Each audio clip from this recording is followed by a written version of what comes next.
gas yet. Sounds good.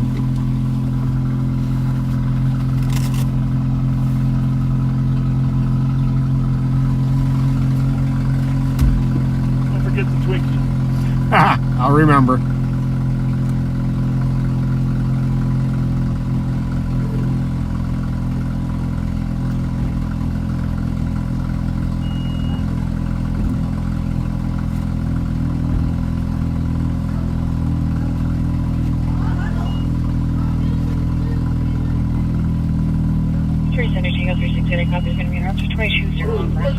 What's up?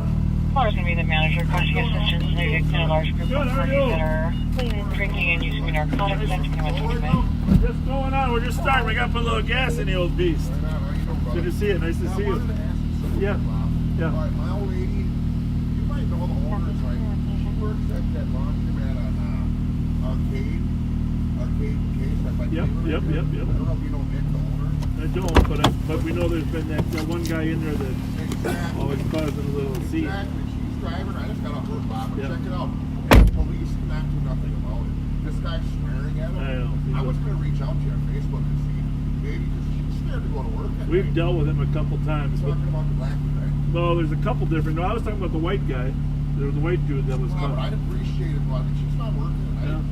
I don't get off work till like right now. I'll keep an eye on the place. Yeah, I appreciate it, Bob. We'll keep an eye. She's scared to go to work. You know, shit's happening. Well, right what? now. Well, what's the owner say? He called the police over said the police can't do nothing about it. They won't even trespass him. Why won't they trespass him? Because they said if this guy's saying fuck cops and all this other weird shit, they said if they touch him or Well, they could definitely trespass him from there. But I appreciate If the owner and the employees are afraid of him, they can make him leave. All right, we'll check on your wife later. Thank you. Thank you.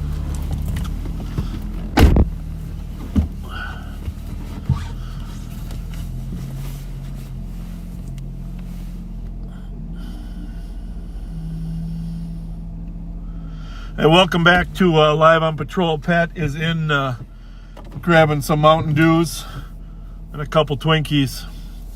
And obviously, we're a little late start tonight. We've been catching up on some activity.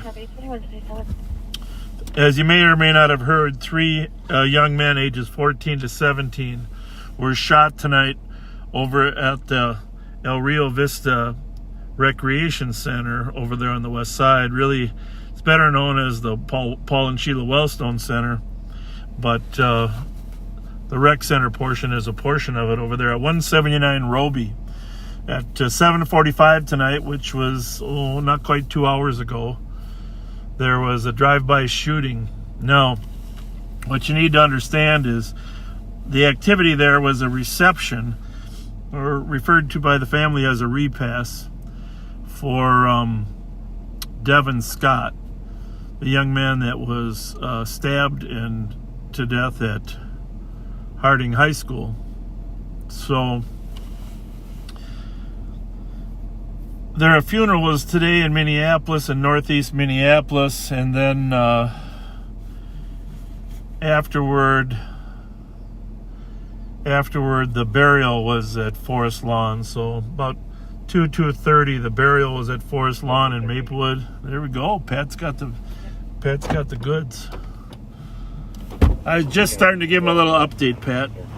Is this an old one? Yeah. See the back seaters in there? They waved out the window at us. They did. Gotcha. That's amazing. I was just telling them, about the shooting over on the west side, which is the reception or the repass for Devin Scott and his family over there. And earlier today at 10:30, there was a funeral on northeast Minneapolis for Devin, and then there was a procession to Forest Lawn. And Pat and I helped provide security at the funeral because we're always worried about some rival groups coming over and causing chaos, which happens other times on a regular basis, unfortunately. And they seem to have waited for the repast to do that.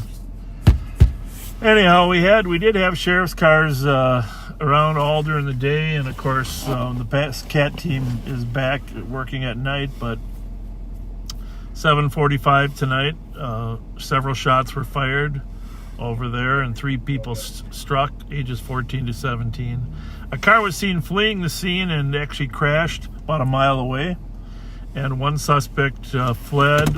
Well, there's more than one suspect, but one was caught with a gun leaving the area. So whether he's related to that shooting or connected to retaliatory isn't 100% clear. But what we do know is that we've been concerned about this all week because we are aware that the tension, when we talk to kids out on the street, they tell us the tension is high, and really a little bit to our surprise that Cheese's group was victimized again, but there's been a lot of threats going the other way as well. So sadly, it's not a great surprise. No. So our deputies are down at the hospital talking to the victims, but we never know how much cooperation we're going to get. The families are down there. Right now, it does not appear that anybody is going to pass from the shooting, but we're familiar with the victims, and we expect that group will probably want to retaliate as well, which is always problematic for us. And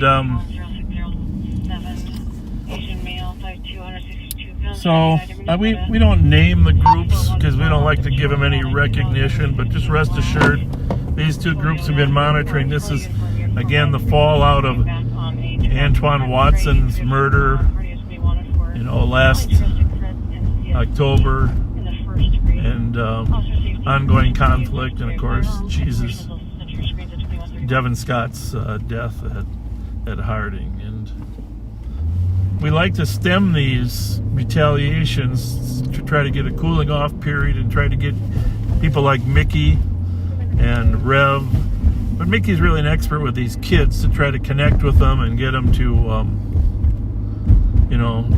find alternative ways to resolve conflict. So really, thankfully no one's dead, but outside of that fact, this is the worst possible scenario. A shooting at a reception for a funeral for a young man, and you really need to think about where we're at. And of course, that's all Pat and I think about all the time, is how we stop it and fix it.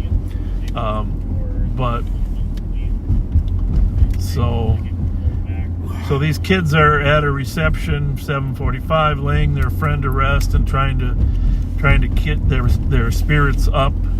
And can there be anything more alarming, Pat, than you're not even able to lay your son to rest without someone shooting up your reception?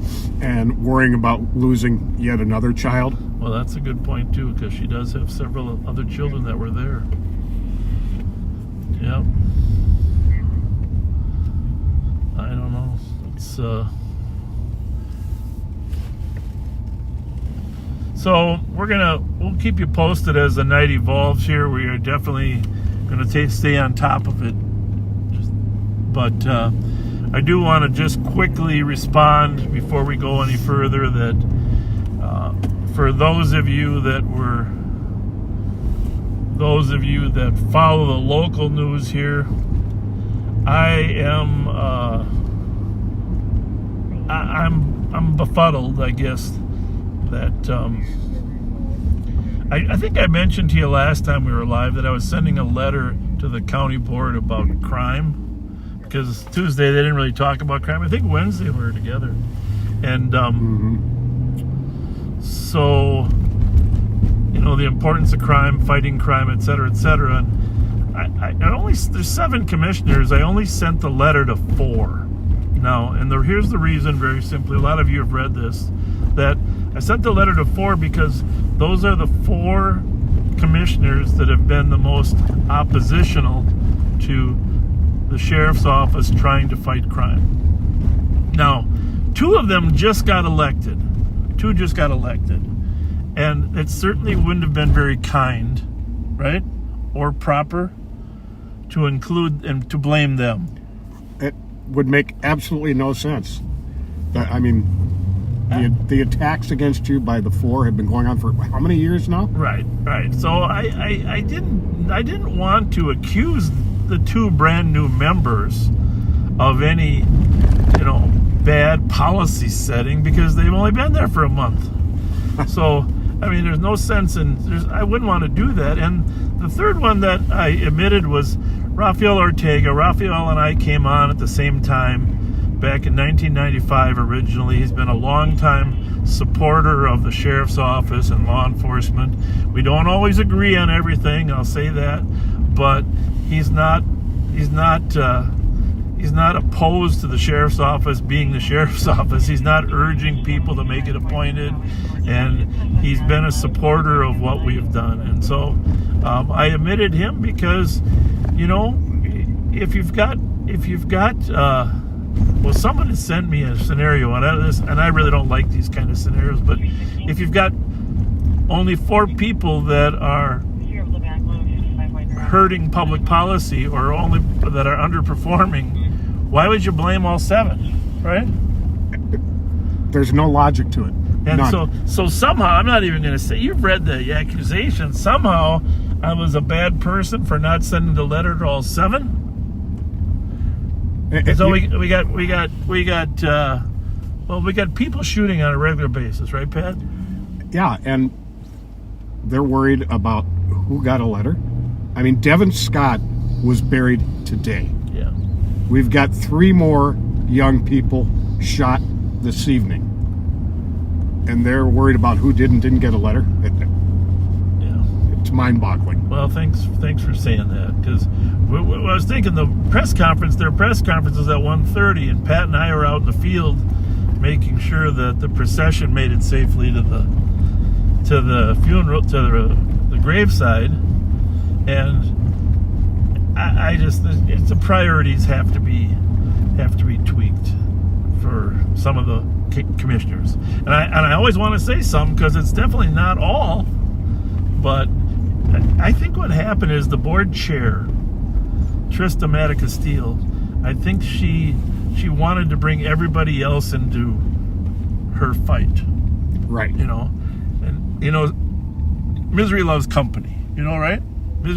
So if you bring in the other 3 and you say that we're guilty of not including the other 3, that somehow makes you feel better. Well, we didn't include the other 3 because they haven't demonstrated that they want to defund law enforcement, right? Exactly. They haven't demonstrated they want to defund law enforcement. So, anyhow, you guys have been on the pages. You saw my response to their letter. Oh my goodness, I can't even believe that I got that letter because it was so. And you saw my letter, Pat. I mean, I rock solid had those facts in that letter, and then they say my letter's unfactual. I don't know. It befuddles me. I got to be honest with you, and I'm not going to stop trying to make the community a safer place. I spent 45 years trying to do that, and it's the most important role I can play.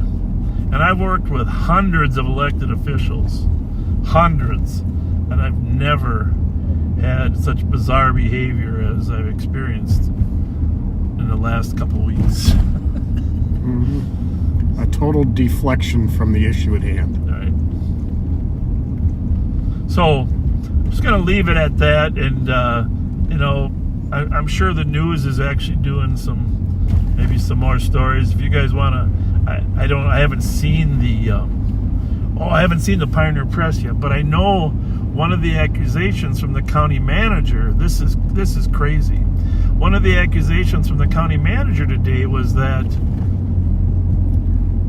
I didn't even get phone calls. I've never gotten phone calls from these two, but I didn't meet with or 2 of his department heads that have connections to the jail, and for a very simple reason. Bill Finney, former police chief Bill Finney, who is now an undersheriff with the sheriff's office, is the designated superintendent of the jail.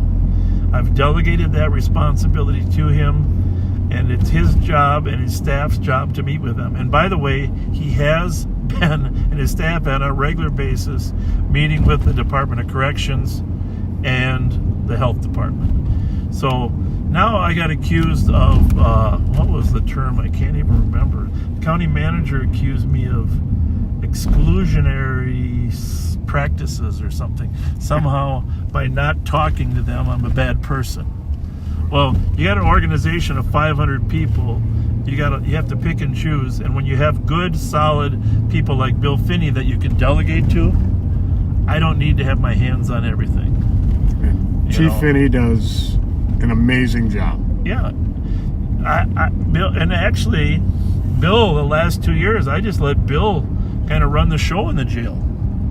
And he's not a man who needs babysitting. He's 12 years as the St. Paul police chief of, I don't know, 700-800 people there. I mean, and he has good staff as well. So, to be honest with you, if I jump in, it's like, why are you looking over our shoulder? Exactly. So that excuse and that accusation was just, just another excuse to try to throw some mud. But to be honest with you, I'm so happy that the backseaters have seen through the BS. As you look at stuff. Oh, very, very much so. Yeah, very appreciative of that. Very, very appreciative, backseaters. And I'm glad you know us, you know me, and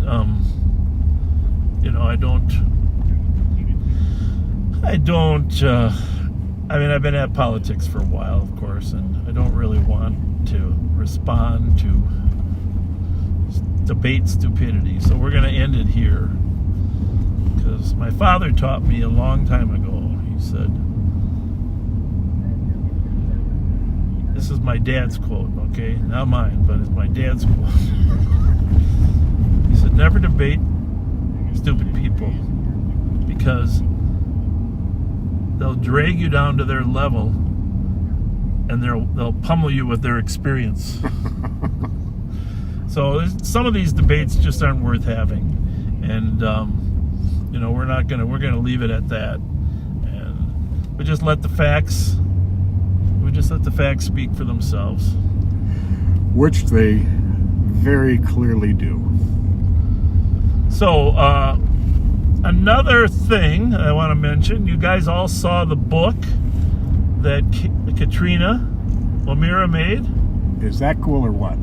That is frigging awesome. Now, Katrina told me before we went live tonight that she was going to have the website up and running where people can buy the books. Everybody's been asking. I'm glad to hear that. Yeah, website. Now, I don't know for sure.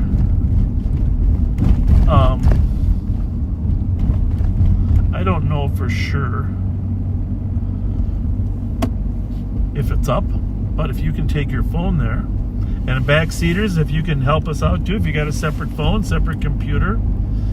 She asked me if she could use the name liveonpatrolbooks.com. liveonpatrolbooks.com. I thought that would be cool, because she's going to do another book on the Rev.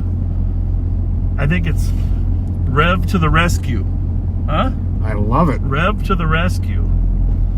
Live on Patrol Books. I think that's it.com. Is it there it is. Live on Patrol Books. Easy to remember. No proceeds go to the sheriff's office. You can talk to her about where you think the donation should go. She did mention she'd like to help some stuff out, like Mickey's Truth Center. I told her, make sure you cover all your costs. Certainly don't have to, donate all the proceeds, but cover your costs. And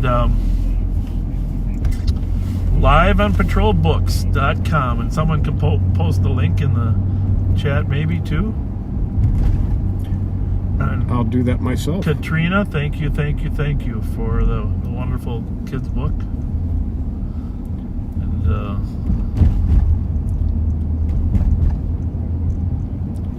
I have posted the link. That is pretty cool. As a matter of fact, here's what we're going to do, folks. We're going to call Katrina now. I keep my phone charged, and we're going to thank her. She's such a nice person. When I got the first book yesterday, I gave her a call. All right, let me see if I can get my call Katrina O'Meara. Calling Katrina O'Meara. There we go. There we go.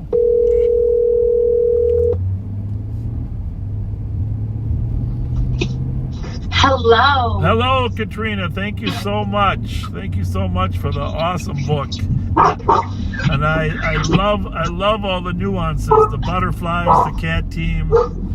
Thank you very much. You are welcome. Do you want to talk a little bit about your book and what it took to bring it to fruition? I know you did a lot of drafts on pictures because you told me you wanted me to look a little younger than I am. I did. I wanted you to look younger than Pat.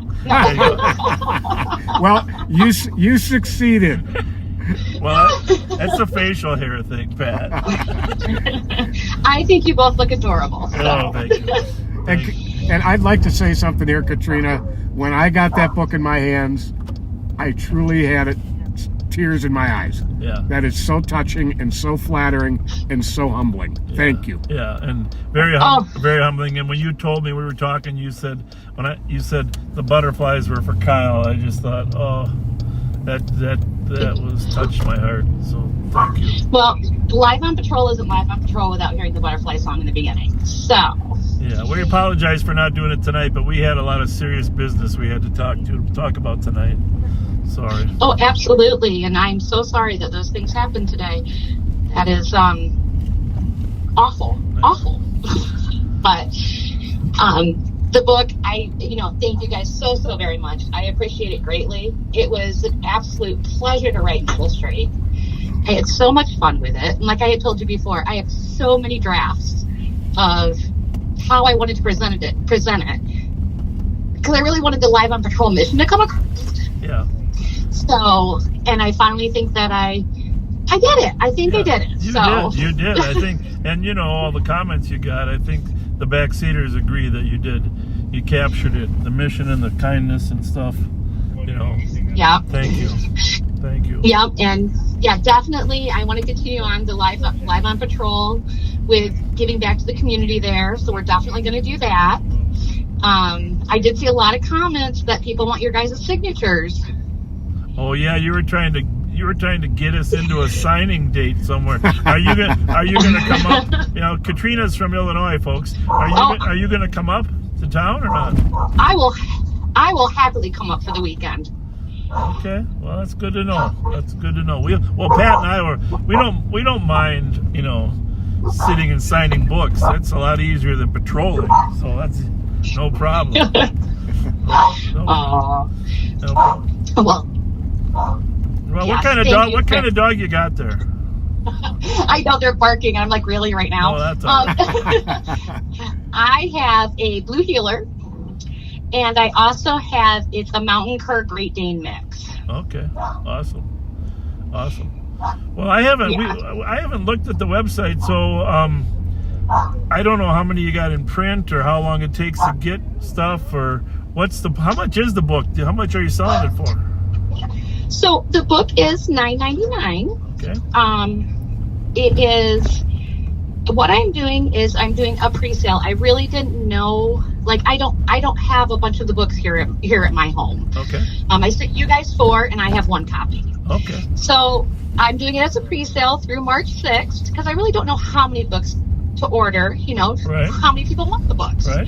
So the pre-sale through March 6th, and then I'm going to be ordering, and I can kind of gauge off of that to stock some additional books to send out for people that order beyond that. Well, let's plan the first week in April. If they buy the book from you and they get it shipped out sometime in April, we'll have a book signing up here. That sound good? That sounds amazing. We'll get through the winter, spring breaks, hockey tournaments, get through that, and then early in April we'll do Pat and I will do a little book signing where people can bring their books in and we'll sign them, and we'll have you up here too. That would be so awesome to have the author of the book there. That would be That sounds fantastic. absolutely wonderful, and I'm sure everybody, myself included, would love to meet you guys. Yeah, that'd be great. And in the meantime, then, backseaters, right now, I want you to start commenting on who you think should be in future books, because she's talked about the Rev. She loves the work that he does, and we can definitely get the Rev and his ambassadors in there. Mighty Mike seems like another one that deserves, his own book, or maybe with Mighty Mike and Nick at Night or something, huh? You think? Absolutely. And I really think Nicole, and being a female Yep. in the industry, I think is going to be an amazing book. I've already started sketching things down for that one. All right. Well, in the Nicole book, just promise me you can weave one page in where you have Sergeant Sticks Suki in the background, because he's an amazing partner for her. He's a nighttime cat sergeant. Absolutely. Well, maybe we'll have him throw out some sticks underneath a car. Aha! I love it. I love it. Well, thank you so much. And backseaters here, put your ideas on there for her so she can see what other little things that, a lot of the backseaters have great memories of different activities, different incidents. Those might be kind of fun to memorialize in a book too. Chases or. Absolutely. Throw me your ideas. I did develop a page today, my author page on Facebook. So that link is on the website as well. So okay, people can go there and, like that page and throw me ideas post on that page. So. Well, just since we started talking, I've gotten probably 30 messages of people hoping there is some way the logistics can be worked out for the book to be sent outside the country. Absolutely. I just have to figure that out. It sounds like there would be a lot of sales outside the country. Yeah. I can do good at graphics, but I have to figure out all the mechanisms as how to figure out how to do foreign travel with the books, sending them. Yeah. Awesome. Well, we get a lot of viewers from Canada and the United Kingdom, Australia, of course, New Zealand, a lot of the English-speaking countries. But then, of course, there are others as well. But those are our biggest ones are Canada and United Kingdom.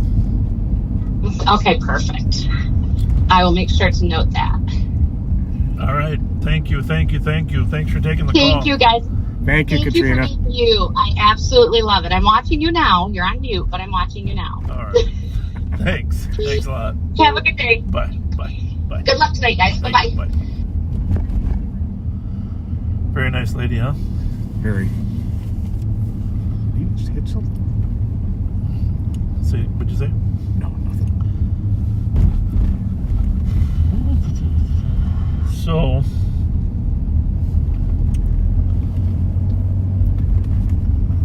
And Greece is watching right now. okay. George Latimer, his health hasn't been good. I've told you so many times how much I respected him as the mayor of St. Paul when I was on the city council. I loved him as mayor. And I ran into his daughter the other day. But he's doing better. I thought, he was having some difficulty, but apparently he's doing a little better. And he taught me a lot my first 2-year term of being a city council member. And I don't even know if he'd remember telling me this, but, he would say, just remember, Fletcher, there's nothing pure in politics. Everybody has an agenda of some sort. And, unfortunately, I've found that out, and the agenda isn't always just for the public good. Right. That's the problem. And one of the reasons I believe that the chair of the county board and the county manager decided to attack me today was I had told both of them that I was concerned about the Human Services Department not getting people's benefits distributed for 3 months, and that I thought that was, embarrassing for the county, and that they should fix it immediately, get it fixed. And, the day after we mentioned it, they posted the information. It's actually on the county's website. There's a dashboard showing that there's 6,800 applications behind now. And I think they posted that as a way to say, well, we're not hiding it, which is good. But it still takes anywhere from 10 to 12 weeks to actually get your benefits. And of course, we talked about how devastating that can be for a family of 5 kids where you can't get the money. Right. And so I don't think they were very happy that I had raised that issue with them. And sometimes people try to throw out a grenade, start a fire in front of a backfire, you know what I'm saying? Mm-hmm. To try to divert the attention away. And we just talked about this on Wednesday, 2 days ago, and bam, on Friday they're in attack mode. So my philosophy about public policy is to be very transparent, and if you're failing at something, well, you better fix it. You better fix it fast. And let me just say that Ramsey County is failing at distributing benefits, both cash and food benefits, to citizens in Ramsey County, and it's affecting thousands of families and children. And so, as we mentioned Wednesday, we're going to continue to dig into that issue, and that seems to be a much larger issue than anything else the county has going. So, outside of not being larger than the kids getting shot, of course, but I mean in their hands to be done. So I'm going to drive. We're going to drive over to El Rio Vista, show you where the shooting was. We are in downtown St. Paul right now, and the river runs along the southern border of St. Paul, actually the western and southern border, and then the chunk of land that is south of St. Paul, which is also technically west of the Mississippi River, is referred affectionately as the West Side. And the West Side has some huge, great booster clubs, and great football programs. They got a brand new turf field over there as well. Just a long history of producing great young children, good family values too. Absolutely. And so the El Rio Vista Rec Center was there long before when Paul and Sheila Wellstone died. If you're not from our town, Paul Wellstone was engaged in a very close Senate race, and he and his wife and I think daughter were in a small plane headed up north, and a tragedy, just a tragedy that he passed away. The plane crashed and everyone died. And I gotta say, I was on the city council back in '82, back when Paul was running. There wasn't a nicer guy that ran for office. Oh, he's very, very nice. Gregarious, friendly, and if you were around Paul Wellstone, you were smiling. It doesn't matter. I know a lot of people argue his politics because he was one of the first, progressives. But you can't argue his refrain, which we all do better when we all do better, right? Exactly. But I don't judge people just by what niche or party they're in. I can tell you that man was a kind person, and that taking a bus around Minnesota while he campaigned. That was genuine. It wasn't just a gimmick. It was, the Paul Wellstone bus, and he did serve a 6-year term, and he was running for re-election there, I think against Norm Coleman, right? I believe so. And Norm Coleman is a good person, a good friend as well. I mean, we've been lucky to have good, solid elected officials, serving at the national level. They actually, Walter Mondale, of course, was a senator and a vice president, and they replaced at the last minute they put Walter Mondale's name on the ballot, but that's pretty tough to come in at the last minute. So, but I just want to say that this rec center was named after Paul and Sheila Wellstone, and been in there several times. And of course, over time, the West Side has evolved. It used to be a Latino community, strictly Latino, and it's evolved to other immigrant groups, Hmong certainly, Somali now, Lebanese, a lot of Lebanese. You're right.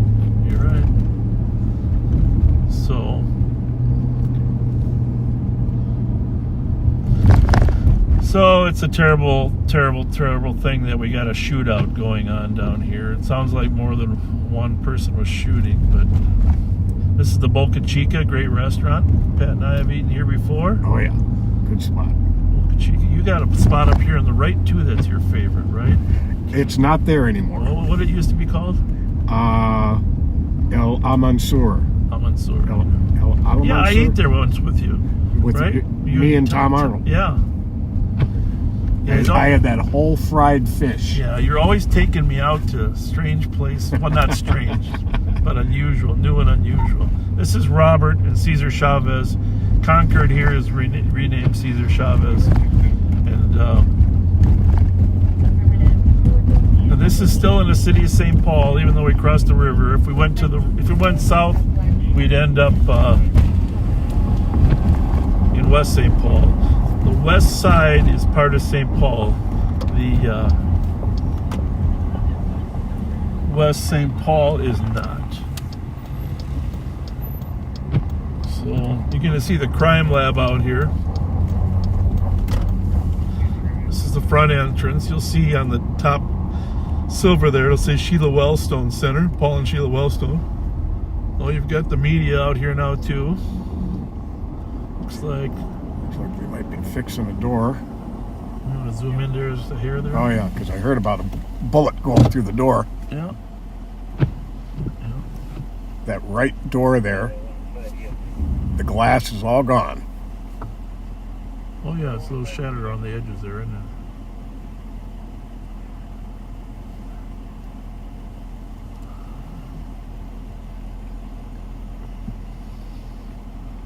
Got a news crew there. It's probably the crew from behind us. Is that Ernie? Ernster? No? Where? Oh, I thought maybe the PIO was still here. Thankfully, no one was killed. But 3 injured is about as serious as you can get.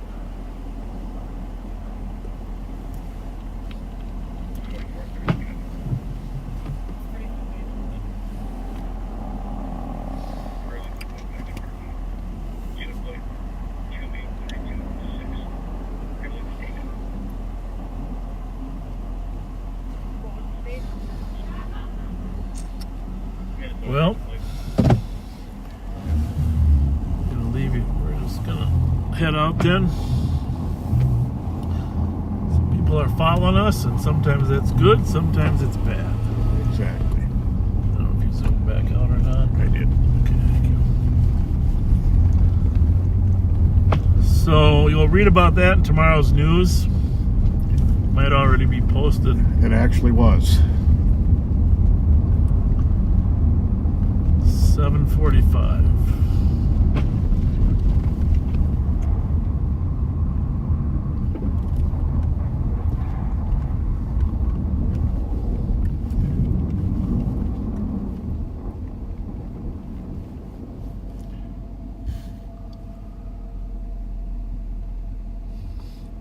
I'm going to call Rev Daryl Spence because Rev was at the funeral over in Minneapolis.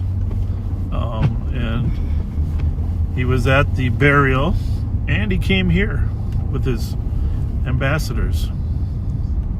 So I'm just going to call Rev. Rev, if you're listening, we're going to give you a ring here in 5 seconds. And see if you can give the backseaters an update on your day and how shocking and devastating it is when you're that close to the group. So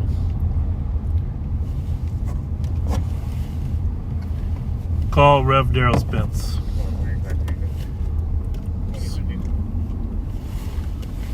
Call Rev Daryl Spence.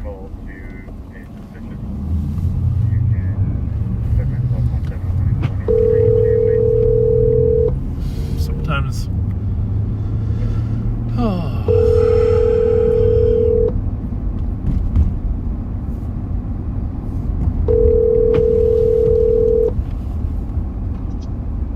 Yes, sir. thank you, Rev, for all your work. Before you tell us about today, I do want the backseaters to know that you did get up at 5:30 Thursday morning and go shuttle 9 people from that shelter down to transit. Yes, sir. So thank you very much. For those of you that are wondering, did the Rev show up at 5:30, 6 o'clock? He did. What an amazing guy, huh? You never fail to impress me, Rev. Yeah. Are you in the hospital still? You're out of it. I 1375. just left. I am on university, headed to my house. Tell us the report of your day. You went to the funeral over there in Minneapolis, and what? Yeah, we went to the funeral, attended by so many young folks. Very emotional. Spent time with the family, just reaching out and letting them know that we were there for them. Followed them to the cemetery, which was another just emotional. The whole day has been so emotional. We're talking about a 15-year-old, and people, already saying this man was ready for man. It's just so hard to imagine how fast our children are having to grow up. It's tough. Watching at the funeral, the burial site, just emotional, very emotional all the way. We went down to the repast. We stayed there for about an hour and a half, just talking to the same kids that we worked with all summer long. Yeah. That at the rec centers, and we've been with us at the Skyway. So it was an emotional, but it was good that the kids knew who we were. I actually just left the hospital, and one of the families are watching live on patrol right now. Well, yeah. well, then they know how much we care about the kids and want this not to happen again. So that's what we just. And everyone at the hospital is saying it's going to be a bunch of retaliation. Yeah, that's my fear. We just need to pray. I need, everybody that believes in whatever you believe in, reach out to your higher power.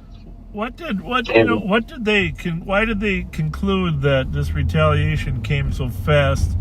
I mean, because Cheese was the one that was killed. So, what's the theory of the people at the hospital as to why they shot up the repast? Young man told me, he said, because Cheese was so big in the organization, they had to retaliate quick. And I said, that doesn't make sense. Yeah. But I just pray that it doesn't strike us again. Let's. Right. Well, there could be some actions that we're not aware of that went the other way. There was 20 shots fired up at Thomas and Milton today. There was a shootout there in Frogtown, and we know that some of these kids have been hanging out there in the past. So it's very possible that incident could have been a precursor to this. When we got there, there was 20 casings, but there was nobody left around and nobody went to the hospital. So we're assuming nobody got hit. And of course, that social media, there's a lot of disrespect and a lot of hate being spewed in social media. Yeah, we young folks at the funeral today were showing me his Snapchat, showing me the pictures where they were saying bad things about cheese. Yeah, yeah. No. I do have good news, though. Okay. I talked to the mother of the young man that was shot at Jimmy Lee Oxford, Yep. and she hugged me. She cried. The young man was up walking. He still hasn't regained use of his right hand, but she showed me a video of him walking down the hallway. Awesome. Oh, that is good news. That's So awesome. that was good news. And she said, Rev, you have to. So tomorrow I'm going to go meet with him. He's sleeping now. So tomorrow he asked, could he see me? So I'm going to go see him tomorrow. that is special. Yeah, I know. That made my night. I know that some of the other navigators were working with him too. Yeah. From Tyrone's group, and and I know Kyle Williams had some contact with him too, and enjoyed him. So, well, that's good news. That's good news. Yeah. All right. Well, any other? You going home to get some rest now? Yes, I'm going to sleep. You earned it, Rev. Hey, Rev, there's a bunch of snow coming tonight. Can you help out in the morning? I just figured out it was snowing when I got home. It's only going to be Rev. It's only going to be 1 inch. Hey, by the way, did you hear that Katrina's next book is going to be about you? I didn't have to hear. Backseaters keep me informed. Of course they do. They love you, Rev. They're asking if they can get autographed copies, and I said, We all love you, Rev, and you're a good person. "What is it? Rev to the rescue? Is that what it was?" That was one of her ideas, yeah. Rev to the rescue. Right. Okay. I like it. I think it's wonderful if we just keep working. I gotta send her some pictures of your team though, so she knows. Yeah. I'll work on that. I'll get a team picture of you and Andre, David, and Michi. Right. Yeah. Me too. You're kind of like the Fantastic Four. There you go. There you go, the Fantastic Four. Thanks for all your work. Appreciate it. Thank you, sir, for letting us. All right, you bet. Sleep fast. Thank you. See ya. Bye. Yep.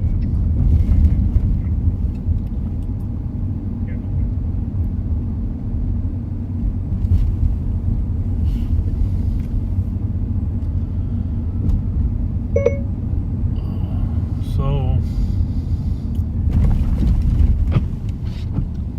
I don't know what somebody's saying that they're getting star requests, and I don't know why that is. It's something new that Facebook has started. We are not participating in Facebook's star program because that's the way Facebook generates money for us, and we do not monetize. We do not monetize YouTube, and we don't want to monetize Facebook. They don't. It's not how they earn money for us. It's by using us, right? What do you mean using us? I think if you do something there I don't know how it works. I was reading it up on it yesterday where they asked us to start the star program and we did not. But it's something, Facebook changed the meta and they're doing this all on their own. But we're not a part of the star program. YouTube probably posts their own advertisements on our videos, and Meta or Facebook will probably end up trying to make money off our videos too. But you don't need to do anything with the star program. Just keep doing the likes. The likes are what we like. We do not make 1 penny off of Facebook, 1 penny off of YouTube. And we don't want to head down that path. People accuse us of trying to be more exciting than our normal personalities are to try to make money.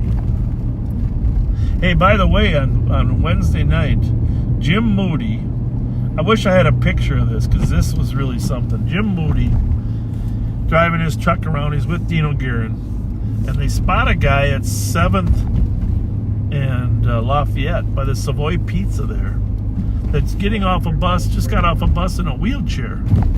Okay? So he gets off the bus in a wheelchair and it's snowing. We got 6 inches of snow on the ground and the sidewalks are full. And this poor guy is trying to wheel his way up to the Union Gospel Mission. I mean, that's what, a half mile in thick snow. Man, that Oh, I know what he was going to do. He was going to wait for the bus, but the bus, there's a sign on the pole that said the bus isn't running.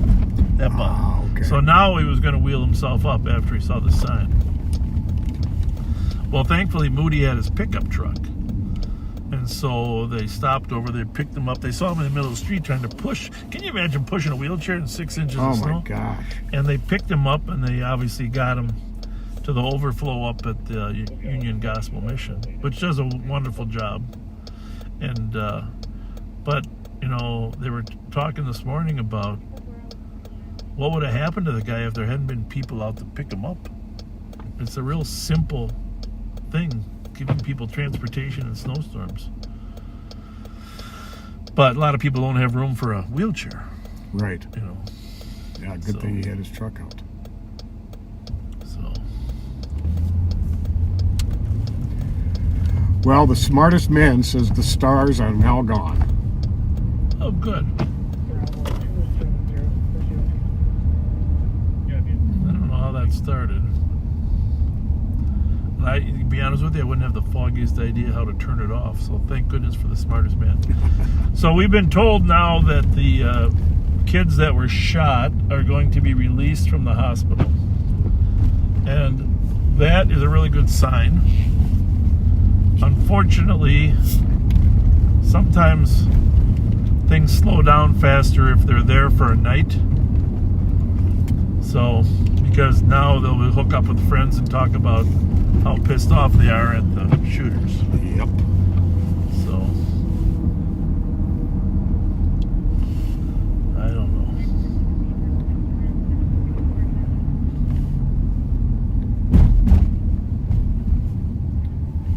know. All right, let's turn the radios up a little bit.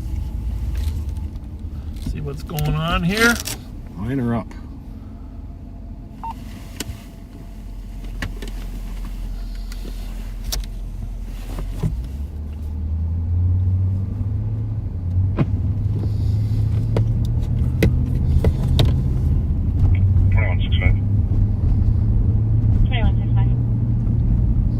Myself, 2365 and 2363 are going to be trying to make contact at the Centerville address for our cop search suspect.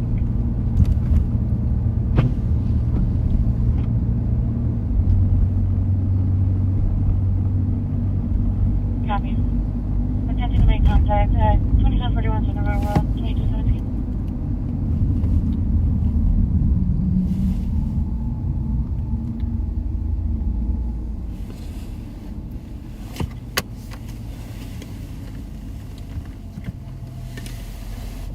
You think I can eat that Twinkie without anybody getting upset with me? I think so. Hold on.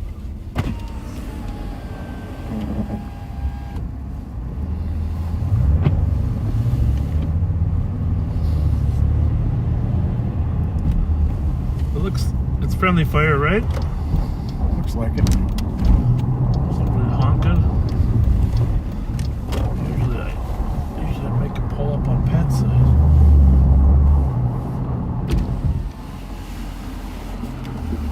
Hi! Hey! How are you guys? Good, how are you? Good. Hi. Nice to see you. Good to see you. Yeah, thanks for stopping us. Sure. We've been following you, trying to catch up. Well, you caught us. Where you from? What part of town? We live in Roseville. I'm from St. Paul. Oh, you are? Okay. Call from the north end. North End, yeah. Rice Street area? Up there? Maryland. Rice in Maryland, yeah. Yeah. Tin cups. My wife grew up in the Como area. They're just a little over by Lexington. But they spent a lot of time on Rice Street when they were younger, you know. So. Cool. I used to box at the Rice Street Yeah, Gym. 6414 Alpha. Oh, did you? Who was in charge of it back then? Jay Pelzer. Pelzer, yeah. Yeah. Okay. Yeah, those Long were. time ago. Did you know Donna Pelzer? His sister, I think. I don't think I ever met her. Yeah. I was at BT Bombers before Rice Street. Oh, you were. So you know Mike a little bit, or? I knew Mike a little bit. Yep. Yeah. Yep. That was good. Yeah. Those are a lot of good old days. Really good old days. Yeah. Cool. All right. Well, I appreciate you guys stopping. Is any other ideas you want to give us? Not off the top of my head. Just wanna watch you guys every We watch Friday. you every Friday. Thank you. Thank you very much. Really appreciate it. Appreciate it a lot. Yeah. And yeah, well, we owe everything to the backseaters because they always support us. You know, it's really kind of cool. Yeah.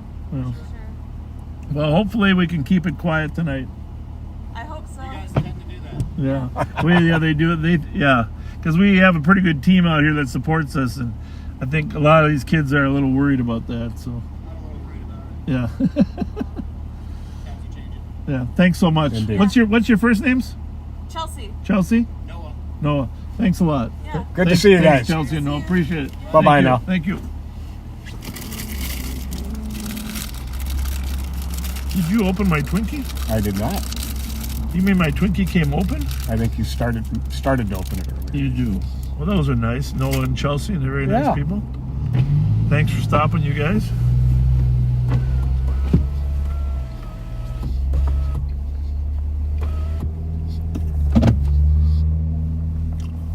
The boxer and the blonde. There you go. There you go. 2363.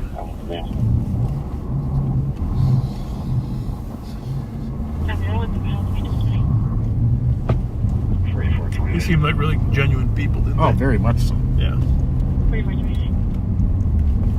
I might put myself at 31 PC using the PD. Drop the address. All right, let's tune those radios up a little bit. See what happens. I'll turn that State Patrol radio on too, because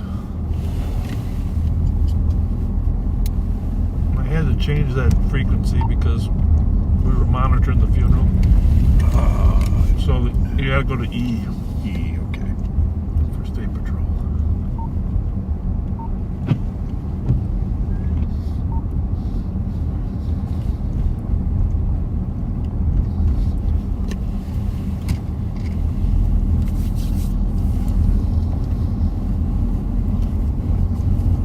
Well, one thing I'm gonna call Jelly Joe before you do any further.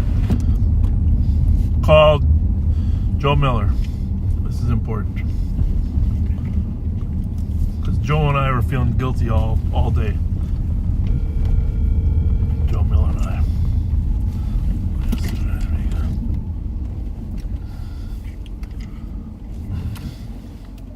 Hang on, Joe.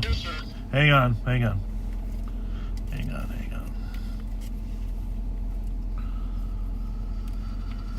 I gotta see if I can get this working.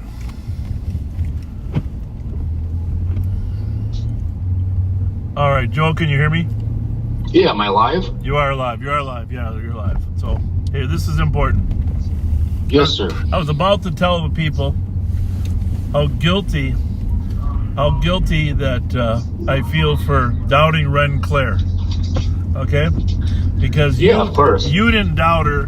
Ren Claire, the newscaster over at Channel 5, when the other night when we didn't have very much snow by midnight, Yep. we went home and we were thinking these Ian and Belinda and Ren, they all were wrong, but Joe said, don't doubt Ren Claire at Channel 5. That's what he said. Never doubt Ren Claire, and I also said I forgive her if she was wrong. Well, there you go. You did say that, but she wasn't, because as it turned out, the Minneapolis-St. Paul airport had 13 and a half inches of snow, and all she said was 12 to 17.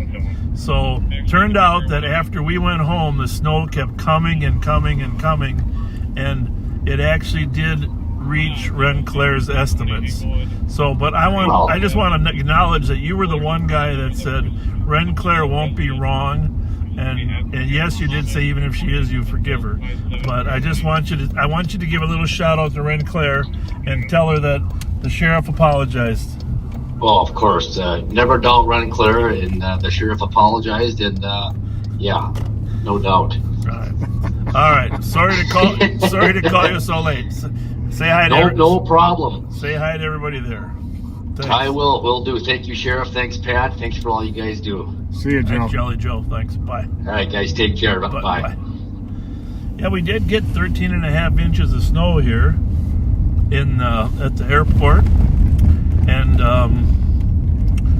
there was more Apple Valley got 20 inches. 20 inches in Apple Valley. And we might have got a little less in the northern suburbs up here. But it was still a lot of snow. 13 and a half inches. It's a lot of snow. So we're sorry for doubting you. But you had Joe in your corner, Ren. Yeah, there you go.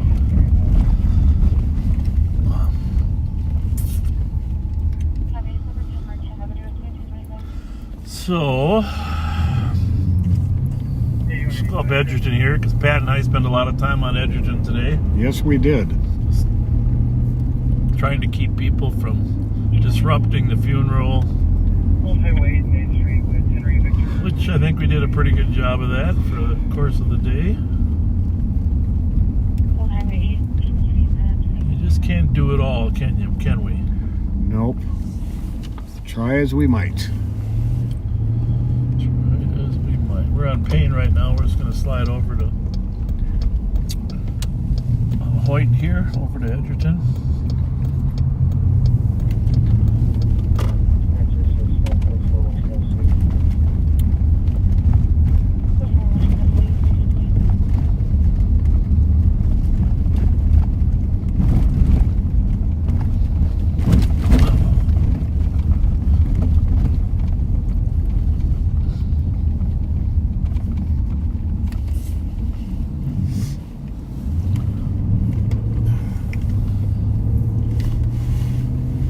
Good? I am. 369, copy. You took the alarm. 1320 Maryland Avenue would be audible. Cover your office motion. 360 to bat.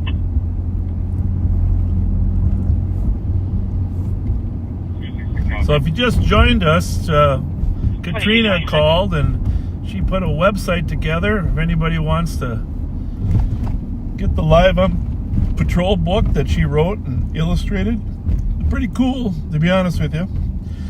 It's at liveonpatrolbooks.com. Liveonpatrolbooks.com. None of the profits come to the sheriff's office. It's up to her where she donates. Sounds like she's interested in donating to some of Mickey's work up there at the 818 Truth Center.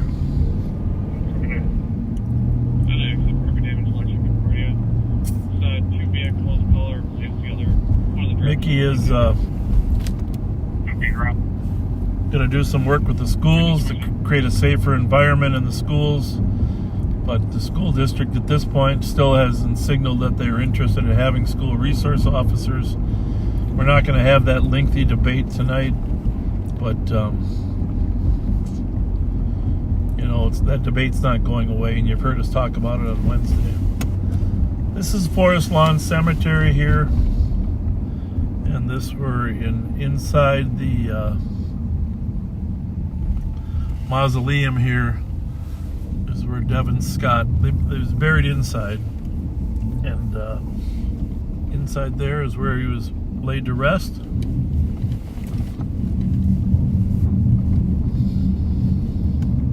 I hear it's a little more expensive to be laid to rest inside, but I don't know for a fact. Bravo 088. But Bravo 088.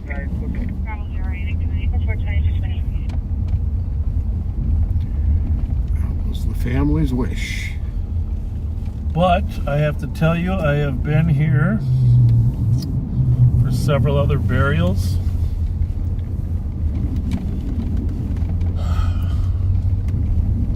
Raymond Hobbs and Casey Feiner are both buried here as well. Both shot and killed on the east side. Raymond Hobbs in front of the St. Paul Saloon, and Casey Feiner over off of Glen Ridge and South Battle Creek area. Too many, too young. Been here, stood here with their family and step family while they, right over here in this area, while they were able to put the gravestones on. Because you know it's expensive to pull together gravestones some days. Just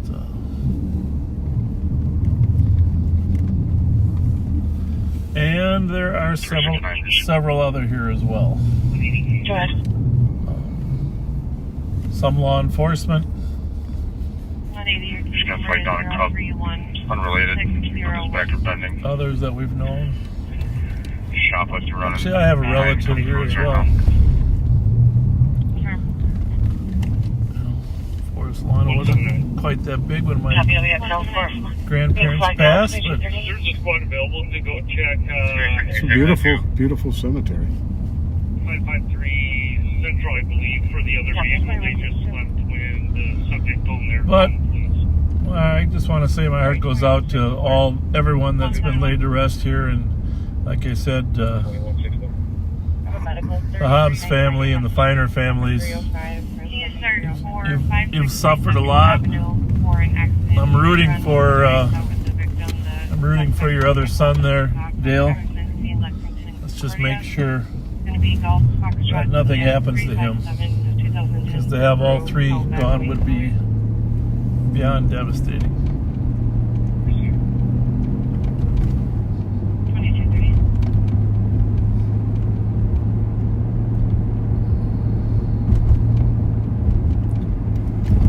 We've got a message from Katrina O'Mara that international shipping is now all set up on the Live on Patrol book.com or books.com.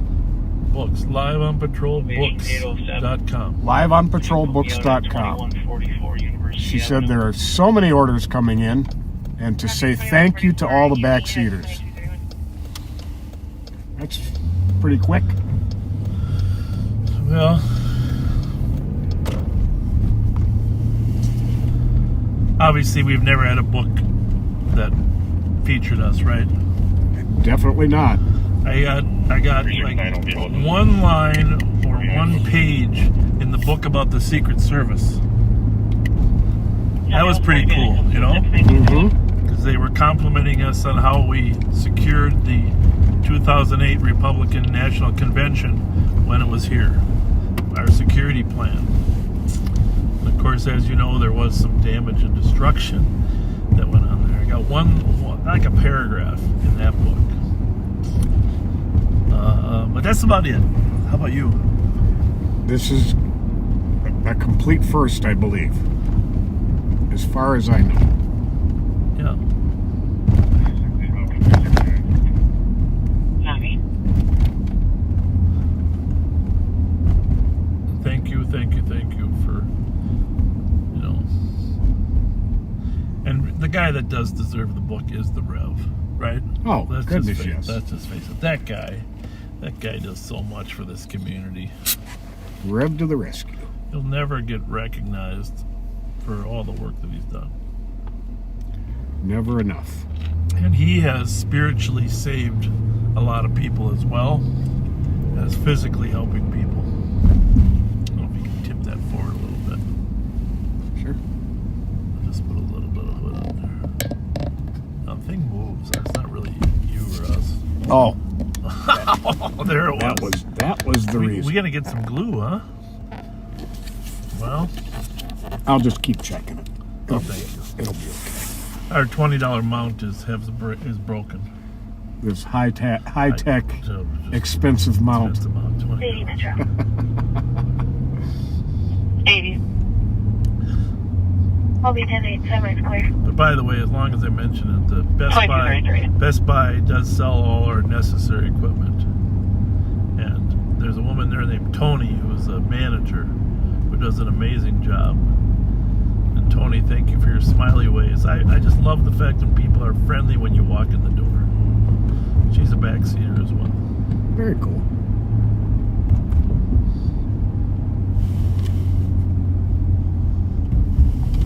If we do get in a chase, that's going to break and they're going to think we tipped upside down.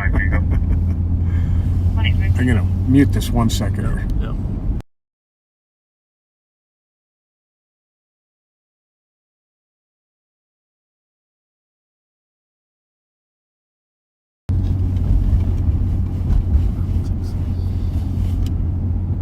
Yeah, I'm supposed to go go to bed at 10:36. That's what the phone says.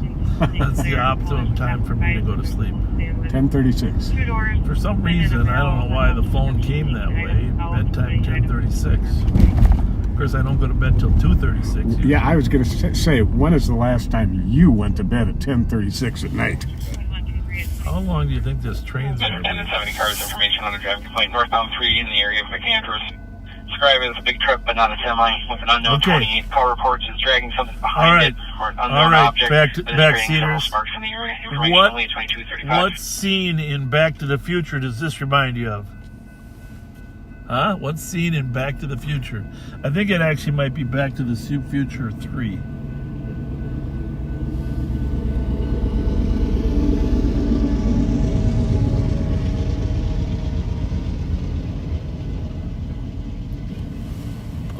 Are we counting the cars? You always got to count the cars. I have other responsibilities as well. 9, 10, 11,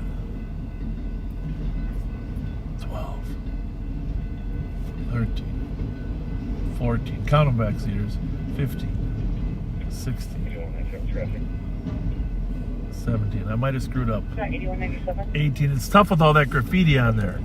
19. 20, 21. Should always stop back a little further. 22, 23. Here, zoom in so they can see the graffiti a little bit. 24. We got to get a little. There you go. Perfect. They can see the graffiti. Mountain County at 563. So Oh, yeah. we are close for it. 20 something. Confirming you're with the striking vehicle at 563 Central.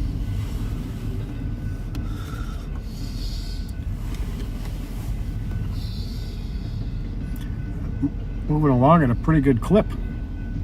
You know, technically, you could calculate that if you knew the length of the cars, and you could time how long it took to get from one point to another point. 2770. Because 60 miles per hour equivocates to 88 feet per second, right? Remember that from our traffic days? So,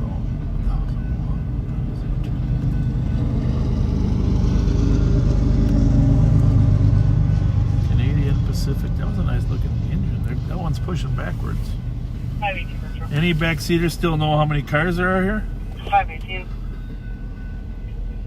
179. Do you want us to continue? 2237.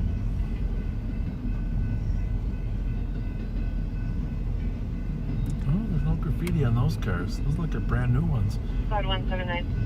So those are flatbeds that carry the trailers from the semis, right? Looks like. Mm-hmm. See, there's 2 semis on top of each one of those flatbeds. 2770. Do you need a backup car to continue? I know, you might want to back up. That might be a little hard for 101. all of our viewers to see at that range, huh? There you go. Yeah, put the, oh yeah, there you go. They can see the whole car now.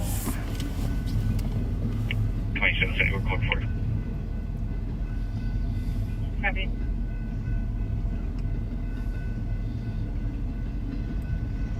Speaking of trains, how about that derailment in East Palestine, Ohio, huh? That's devastating.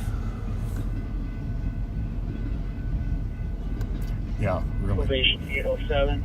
Would you clear me from 2144 University Avenue, and I'm EOT? You just never know what the truth is when government Elevation is. 807. Have a good night at 2238. They're claiming that all the water is, everything's fine. The contamination is gone. And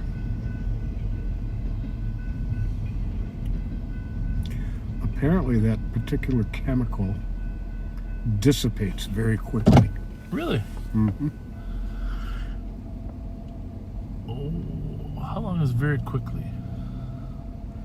Compared to the ones that never Within dissipate? 24 hours. Oh, really? Okay, that's good to know. That would give me some comfort, right? Very much so. Comfort.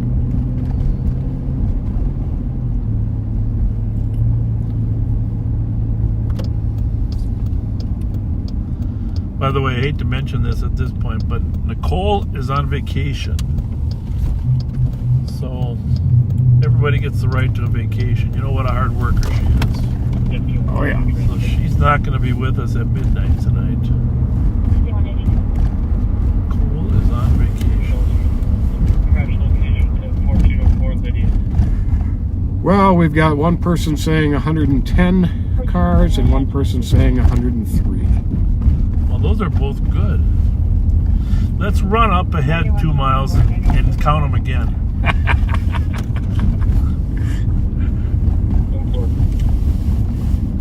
100 without the engine. There are some rules about how long your trains can be because of how the problem is there are trains with 200 cars, but some roads they can't be on because they block emergency vehicles for too long. So say we were in a medic rig there and we were going across, we got stopped by a 200 rig train, which would slow us down twice as much. There's some rule about how long they can block the road for. Yep. That's not true everywhere, but that is true in St. Paul. Yeah, I don't know. So I think that's probably why they call it 100 cars rather than 200. I'm not a train expert, although I do have a Lionel train set in my office. Yes, you do. Just a few cars. Big fan of trains.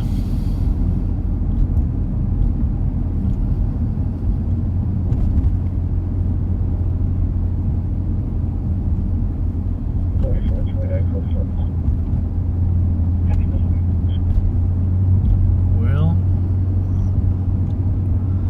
so far relatively quiet, but it's only 10:41, and as little Bob says, nothing happens till 12:15. There you go.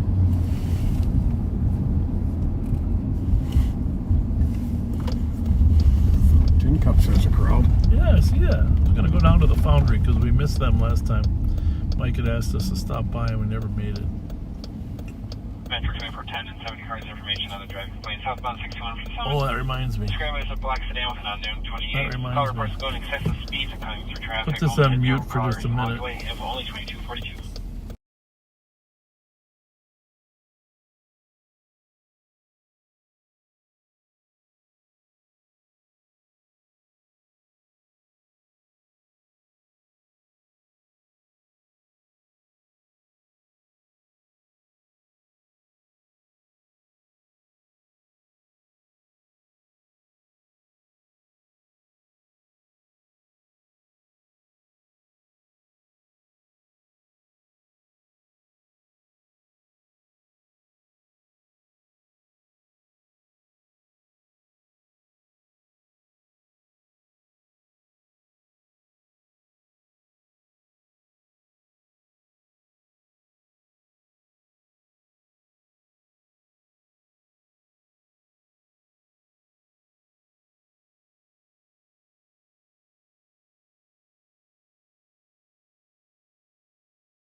Yeah, one of us will swing over there and take a look.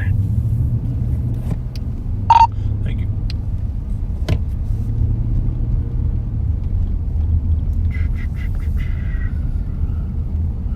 Well, how many people were there, Pat? At the Tin Cups? Tin Cups there. What'd you see? Half a dozen out front? Hey, Chad, Yeah. on our S-Tech.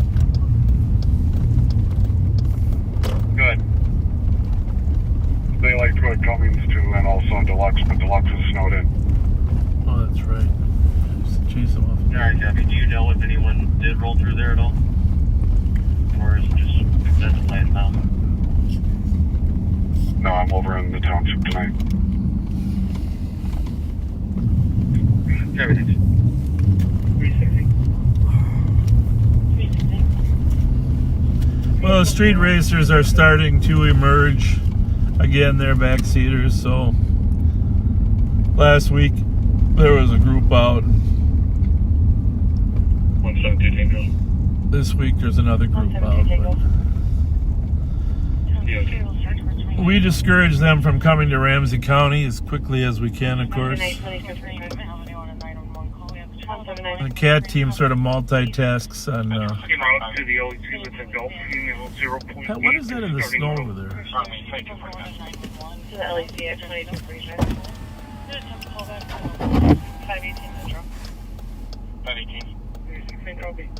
Just a green box? Yeah.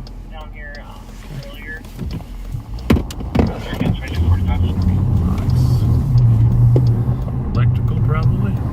Yeah, I'm thinking. Metro 1670 car, information on a driving complaint, eastbound 694 from 61, described as a FedEx truck, unknown 28, weaving in and out of traffic, information at 2246. So for those of you that are new YouTubers, and it turns out, we got a little research. It turns out that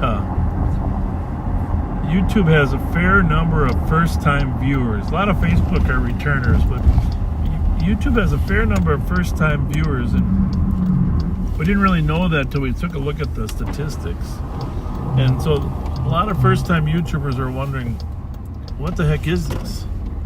And just by way of introduction, if you are on YouTube, my name is Bob Fletcher. I have it looks like the car we pushed the other night there, Pat. I don't think it's it, but it could be. Yeah. My name is Bob Fletcher. I have the privilege and honor of being the sheriff here in Ramsey County. And we are live on patrol. My partner here, Deputy Pat Scott, and I patrol every Friday night. Well, we patrol several days a week, but we partner up and patrol together for live on patrol on Fridays. And we have several other deputies out with us. And do what we can to try to keep the streets safe. Guy coming out here. And we try to help when necessary. Just give people a hand, whatever that might be. Give them a little assistance. The backseaters in the past have sent gift cards in for us to donate to the homeless, and of course we do that as well. You're at Nora Tom Henry 963. Not sure what this is in reference to. What were the last three? 963. Yeah, we got to go down. When you were in the gas station, we got to go check on the man's wife works at that down on Arcade there at that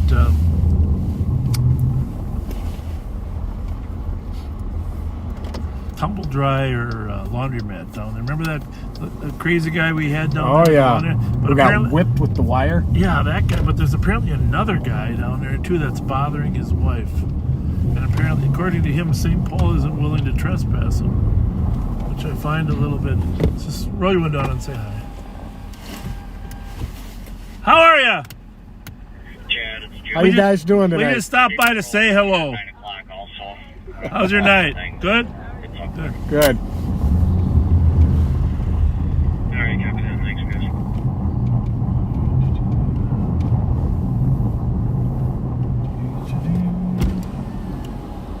How's everyone? Okay. Good, thank you doing tonight? Thank you. Have a great night.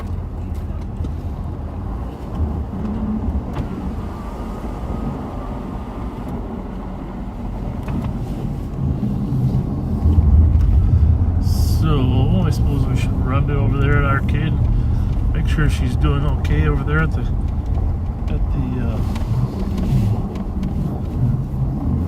laundromat. 342944. I'll be following my comp 2997 Blair. Snowbanks make it a little hard to look around the corner now, don't they? Oh, they do. Getting out of my driveway is a challenge. Yeah, you were snowed in for a while, weren't you? I sure was, all day yesterday. Pat had a 3-foot pile at the end of his driveway from all the plows.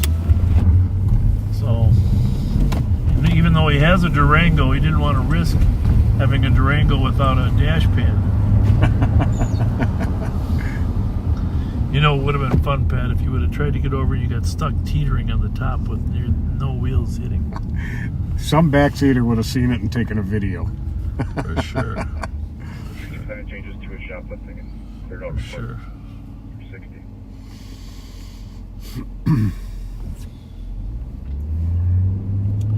Anyhow, back to the YouTube thing. So, we work for the Ramsey County Sheriff's Office, which is in Minnesota, and the capital city of St. Paul is about half of our county, and then we have several cities in the suburbs. We have primary responsibility for 7 cities, but secondary responsibility for the rest of the county. And we also have a jail, court security, water patrol, narcotics unit, and really a 500-person department that is involved in a wide variety of things. And so we do on occasion make arrests. We're really out here just to see whatever happens and whatever our needs are. But if you ride with us all the time, you'll see that arresting individuals is not just for us, but for all cops. Not the main job that we have. We have to do it because some people need to be held accountable and put in custody. But we have many other functions before that. And a big thing with us is our relationship with the community. And we both have a lot of long-standing relationships in every neighborhood in this city.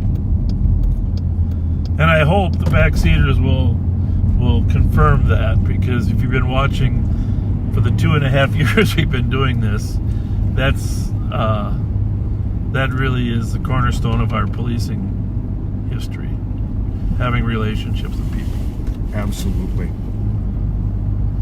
You know, I just noticed that our friend Lisa Clemens is watching us. Oh. So this is a perfect time to bring this up, if you'll bear with me for 1 second here.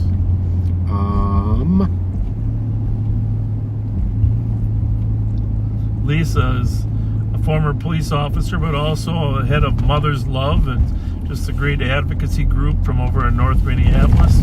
Her brother Al Flowers is a great advocate as well, and we really appreciate her for everything that she does. Those people like Lisa out in the community really making a difference are what it's all about. Absolutely. Well, Lisa's friend and our friend as well, Buzzy Bone, is turning 72 on Sunday. And she is asking friends to donate, support a Mother's Love and or the Backpack Project, which supplies backpacks full of necessities to homeless youth in the Twin Cities, as a part of her birthday. That would be awesome. Happy birthday to you, Buzzy, and those are 2 very, very worthy causes. Yeah, and Katrina, just so you know, Lisa Clemens and Mickey Frost are very good friends. They both work in different little venues, but they're both of those organizations, the Mother's Love and the 8 to 18 Truth Center, those are both worthwhile programs to support. Something's going on here. It looks to me like someone doesn't want to get in the car. Let's see what we got here.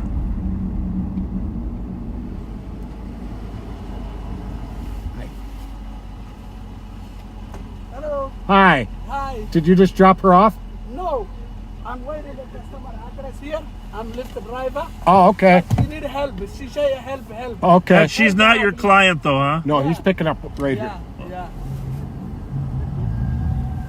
Hi, what's going on? Walk down here, we'll give you a ride. We'll give you a ride. Come on.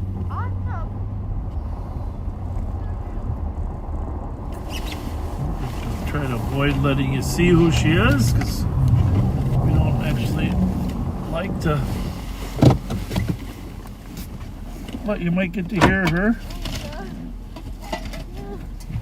Oh my god. Hi. Oh my god. Go ahead and hop in. Move your Get seat up a warm. little bit. Pat her. Pat her. Move your seat up a little. It's in front of you. Yeah. What's up? I need a ride. Yeah, we're hop gonna in. give you a ride. Go ahead and hop in the back seat here. Oh my god. Yeah, Oh my god. we'll give you a ride. Oh my god. I'm sorry. I'm really scared. I'm gonna mute right this now. for a second while we get the I'm address. really scared.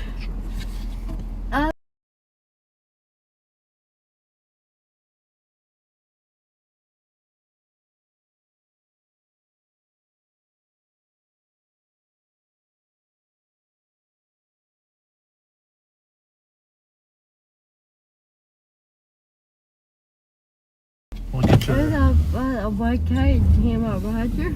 Yep. You want to walk me home? You wanted to walk you home? Yeah, you want Signal caller line, crying, saying that she was seeing non-answering questions. We'll get you home. God. Well, you're okay. Are you warm enough? Does he get some more My heat? hands are frozen. Your hands are frozen? Yes. Well, it'll warm up pretty fast in here. Because Pat likes it warm too. This is much better than walking, huh? Yeah, Roger?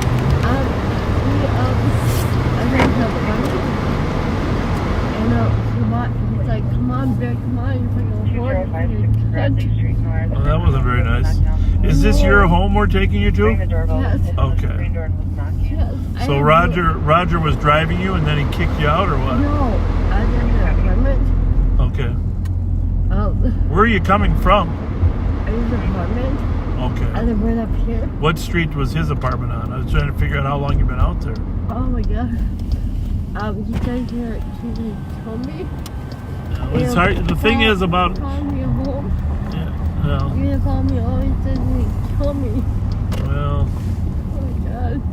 You're gonna be okay. I live right up here. Yep. Wait, if you have a And car, I'm let us know. Okay. You guys, You can start I'll there. find your apartment color. That one or next one? Right there, right there. The first one? Come on. Okay. Come on, my apartment. I'm so scared. Well, Pat's gonna walk you in. Make sure you get in okay. All right. Awesome. Yeah. Do you pull in here? Yes. This is the way to get in. Okay. There's no staff here. Yeah. He doesn't have a key. He doesn't have a key to your place, does he? No. Okay. Well, you can always call 911 if you have any trouble. I'm sure he's not years old. Okay, I'm gonna walk you up there. Okay. Pat, flip this camera here before you go, so people don't see where she's going. Yep. I'm gonna I'm gonna wait till she's out. Yeah, yeah. Sorry. No, you're It's okay. no- Go ahead. Go ahead and walk. I'm really scared. Are you okay? I'm scared. Well, Pat's gonna be in. I'm We're gonna the police. I'm We're gonna check it out for you. Okay. I love you. I love you guys. I love you I too. love you. What's your first name? Missy. Missy. Good luck to you. We love you too. Thank you. I love the cop. I love the cop. I love the cop. Squad 538. I don't think I have any gift cards. Or I'd give her one. Here, give her this though. You're advising you I got a little change. Oh, God. Here, give her this instead. Give me that. Give her that one. There you go. Refusing to leave it. All right, you got everything? I do. Okay. Let's head up there. Oh, my God. All right. That takes a minute. There's Pat. Thank you. So we just don't want anybody to see exactly which home we're taking her to. It's like a fourplex here, so.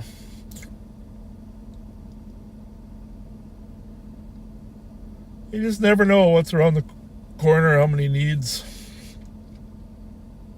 there are.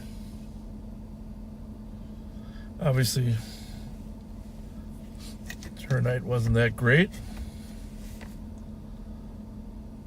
But sometimes alcohol doesn't help the night either, so sometimes Well, sometimes it doesn't help. Let me just leave it at that, I guess. So, but we can only do so much out here. So many needs out there. This is why we're so lucky to have churches and other nonprofits and organizations that are actually helping people. You know, we're just one small part of the cog. You know. Bravo 058 United 2300. But every day. 8197 traffic. Every day, someone out there from a church or another organization is doing great work. Westbound 694 ramp from Silver Lake Road, to Minnesota 407, X-ray George Thompson. Somebody said they can see the stop sticks in the back. Yeah, the stop sticks are right here. There's no doubt about that. They're right there, folks. We got them ready. And these are the new Jim Moody ones. See, the collapsible, they fold, but when you throw them out the door, they're ready. And whenever we get into something, Pat pulls them up in the front seat and tries to knock me over with them just to get them ready. But it's nice to have them ready. We got a lot of tools in here. Actually, we have 40 millimeter, that less lethal, big rubber dart that can Copy 227 if there's a squad that can assist. stop someone. We have a bolo wrap. We have a pepper ball gun. The caller's friend who hasn't been. Got a lot of tools. We really don't often have to use them. The my favorite, of course, is always in my right pocket. The tried and true chemical mace. Pepper spray. You cannot go wrong with this. Even if you spray yourself, you know, even if you spray yourself, something can happen. That's my favorite tool, next to my flashlight. And I've always told my son that the number one tool when you're working nights is a flashlight. Absolutely. The radio might be number two, but this is my favorite right here. I'm just showing off some tools. They saw the stop sticks in the back that you hit me with the face in all the time when you grab them. Always have that. Yeah, always. And saved us a lot. You know, we got everything we need. Multiple handcuffs here. You know, throughout our truck.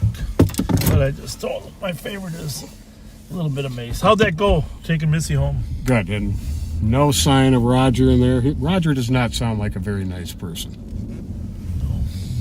No. I did say that some people, when they're a little depressed, resort to alcohol, but it doesn't always help. No.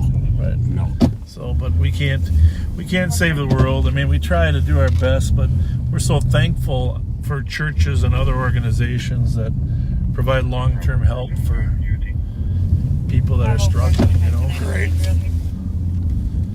So glad we saw her. Actually, glad that very much so. The Uber driver pulled over. It looked like he was concerned about her too. Mm-hmm. Although I don't know that she interpreted his stopping as worry, you know. Right. She got a little nervous about.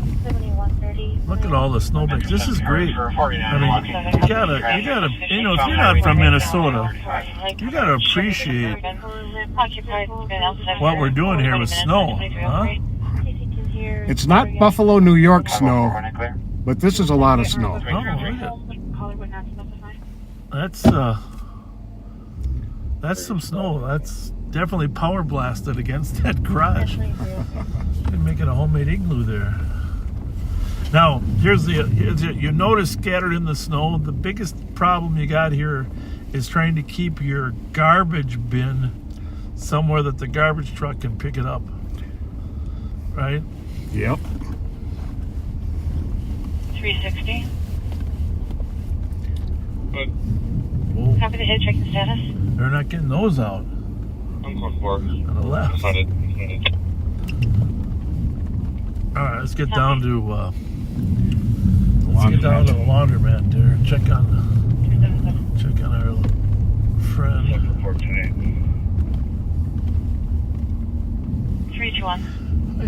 got enough heat in here. Just keep it on my feet. I think I'm going to cut this off, though, okay? Yeah. Sorry. Yeah, it's on feet now. 204. 123. November Kilo 093. You know, I was watching, what's his name? Dan Abrams? Is that Abrams? Is that the guy on Patrol Live? Patrol Live? Mm-hmm. But he does a news thing on News Nation. And he's very, very good. I mean, he's just a very, very talented news broadcaster. And I like it because he kind of gives both sides to the issues. But he had his father on there. 22214. Lloyd Abrams. I think Lloyd. It could be Floyd, but I think Lloyd. Who was a brilliant attorney on constitutional law. The 200 a copy And, on an assistant medic 4th Street East, Unit 504, anonymous caller. Where was that assistant medic? Was it on 3? 45-year-old male medic. Maybe I got it. Around scene 1045 self. He has been drinking. There's a PC callers on everybody. 10 East 4th Street. Okay. 212 copies. Anyhow, his father is like a renowned 217. constitutional law lawyer who's apparently argued in front of the Supreme Court. And 214. he had him on his show. It's kind of neat to see a father and son together on an intelligent news broadcast. 200 copies. 2306. Hello. Yeah. Yeah. Correct. 321, Fletcher now. Can you change the address to the call 311? Oh, okay. 217 Flush. Thank you. 123 code 4, 2306. They're not to deal with the same person over the alcohol. Was there a call? Stand by, I'm trying to look at her. Yeah. Was that John? I'm looking it up right now.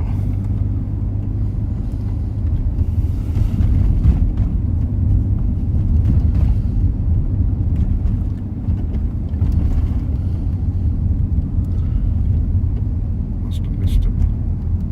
So, I just want to make sure I got the right laundromat. It's behind us, right? The one up there by Keith's? I am not sure I'm where guessing it is. that's the one they're talking about, Keith's and Arcade. 43. Just on the other side, their laundromat. There's another one down there, but I think this is it.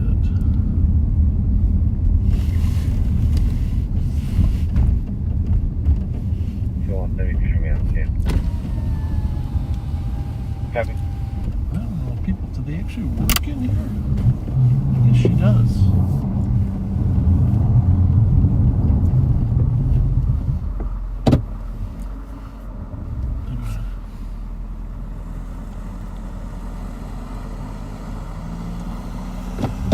I'll tell you, the machines have upgraded since we were here.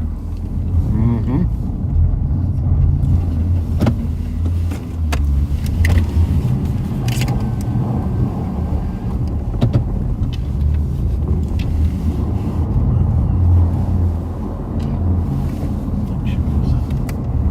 You want to run in there and check, just see if she's in there? Yep. Tell her husband tells us to check on her. Could be a different one, but I think this is it. Hang on one second here.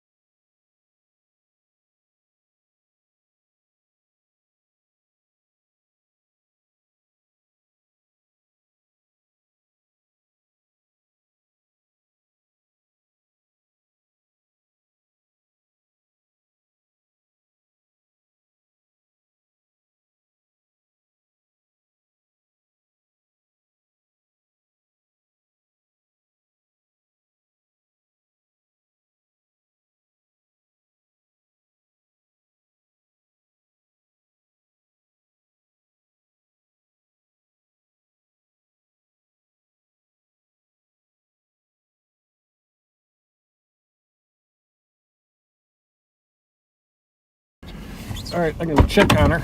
And here, I'll be right back.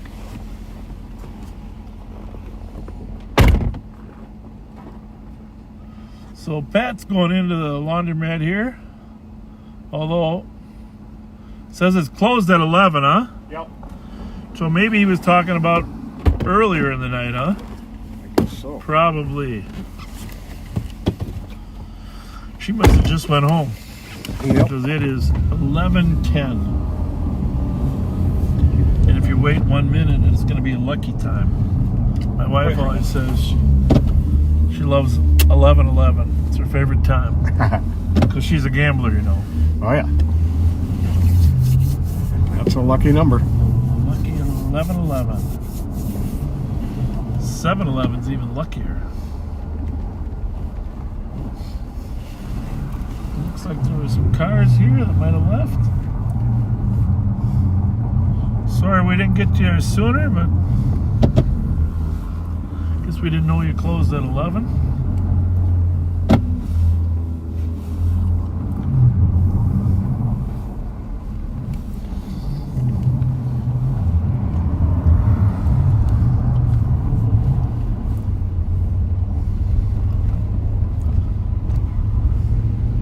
Anyhow, back to you new viewers on YouTube, which I know there are always 1,000 or so. You know, one of our focuses in life as police officers has been to connect with people, but also in a kind way. We've arrested hundreds, if not thousands, of people in our 40-year careers, but we always treated them with respect, and there was no need not to. I mean, they always appreciated the way we treated them when we arrested them, and we're just trying to help steer them back on course. You know, I've said it many times in the past. I've got Facebook friends. I've got personal friends that I meet socially who I've arrested, who some I sent to prison, who thank me for having saved their lives, because they were on a course that was going to end their life.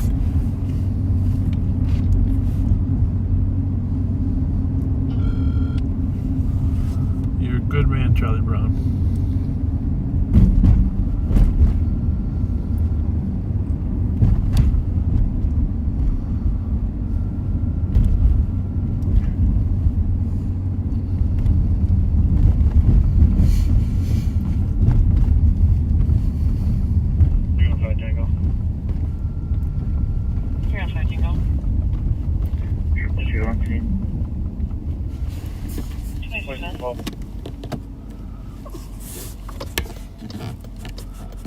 What do I need, a little super glue on there, huh?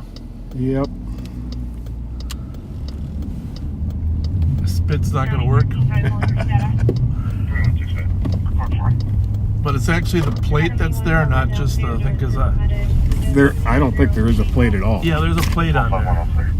So you got a plate under there. Oh, yeah. And then, but I guess the question is, if the plate's loose, I can't fix it. But if the suction cup's loose, I can resuction it. So there you go.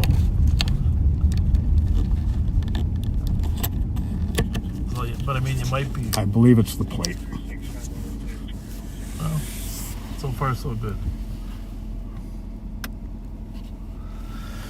It's better than what we used to do with that really expensive homemade mount.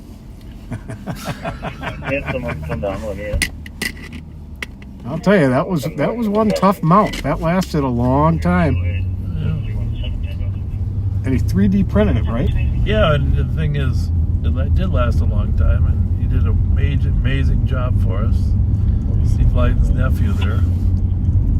And but the first version the plastic that was 3D would melt if I left the car in the sun. But we just kept rearranging it. Oh, thank you. Thank you. You're doing a great job. Yeah. That's a lot of work. But ice all up under this. That's a lot of work shoveling out to the street like that, isn't it? Yeah, it's a damn bus stop. It seems like they would come here and do it, but they don't. Well, God bless you for that. Well, you're amazing that you're doing that. Thank you. Thank you. Your sidewalk looks perfectly clean too. Thanks a lot. Yeah. Have a good one. See ya.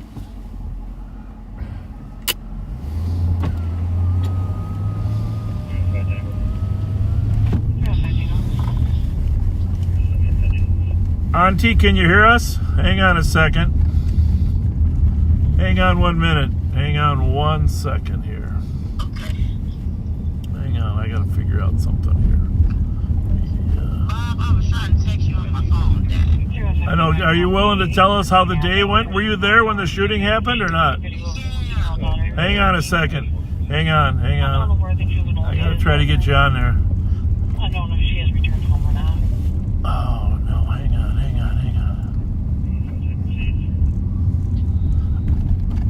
All right. Hang on.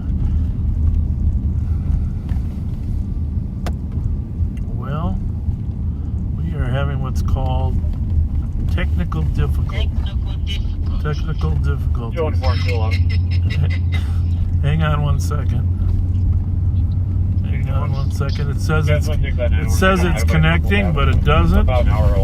So we're gonna try something else here. We're gonna try plugging you in. 510 Humboldt, apartment 102 for the previous. What the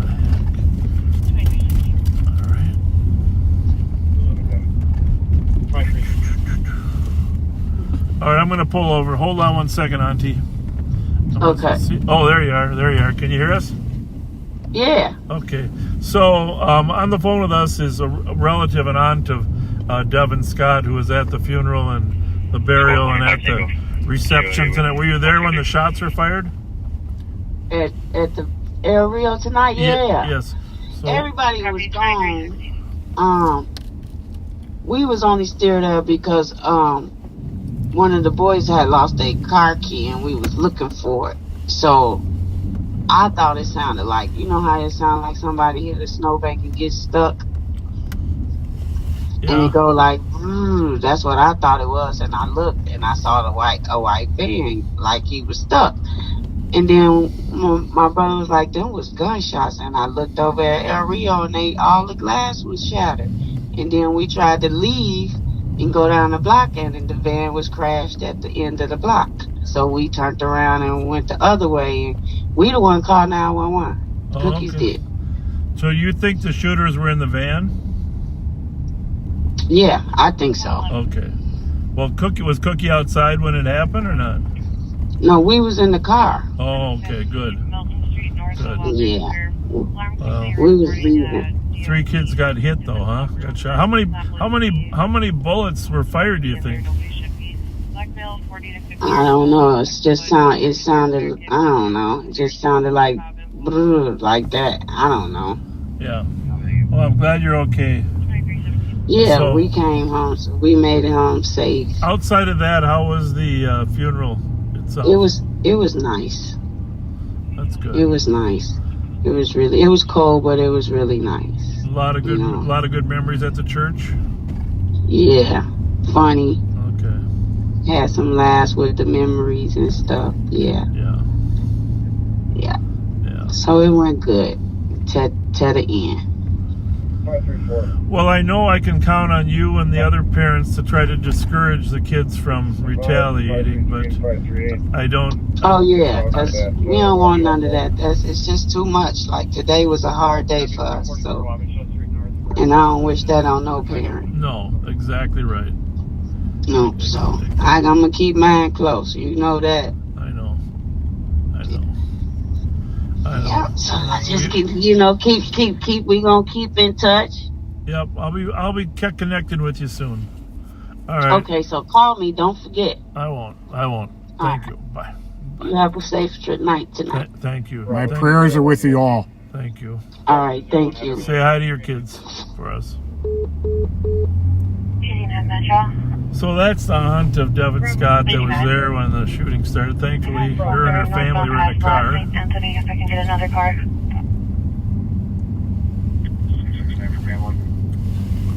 Those are the kinds of relationships that Pat and I have. Well, you remember when there was the shooting over there at 2319? Remember when they had the memorial over there in Concordia, and remember we ran into the son of your friend at the bar? Yep. I mean, Kurt Favors' son. Kurt Favors' son. Yeah, I don't know. It's 3612 478 2696.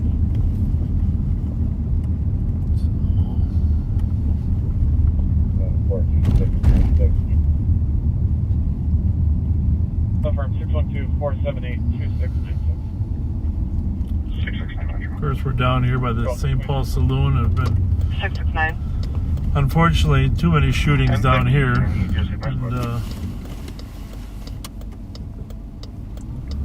2320. Raymond Hobbs Memorial was right here outside of. Alex worked on him, tried to save his life. That one, Alex was one of the first ones here.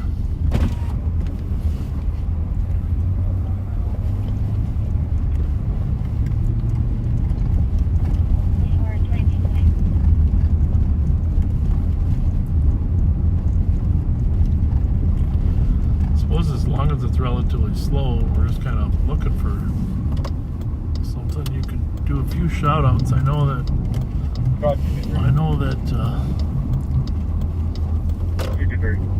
actually there's a young 3-year-old, Daniel. It's his birthday today. Happy birthday, Daniel. You're probably asleep by now. You should be. It sounds like a female in the background. There's no previous phone history. But we got 2321. Pat the birthday man. You gonna take a shot? Yeah, I gotta catch up here. So I don't know. It says that someone just said that the comments on YouTube are out of control. So we're gonna call the smartest man. Call Kyle Meestead. If that's true, we're gonna shut him off. Metro 2407. We don't want unkind people. There you go. Gonna attach an 89 Summer event. Sounds like they will come up. Hey, we got some backseaters telling us the comments on YouTube are out of control. Copy that. Turn them off. Let's turn them off. If they can't be kind, let's turn them off. 669 Metro. A little easier to monitor them on Facebook. 669. And that's a done deal. Comments are off. Comments are off. Thank you. Thank you. Thank you. 489 in field and no damage from what I can tell. I was pretty close to him, so he didn't have time to get A speed. So. Well, happy birthday to Colleen Wyrens.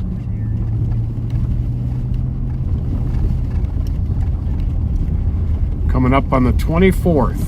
Oh, that's today. How old is she? 66 years old. Ah, she's a baby.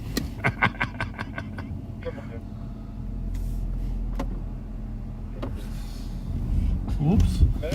I'm not going to pull in front of that 3rd Street bus. Thank you. Scott Sims is his 60th birthday today. Hard to see around these corners. Shout out from us and your daughter Darcy Roadwald. Happy birthday, Scott. 510 average gold, wearing a gray jacket with tan sleeves, blue jeans, and snow boots. That's 2623.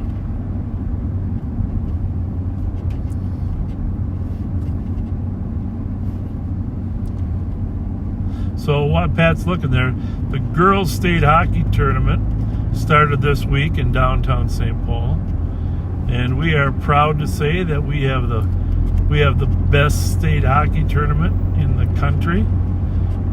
Girls this week, and in 2 weeks it'll be the boys, and unequivocally, overall statewide, we are the state of hockey. And I know there are some people in Canada up there in Montreal, Canada, that would probably dispute that. There's probably a few people in Massachusetts, New York. What am I seeing in front of us?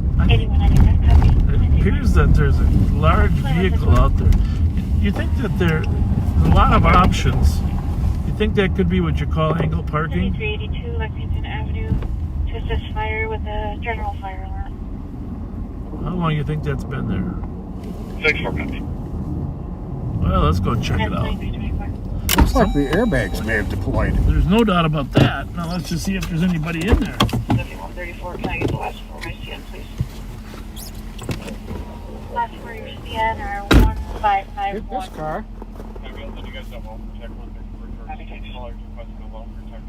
You're welcome. 2325.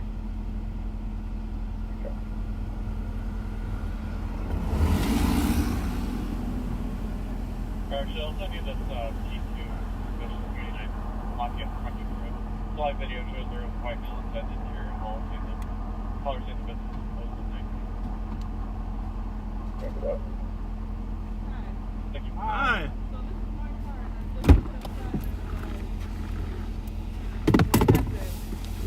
Did you call? No, I didn't, because I literally just walked up. I have 2 small kids upstairs that I can't really leave them alone. So Right. I don't know. I didn't want to walk up to the car because I don't know who's in there. There's nobody in it. They looks like they took off. Did you hear the noise or not? No, I didn't. Nope. Well, the car is locked, folks. There's nobody in there. The car's locked, so they obviously left. Should we run it? Yeah. We're gonna run the plate here, and well, we'll get a squad. And we'll get a St. Paul car to come by. Okay. What unit are you in? 205. Okay. Okay, thank you. You bet. Was it 701?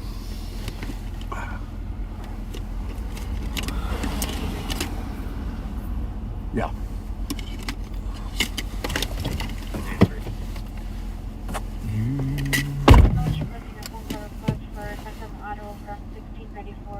Avenue. 701 East 3rd.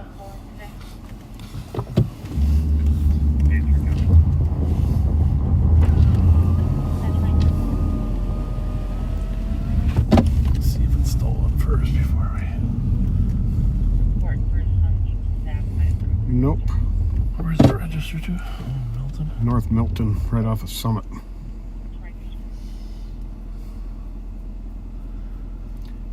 Well, you got channel 3 on. Let's see if they'll send a car. That's her car that got hit? Yep. Can you back up a little bit so I can get that plate too? Good idea. Approach by a citizen. 2755. Oops. 2755. Yeah, we've been approached by a citizen who wants to report their car accident in front of 701 East 3rd Street. It looks like the striking vehicle, which is Hotel X-Ray Delta 537, I'll get the other one. has been abandoned with an airbag deployment, and it's a white Audi that was hit. The complainant is going to be in apartment 205, and her plate number is Juliet Uniform Papa 044. And it's still obstructed. And the striking vehicle is sticking out into the middle of the street and locked up. Yeah, I'm gonna get a flip started. Take up. Go ahead. You could create a call and send me the EP.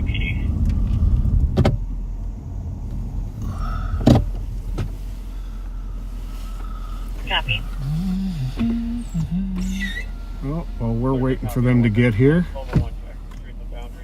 I'm going to give a shout out to our friend James Gustafson. Yeah, he's a really active backseater. Yeah. His 75th birthday. Hang on a second. We'll just check that. Somebody's going to shoot up a place. Channel 2. Copy. Foundry. Oh, Jesus. 2329. And 213 is the niece and the comp on scene? Sounds like the comp isn't on scene. Sounds like the niece called him. I can get the niece's phone number for you. No description yet. Copy. Just put in the CAD or just send me a message. Will do. But James, that shout out is from your daughter Carolyn, who you introduced me to. Oh, I think that was about 2 months ago. And so happy birthday from Carolyn and from us. And Sean, thank you for the note that trains are not to block streets for longer than 10 minutes. Okay. What do we got going here behind us?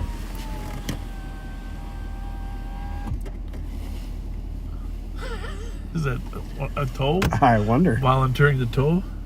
Well, we gotta wait. You can go talk to him, but tell him St. Paul's. Looks like he's coming up. Could you have that guy come back down and let me up, please?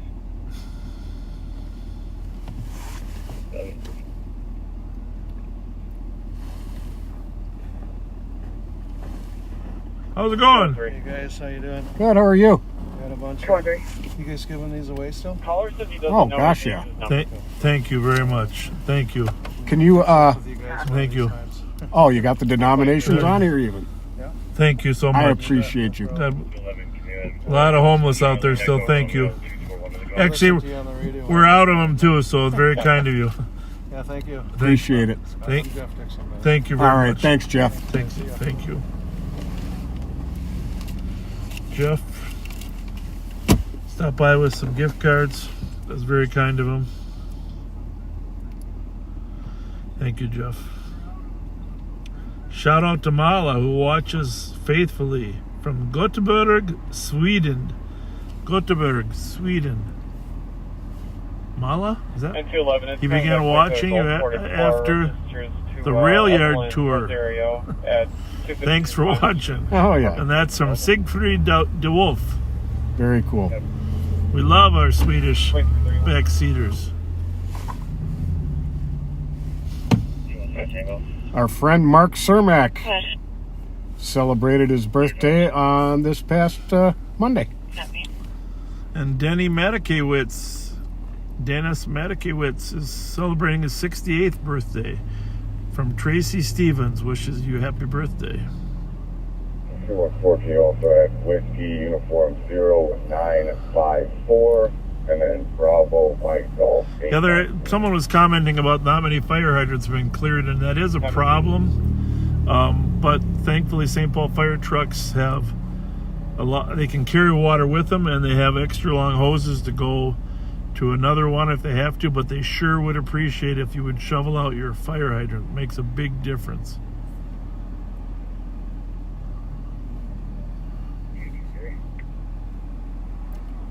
Two, 3.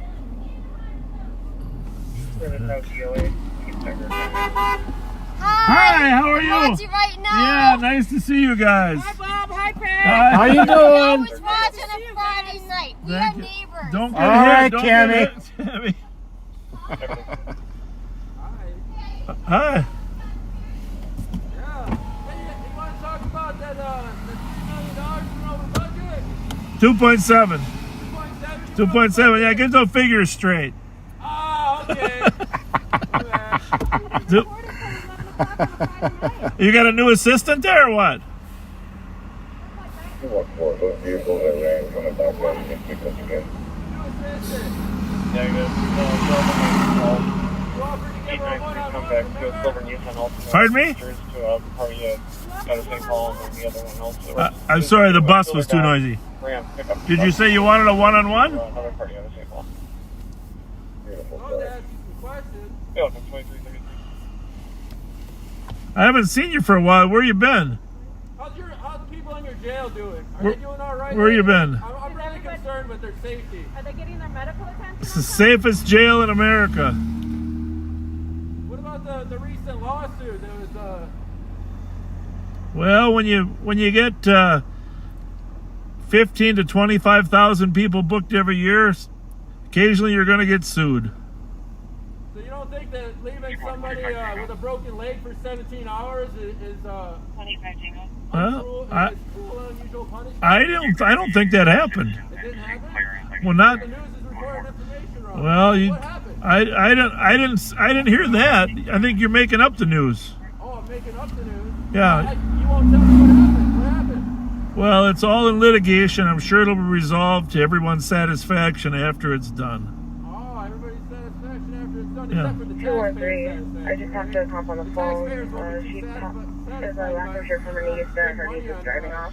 Well, we'll just take a look at the area. now you're starting to get mean and nasty. I was answering your questions, but now you just want to take it to a whole new level. which is unfortunate because I try to be nice to you, but you just don't really, you don't. I even caught your slide comment of you asking if I was insecure. That's very professional, isn't it? As a Well, that's. sheriff of the county asking. Well, everybody has some insecurities, and yours seem to be evident as well. But see, the thing is, you like to take and tell your own story rather than the story I want to tell. So we each get to tell our own story. We're gonna roll our window up now. I don't have much hair. Hey, I am getting really cold. God bless you both. God bless you. God bless you. God bless you both. Good Lord. Oh, Jesus.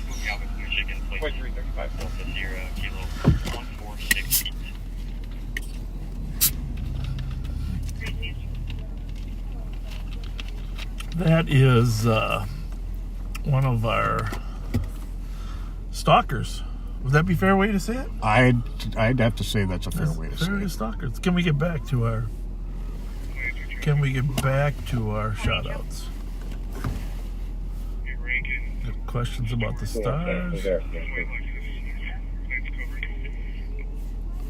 So we are sitting here, if you just joined us, we're sitting here waiting for a St. Paul car to pull up here and handle this accident. It is a St. Paul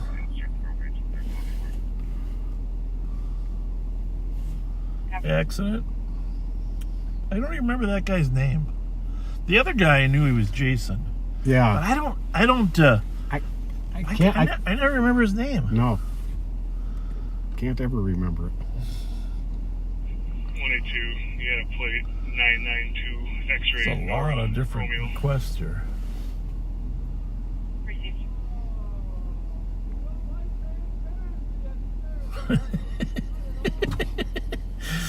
This is what we have. We try to give them a little time, as long as they can just be pleasant. But they, it's when people can't be pleasant, we just roll the window up.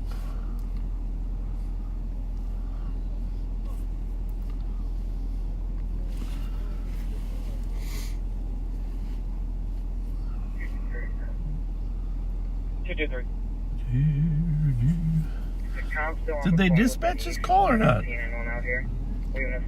Squad volunteered for it. I don't know if that was that training car. Was he coming here? Yes. 213, can you advise? Because I was afraid he was taking a different one. Nope. He's assigned to this one. Do you know if the cop was still on the phone with Denise, or did she disconnect? Negative, once you disconnected, they call 911. Sounds like he's just babbling out there.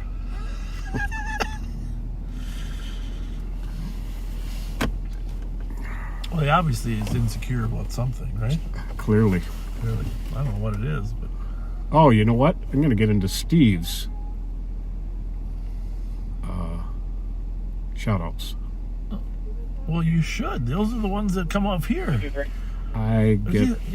I feel you guilty. have people sending them to me in about 16 different ways. All shout-outs should go to Patrick J. Scott. No, all shout-outs should go to the Live on Patrol messenger. No, because you like just now, you just found them. You read the ones on yours for sure. And I always read Steve's. 321 traffic. By the way, the final score of the Guns and Hoses game was 3-2. 3 for the cops and 2 for the firefighters. And there's somebody screaming out there. He could be in violation of the noise ordinance by now. Alpha Papa Kilo 251. Anyhow, a lot of you showed up there. Thank you. Thank you for showing up. The Guns and Hoses event up at the White Bear Super Rink.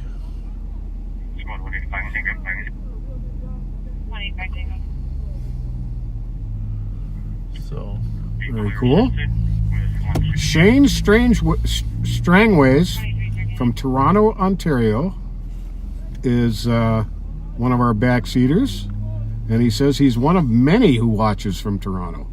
Well, thanks you, Shane. Lori Anderson turned 48 on February 18th.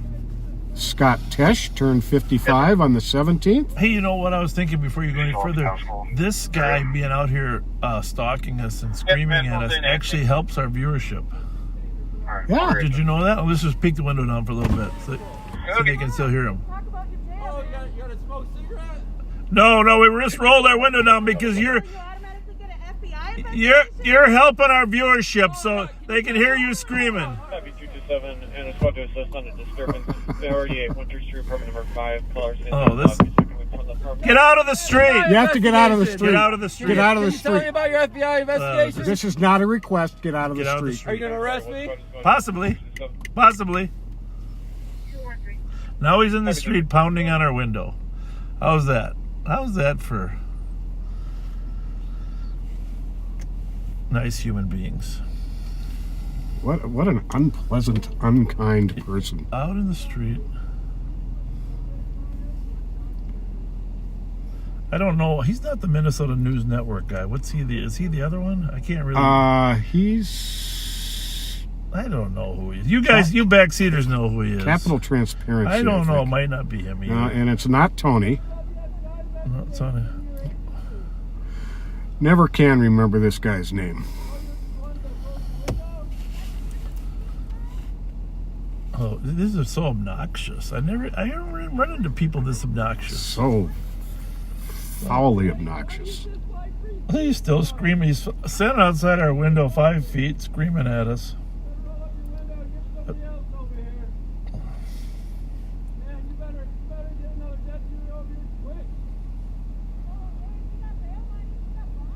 I don't know who the woman is. She's never been around. Laurie Anderson turned 48 on February 18th. I'm going to get to this important stuff. Okay. He's not important. Yeah. Scott Tesh turned 55 on the 17th. Raymond Nichols turned 70 on the 17th. Best dad ever, says son Raymond Nichols. Happy birthday. Oh, sorry. Bill Morgan, from your wife Joanne and from us, on February 22nd had your birthday. Andrew Colby turns 28 on March 1st. Amy Jo Willman turned 21 on the 22nd. With love from mom Doreen Platt. Brad and Kay Herman from Indiana celebrated their 47th wedding anniversary on the 21st. Kendra and PJ Levercom, 8-year anniversary.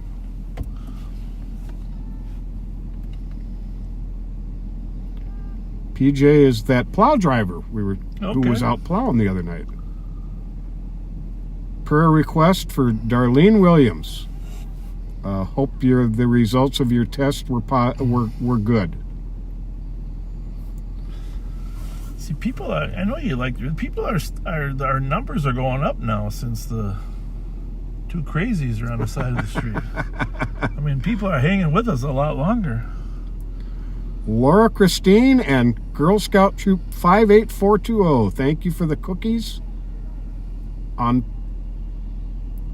patrol and donations. Thank you to the backseaters who sent in photos from the Friday 217 LOP broadcast. We're gonna have another accident here. 1251 and 5505 on scene.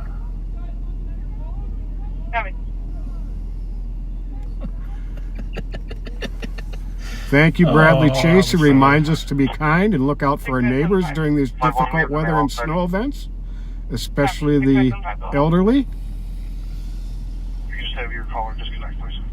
Oh, remember the tow truck driver Chris Frovick who gave us the I think it was $500 in gift cards? Yes. Hey, before I go any further, are you sure that they took this call? Yes. And 278. 100%. And are they just hiding out because they're... Copy. Have a good night. Well, can you check on their ETA? Chris Frovick is now partnering with Reverend Spence. Oh, awesome. Any others? 2344. What, if I go to the unit, it tells me the location, correct? Oh, that's what it should say. 316. They're at Arcade and Haha. 370 single. literally though, these two are just screaming out. It's unbelievable. I don't think they realize that you guys really can't hear them. Any additional for minute EOG? It's not really interfering with our educational broadcast. 364, copy. Any additional? But I think he likes to hear himself talk, right? Have a good night, 2345. Definitely. Mike Mabbitt from Manchester, England. Seriously, guys, we can't hear you. We don't know what you're saying. We don't know what you're saying. Haven't a clue. We hear mumbling. I'm not exactly sure how to pronounce this, but Chelsea Charest is the granddaughter of our old friend, retiree Dennis Tuberty. Really? She is a backseater every Friday night. Well, Dennis Tuberty was amazing. Absolutely. We loved him to death. Thank you, Chelsea. We loved him to death. Your response 183, good night at 2345.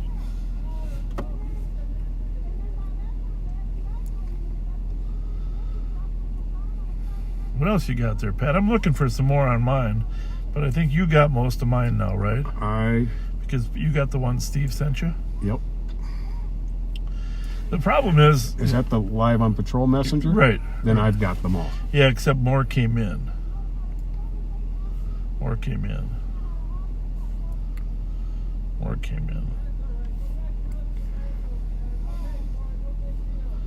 So I knew this already, but so just a reminder for those of you.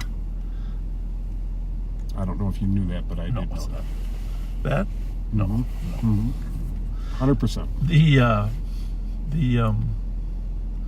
If you want to get one of those books, Katrina has built a website, and she launched it tonight. It's called liveonpatrolbooks.com. liveonpatrolbooks.com. And she's figured out the shipping and no international shipping. No, nothing is going to us, but she'd like to take pre-orders and she'll have them printed and then send off. And then sometime in April we'll do a little gathering where she'll have some books to sell here, and we will get her to come up and sign them as the author and the illustrator, and Pat and I, of course, sign them as well. 504 Metro. 504. What else is? What I is checked the area, including a couple gas stations. 49ers can be UTL. 2347. I think we're gonna start getting calls on these disruptive neighbors.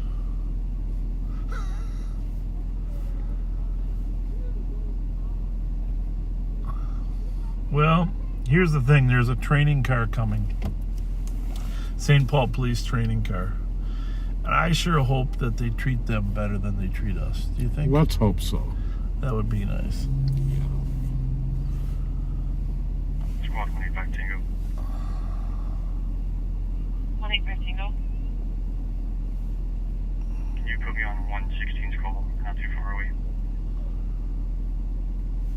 Copy 2348. I can't believe he came up to your window and knocked on it. In the middle of the street, Pat.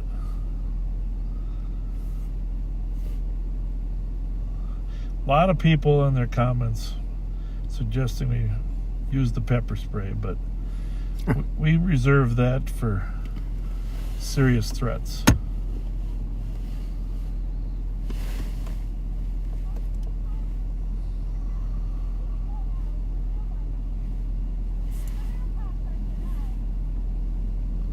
There we go. There we go. God bless you guys. Nobody's behind us, are they? Since they didn't learn to get out of the street. Copy. I'm going to send you guys back to that one. What apartment's she in? 89. 205. Please restart at 12. You're up.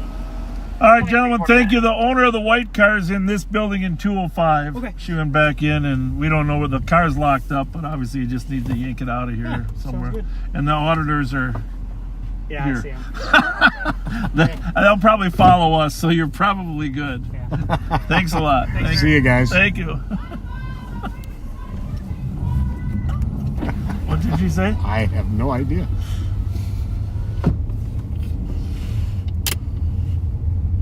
Well then, I don't know what she said, to be honest with you. I can't say that I really care when they get that rude. No, but I'll tell you what. I'm going to recommend that the subscribers to the Storm Chasers go on their page.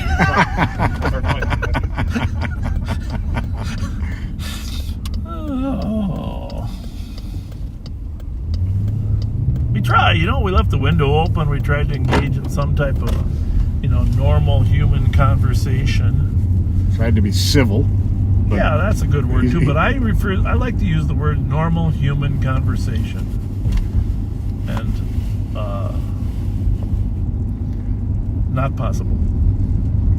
He has proven time and time again he's incapable of such conversation. Yeah, normal human conversation.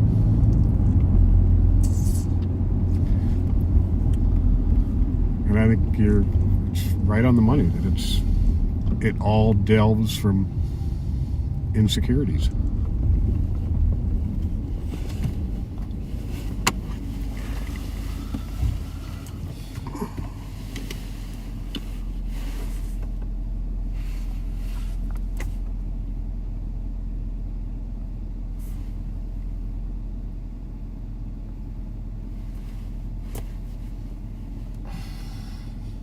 So anyhow, back to Katrina O'Meara. If you saw that beautiful book she put together, she's created a website, liveonpatrolbooks.com. She promises us the next book is going to be about Rev Spence. I'm going to buy 100 of those. Okay? 100 books myself, just to go around and brag about Rev Spence. Because Rev Spence is special. County 1313, we're code 4. Copy. You can put us in a no-check status for now. Copy. Thing is, we are live. This is just, you watch this as live. This is real live. This isn't 20-minute delay live. This is live, 5 to 15 second delay. And so people can follow us. We have some security concerns once in a while. But they can follow us, they can find us, they can harass us, which normally most people are following us to say hi and be friends. Did you only buy one package of Twinkies? Yeah.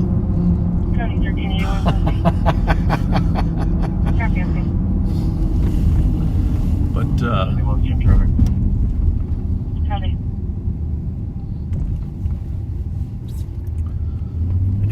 we try to treat our other people with kindness, so all we do is expect that other people do the same. We're going to head into downtown St. Paul and then over to the Western District.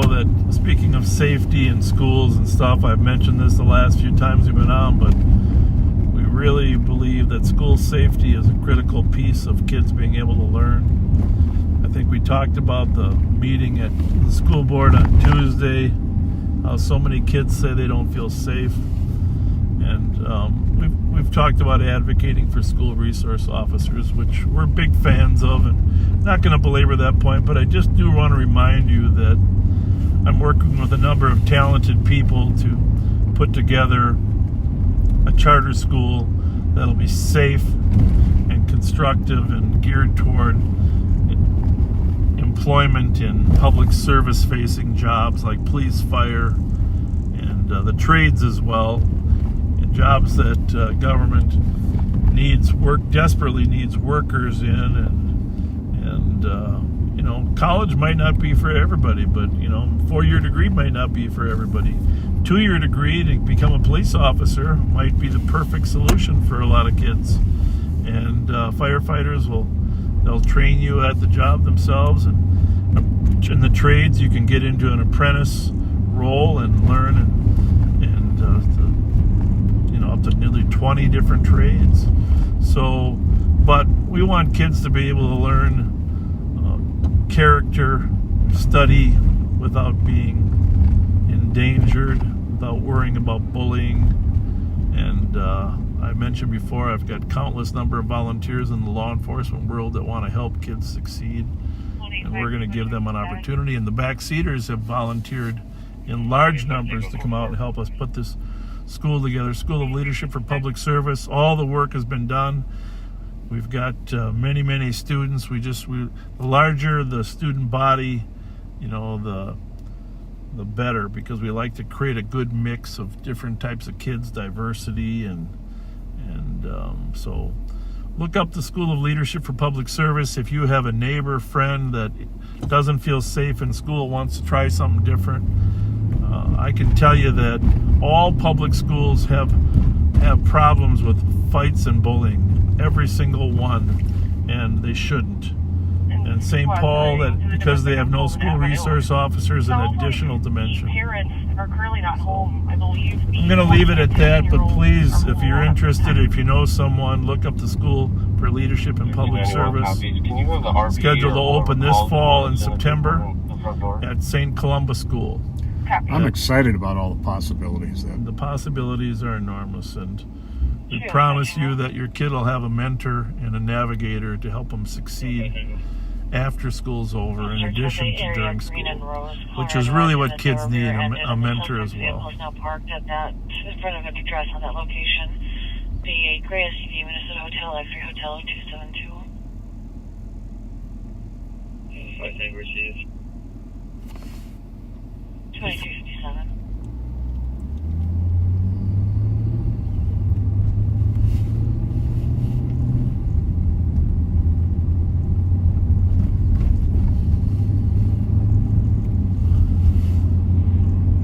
Well, here we are, downtown,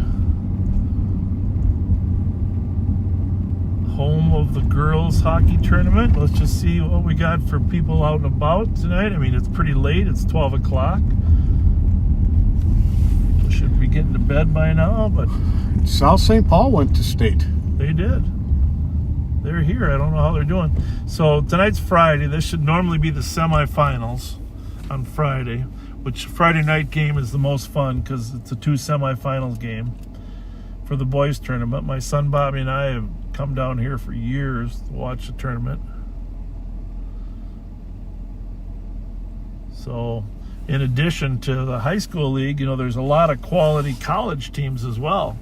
And Hamlin, my own alma mater, has a women's team now, and they won their first round in the playoffs versus St. Olaf.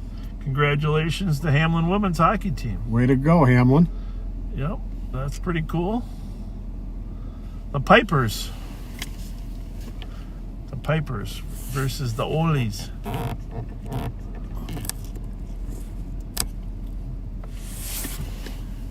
The Pipers versus the Olies. 223.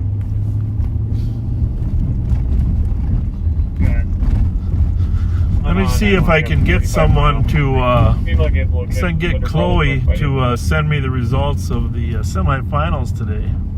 I'd like to be able to announce who's going to be in the final tomorrow night of the Minnesota women's hockey, and someone else might be able to tell us, but we got good help. We can probably get to the bottom. Somebody says Warroad beat South St. Paul. In the semis, Warroad beat South St. Paul. Okay. South St. Paul is playing for 3rd place. Tomorrow? Warroad won 4-1. 214, and you can send me that. And then what about the other? There's another team that probably played tonight in the That's all semis. I've got the results for so far. Okay.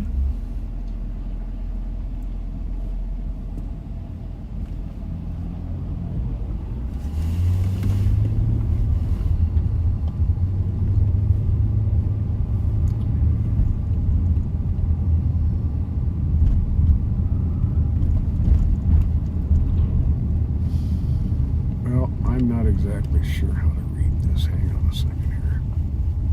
Instead of sending you the answer, they sent you the brackets, didn't they? They sent you the brackets.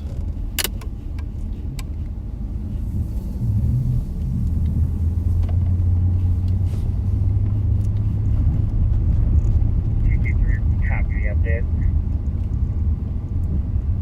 Yeah, I don't. Someone's If you get a gonna chance to pull over, maybe you Mother can. of the callers knows him. The brothers were only arguing. Andover with beat someone Edina, before PlayStation 2-1. A lot of arguing in the background. The caller hung up. Andover beat Edina, 2-1. Well, congratulations to all those semifinal teams: South St. Paul, Edina, Andover, and War Road.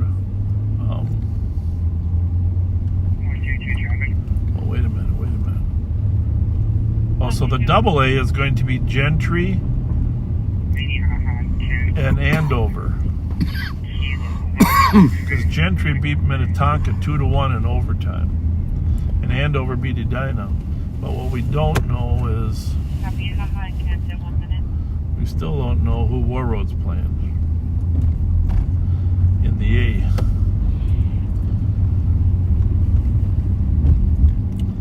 Now, for those of you that don't know War Road, it's a world-renowned hockey town in northern Minnesota, very northern Minnesota.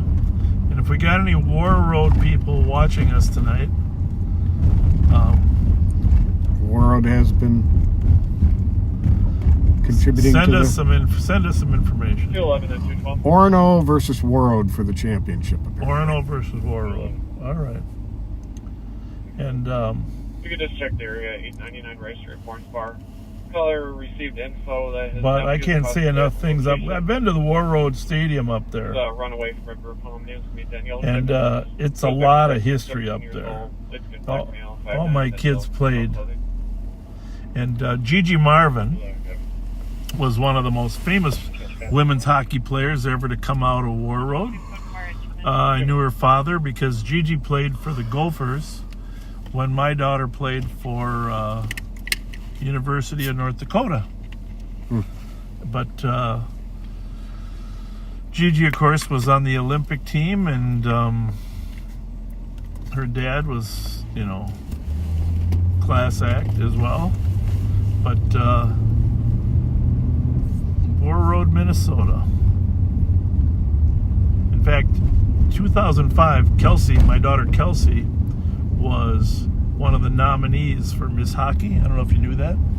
No. And Gigi, there was 10 nominees for Miss Hockey. Kelsey was one of them, and Gigi Marvin was the recipient of the Miss Hockey.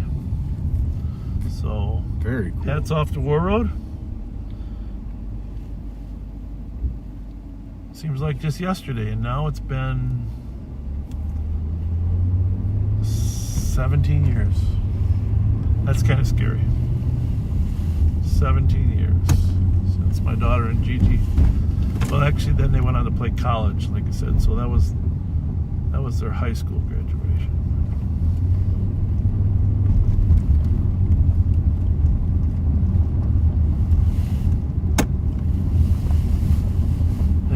Are you finding any crime, Pat? Nope. On an airplane, the navigator is supposed to find the target, right? The fact that I'm not finding any crime shows how effective we are. Well, there you go. You're looking out the B. Remember that little B-52 bomber that they would look down, and they would have to guesstimate how long the bombs would take till they hit the ground? Exactly. What was the name of that movie? 123. The weekly series. Sky. 419. 5 o'clock high. 12 o'clock high. 12 o'clock. There's only 12 choices. 12 o'clock high. With Robert Stack. Robert Stack, 12 o'clock high. And it was a fantastic film with Gregory Peck. Yes, you're right. And that was just an area. I didn't hear anything.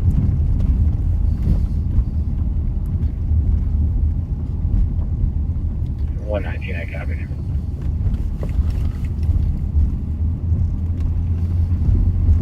102, I copied. Affirmative. Metro 211. 81. Go ahead.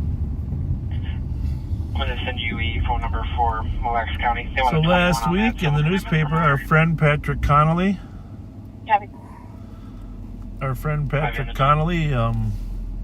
wrote a great editorial about his wife's experience being Yes, he did. carjacked. For those of you that saw it in the Star Tribune, I think it was entitled "What I Learned When My Wife Got Carjacked," or something like that. But it wasn't just about the carjacking. What he learned about how the juvenile justice system works, and he was outlining the fact that there are little or no consequences for many children. I use that term children because somehow when you're carjacking someone, it doesn't seem like you should be called a child. Really? But, and he talked about how, because the system hadn't held them accountable and given them some intensive treatment, that they ended up reoffending. And so he talked about what he learned. It's a great editorial. It's in the Star Tribune. Patrick Connolly, what he learned when his wife was carjacked. But Patrick took it upon himself to dig into this issue. I mean, I've never seen a one-person crusade that's been this effective. And you know, John Choi and I were working on this concept of having some intensive treatment homes that are secure. Mm-hmm. And that was great. We were working on it, but Patrick took it and he carried the ball. I mean, he met with legislators. He brought us to meetings. He met with the county. He met with the governor's office. He had just decided that I'm going to do everything I can to make sure someone else doesn't get victimized the way my family did. And just a little recollection, this is the first time Patrick's put his name on anything because it's a little hard for his wife. You know, they lived off of Grand Avenue, off of Grand in Victoria, and they pulled in. She was pulling into the driveway, into the alley, into the garage, and three guys in another car jumped out, and right about this time last year, actually, and stuck a gun in her and at her and told her they're taking her car. Give me the keys. Give me the keys. And there was three of them. They were in one car. And she had her child in the car. And she literally had to put herself at risk by refusing to step back and begging for her child. Yep.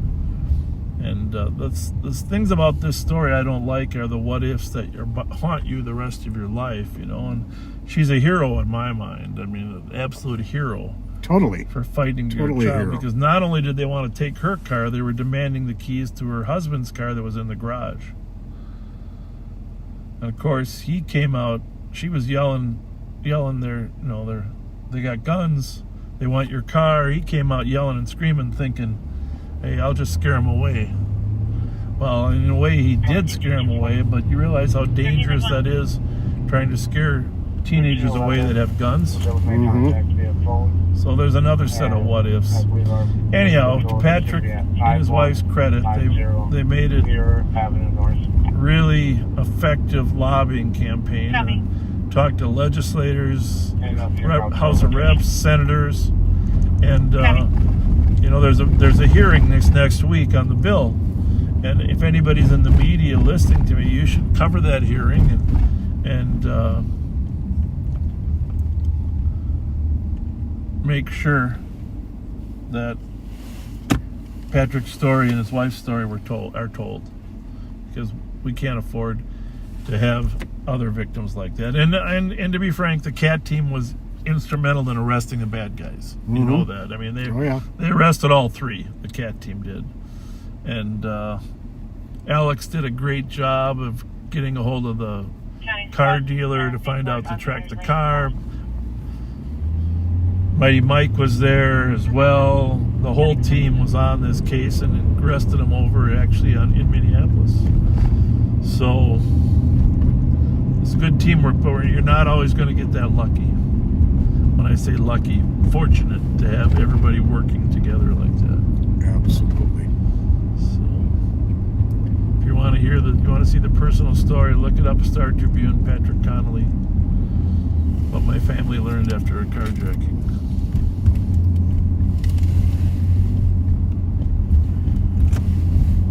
Well, I've been corrected so many times that I've got to acknowledge it. It was not Robert Stack in 12 O'Clock High. Okay. It was Robert Lansing in Oh. season 1, and then Paul Burke in seasons 3 and 4. Oh, I remember Paul Burke. Yeah. Well, what was Robert Stack in? He was in some plane show. Yeah, I can't remember. It wasn't Combat.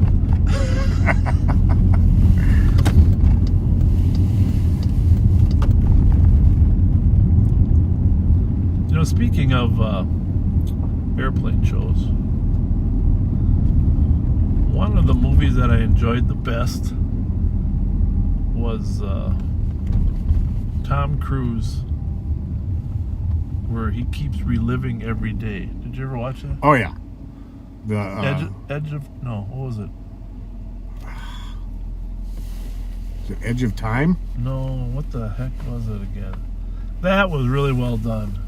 Yeah, with and that Rachel, the alien invasion. Alien invasion. Not Rachel. It's oh my goodness. But at the end, of course, they have to take and try to fly in and destroy the alien nest. But I mean that reliving the same time frame over and over and over was. What was the name of that movie? Somebody's going to tell us. Yeah. Edge of Tomorrow. Edge of Tomorrow. Thank you, Lyndon. Yeah, that's what I thought. Edge of something. Tom Cruise. Robert Stack was in a lot of shows. Yeah. Not just The Untouchables, not just the host of Unsolved Mysteries. Many. Oh, she's one of my favorite actresses. The one from Edge of Tomorrow. She did a nice job. Yeah. She's British.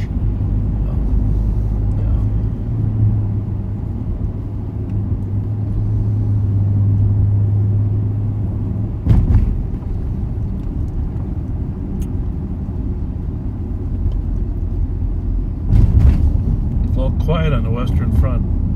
Well, we're actually in Central. But it seems to be quiet on the Western Front, too.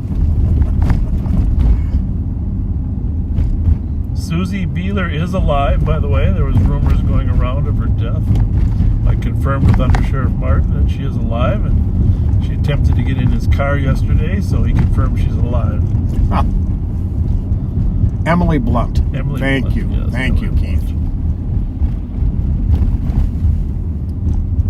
Emily Blunt.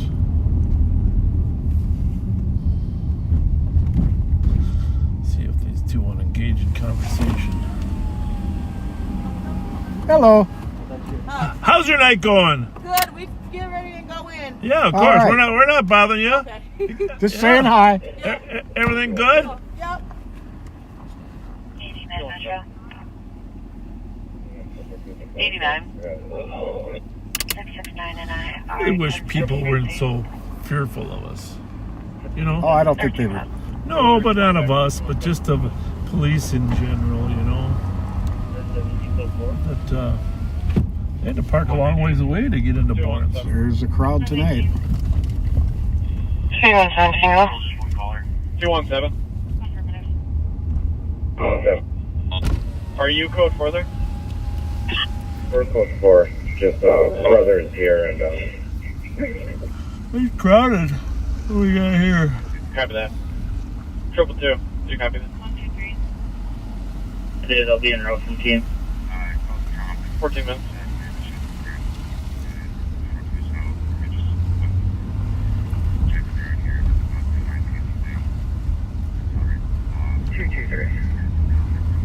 There's a skunk in that road. 223.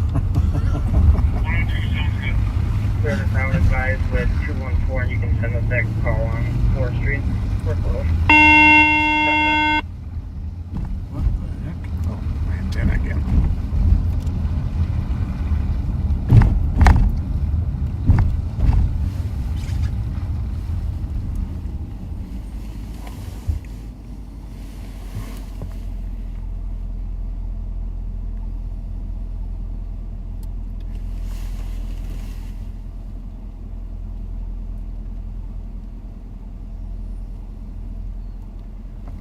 Ah, there you go. Robert Stack was the High and the Mighty.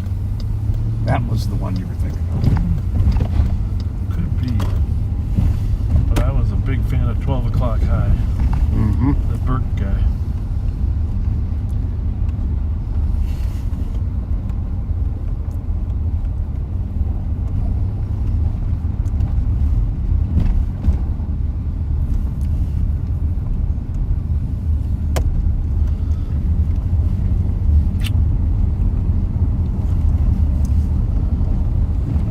Going on in the world. Let me just think here. I like to repeat stuff we repeated before, but everybody's glued to that trial that's going on. I'm personally not that interested in the trial, but a lot of people are. What department are you in? Which trial? You know, the father that supposedly killed his wife in Murtaugh, is that the name? Everybody's glued to that. He testified yesterday and today. I didn't watch him, but you know, he testified, in which mostly defendants don't testify, so it's a little unusual. But some of the greatest legal minds aren't sure what the outcome will be. That seems to be dominating the news. Squad 185 Tango. Someday I think we could probably benefit if we talked about a few unsolved cases. You can start with the animal complaint. You know.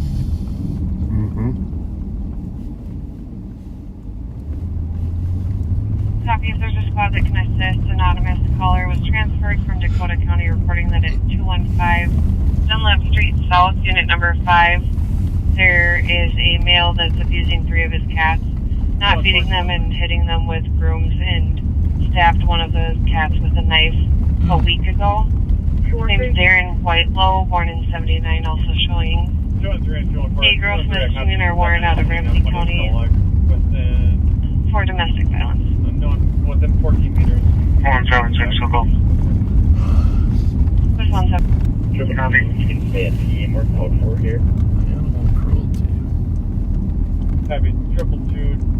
You can continue back to team. Medics are wondering if the address is confirmed. It sounds like they're having a hard time finding you guys.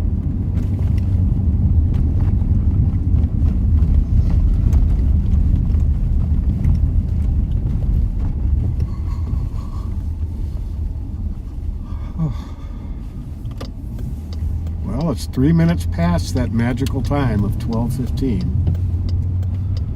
All right.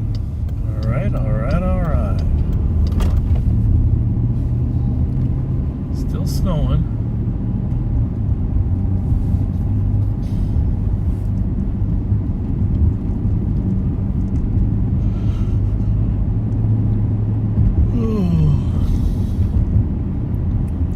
Very light snow, fortunately.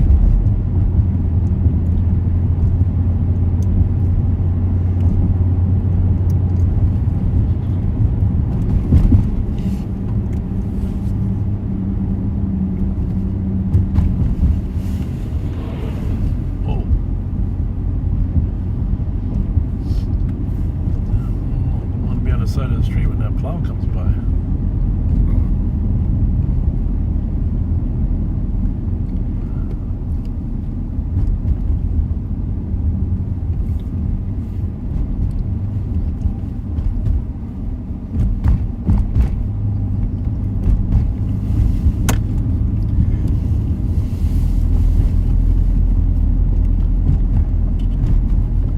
We are a long ways from that cat abuse call, and St. Paul squads are already arriving there. Well, since it's an indoor related call, we wouldn't want to bore you by going into the call. But I'm sure. But we would go regardless if there were not St. Paul squads available. But they are available and on scene. Yeah.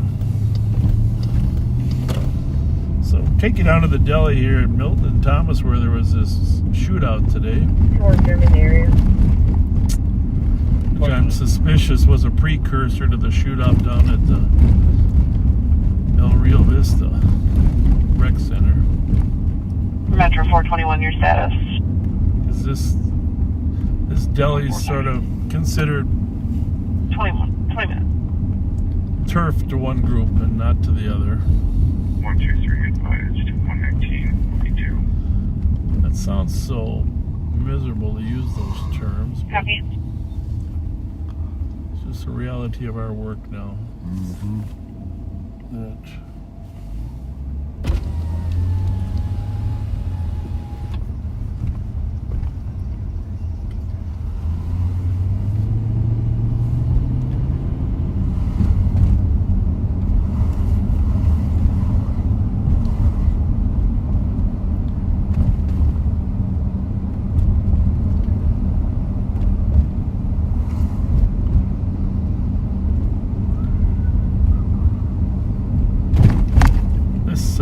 this is my home patrol area for many years. Pat worked over here too. He bounced around a little more than me, but this was my base. The west, well, it used to be A1. It was called A1. We had 6 districts when I first started. Then it went to 4. Now it's only 3.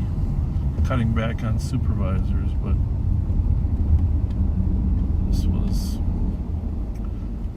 this was right up here was the border between 115 and 113. So we had 115 was the squad of midnights, 113, and then 111 was way out in the warehouse. Pat worked mostly afternoons. 135. 135.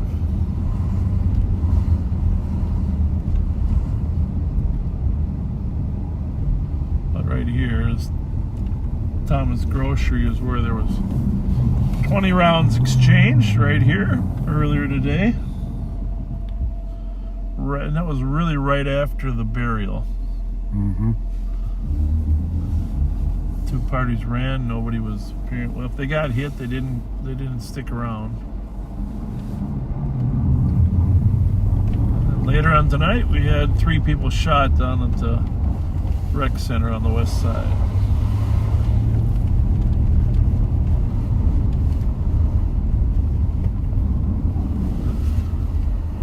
I don't think I've heard a call west of Lexington all night.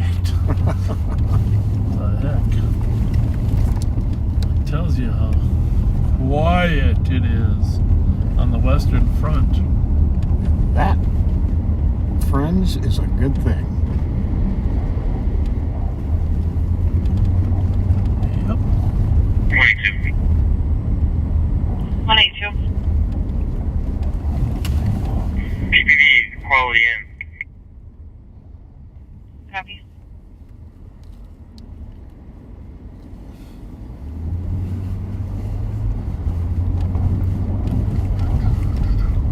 We are going to have a hockey game again this year. We've done this in the past between the city employees and the county employees.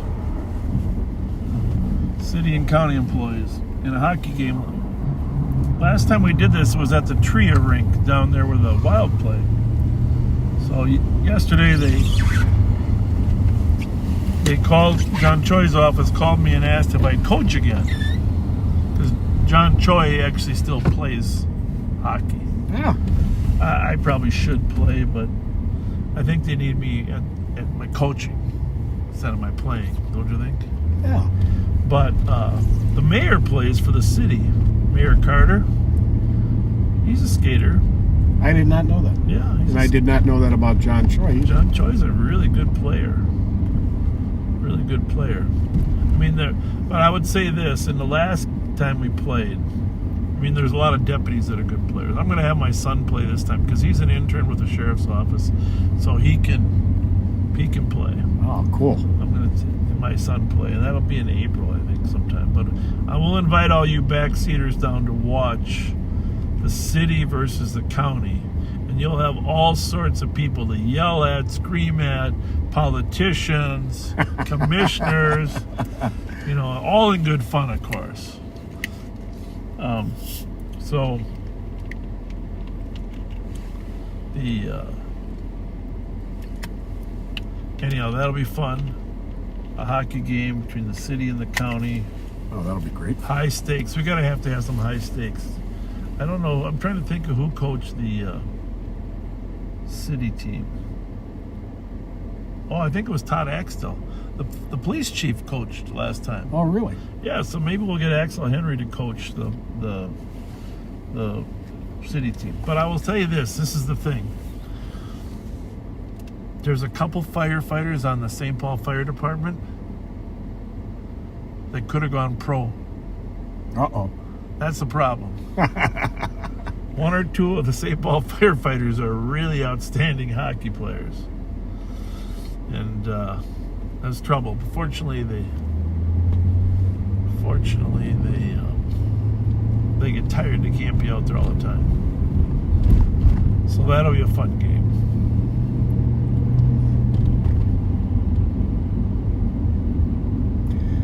I just may have to attend that. Well, we'll see if we can get you an honorary coach.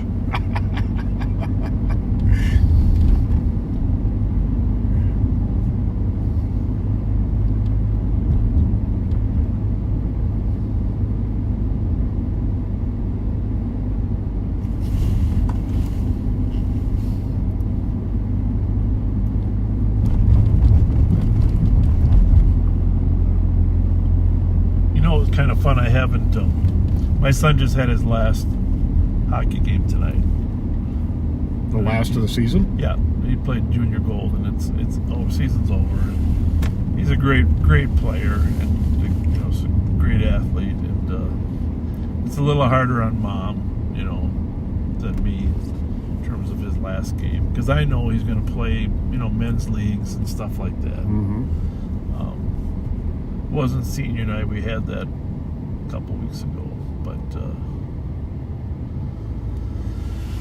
anytime somebody wraps up high school career, because we first took him skating probably when he was, first time we took him skating is at Aldrich Arena, where I carried him around. He was 2 years old. Carried him to get him used to having the wind in his face, and it was just smiling and laughing as we went to Aldrich Arena open skate.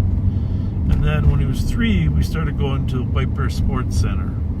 And then also when he was 3, he took lessons from Johnson. Don Sullivan was his coach. Don, if you're listening, thank you very much. And Bobby's about to graduate. Don coached the Mini-Mite program over there in Johnson for years. Just a great guy. And then, of course, he's part of White Bear program and Mountain View program. But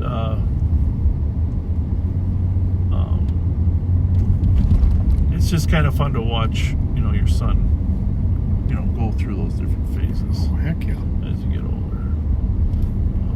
Hey, here's St. Columba, right here. Here's current location of the School for Leadership for Public Service. Somebody left the lights on. Donna Swanson must be in there working. But great location here in the Midway. Safe location out here, not too far from Hamlin University. We're going to recruit a bunch of Hamlin students to be active participants in helping your kid grow. So if you're interested in a safe, nurturing environment with a lot of mentors, check out the School for Leadership and Public Service. I think you'll be impressed. I know I have been. I talk quite often about people, elected officials. I don't quite get why someone would call school resource officers cop killers. And it's from one of the elected school board members here in town. I don't get why you would do that. The Midway Motel. You don't either, right? It's disgusting. Copy. And then not retract it, apologize for it, or something. It's just a foul comment. Yeah.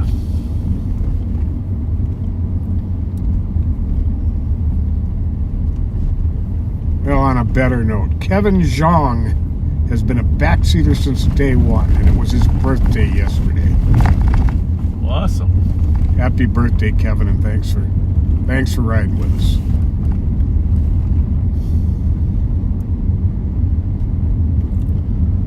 I'm gonna go check out Hamlin University over here. Some of my Hamlin friends are probably listening in right now.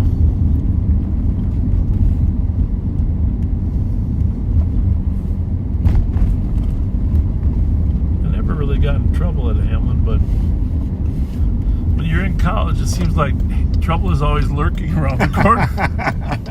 And not too far away. Not too far away. Well, I'm not sure how to pronounce your name, Dennis, but Dennis Rout Jr. from Northeast Ohio just had his 42nd birthday Friday. Happy birthday to you, Dennis. Happy birthday to every girl and boy. Vicky Hollenkamp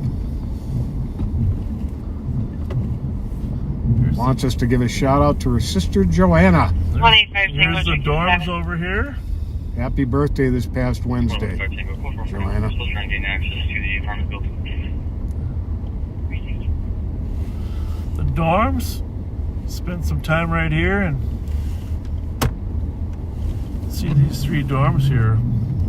Osborne, Peterson, and Schilling. Spent a year in Schilling and a year in Osborne.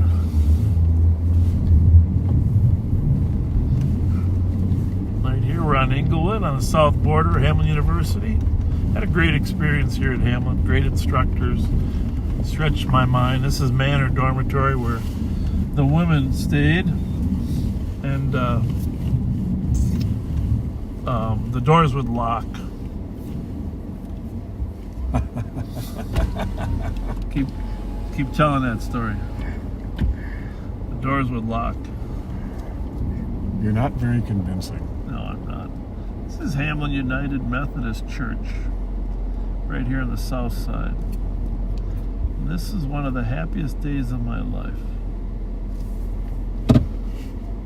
This is where I was married to my lovely bride. Awesome. Yeah. 214, 213. A lot of great memories. And it's beautiful. It's beautiful. Oh, it's a gorgeous. Beautiful church. A lot of great memories coming out that door. Right there. Am I a lucky guy or what? Yeah, very. Very lucky guy. It's a beautiful day in September. Steven's a lucky guy too, because his girlfriend, Mara Beecher, wants to wish him a happy birthday. He just turned 27 on Wednesday. Soren Dormitory on our right there. Of course, this new building, the Education Center here, wasn't built when I was there.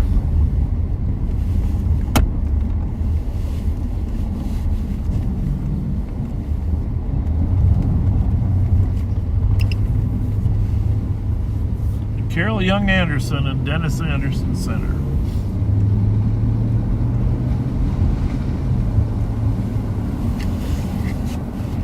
It's one thing the Sheriff's Office and Hamlin University have in common. They're really the oldest. Hamlin's one of the oldest universities in the state of Minnesota, and the Sheriff's Office is the first law enforcement agency in the state of Minnesota.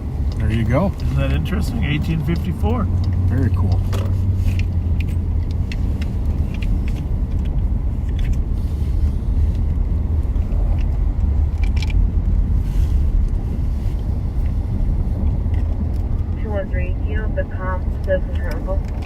And if you ever wanted a traditional building, Old Main, huh?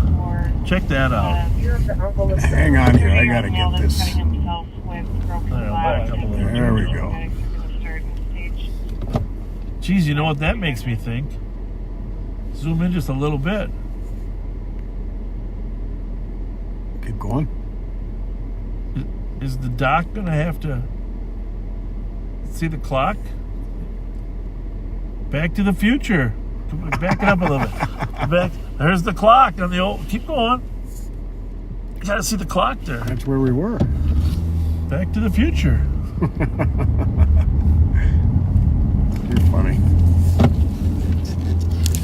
Yeah, the doc had to string a wire down there so the electricity hit exactly at the right when the lightning hit to start the DeLorean up. Ah, here's my old dorm. My first dorm as a freshman.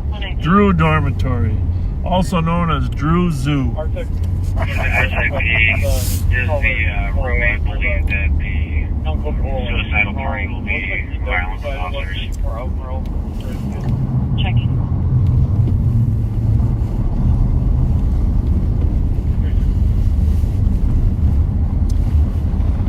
Freshman year, freshman in Drew Zoo. 1.21 gigawatts. That sound right? Oh yeah, exactly. 1.21 gigawatts.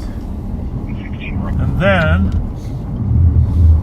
the football field. I got to take a memory trip by the football field. Copy 116. The subject is Eli. He's a 30-year-old white male wearing a black shirt, blue jeans. Is in the basement. We're working off duty or what? And it's unknown if he'll be violent. How you doing? Yeah, good. We're just touring the campus. Yeah, the one on Pascal there? Yeah, 878. Yeah. He's raging and screaming right now. That would be a good idea. Just in case you didn't know, we're live on patrol. But you know, I graduated from here in 77. Yeah. It's a different stadium than we had here, though. You know, when I was here, yeah, it's a great school. When I was here, there was an old cement stadium. And when Coach Tressel came over, and I coached with him after I graduated, when he took over, Dick Tressel is Jim Tressel's brother. Jim Tressel coached at Ohio State, but he was the coach here. He decided we needed more room. So he had us go in there, and we went in there with sledgehammers and jackhammers, and we took out some of the walls so we could make more room. This is a true story. And there's a lot of space in there once you take out some of those walls.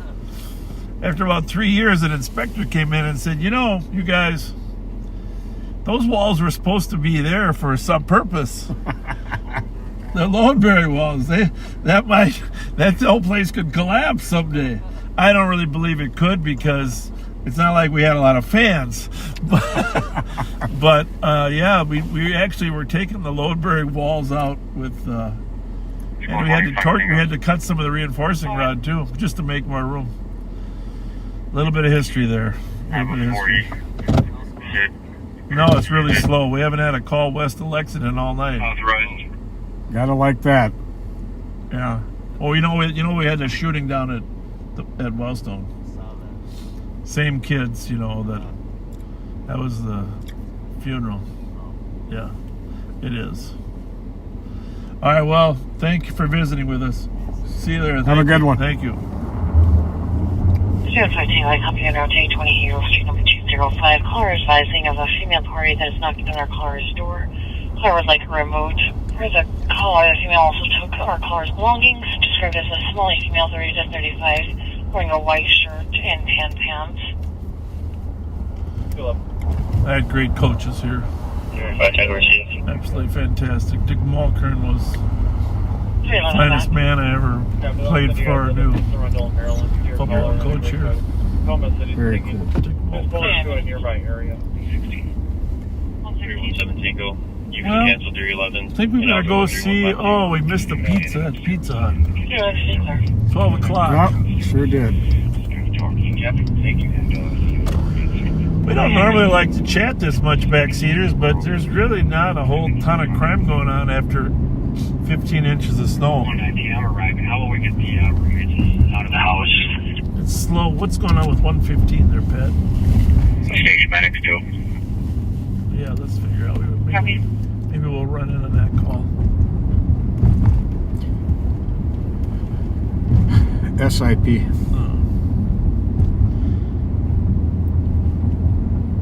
That's too bad. 102, I'm at Hamlin and Jefferson. I'll be there shortly. We're gonna leave that to the sergeant there. Yeah, 7 cars on it.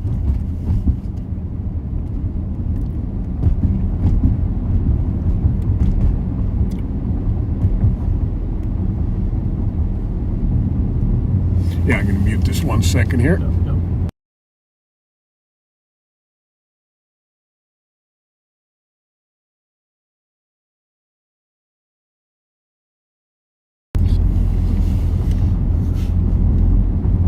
There are only 3 calls in pending.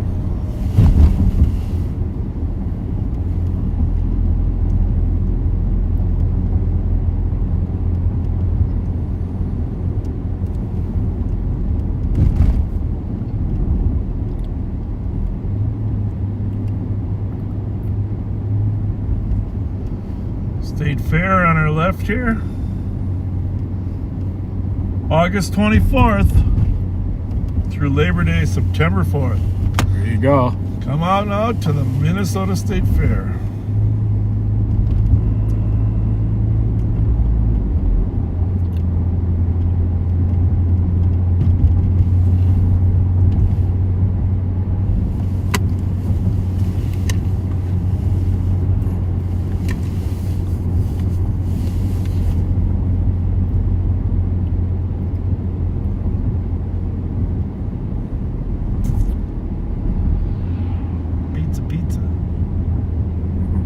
Maybe they got a leftover pizza, you know, they can sell them by the pieces. Maybe they're watching right now because they've watched last week. Maybe the pizza guys are cleaning up and they got a leftover pizza. Remember when I mentioned Jet's Pizza the other night? Yeah. Got a message on Messenger. The manager or owner said, be sure to stop by sometime for a pizza. Yeah. They're probably not open now, right? Nope, they are not. 19, I copy you on channel 2. 119, I'm having the roommate step out of the house. Sunday through Thursday till 10:30, midnight on Friday and Saturday. Does it look like they're in there? Nope. Looks like they're all done for the night. Oh, no, there's somebody in there. Alright, 119, we're gonna have enough people here to handle the situation. Sorry, Charlie. We got go back 40 1118. cases and everything like that, so anyone else not on scene probably can stay away. Just talking to somebody. Have you plenty of resources on Yep, C1815 there's going two people here there. if you'd like? 635 here if you'd like. Well, if he had any left over, he would have ran out.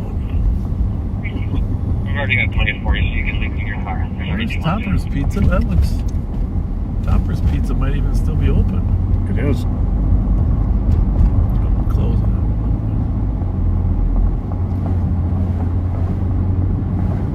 We'll have to go to M&H.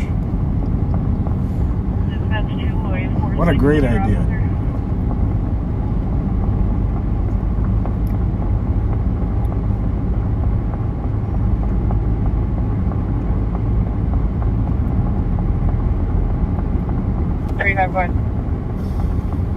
We received a loaner check from the suicide hotline at 19951 Headwaters Boulevard for Cassiana.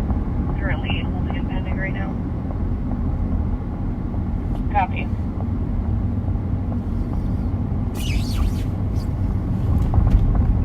It is 7 degrees out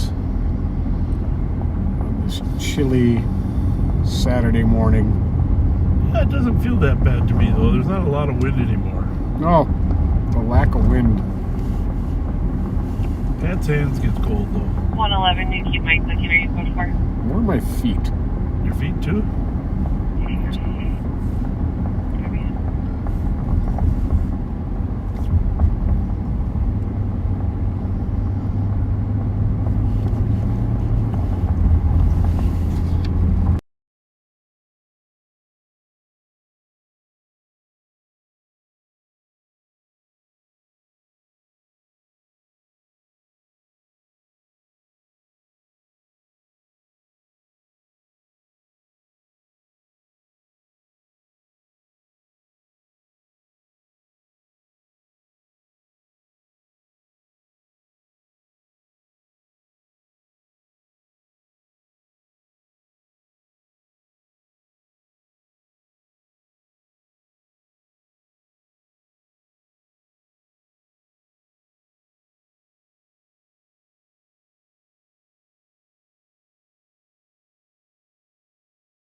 got all the radios on. We got everything on. This is what happens after a snowstorm. And the second thing is, to be honest with you, this is what happens after a major shooting, because everybody knows that the police are out there in numbers looking for retaliation and shooters. So, in the immediate aftermath of the shooting, there's quite often not anything going on. We've started giving verbal commands inside. We have numerous less lethal platforms inside. Giving verbal commands, no response yet. 635, we copy. We're not going to tell you much about where that is, but there's a suicidal party that the officers are trying to get to come out so they can help get some treatment. There's blood on the carpeting downstairs. We'll be moving down shortly if we don't get a response. Copy. Dispatch copies. 199 copy. We got the 1, 2, and 3 covered. Thanks, gents. Right, 102, no signs or sounds of anybody downstairs. We're going to start moving down. Copy, all squads 10-1 for 102981 Eichelhurst. I'm going to turn this down a little bit, just in case the suicidal party is listening, so I can't hear the radio.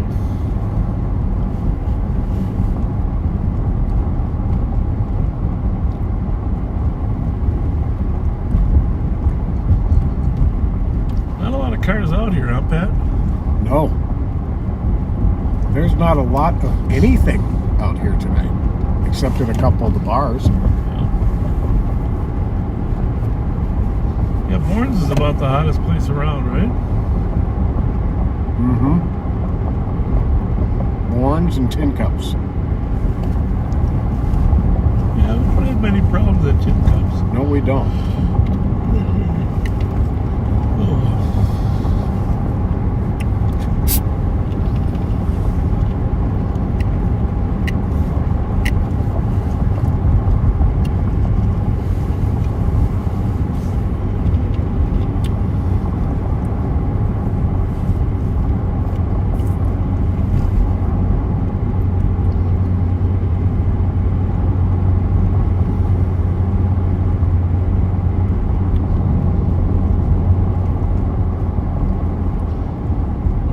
We are at Larpenteur and Rice Street, the intersection of St. Paul, Maplewood, and Roseville.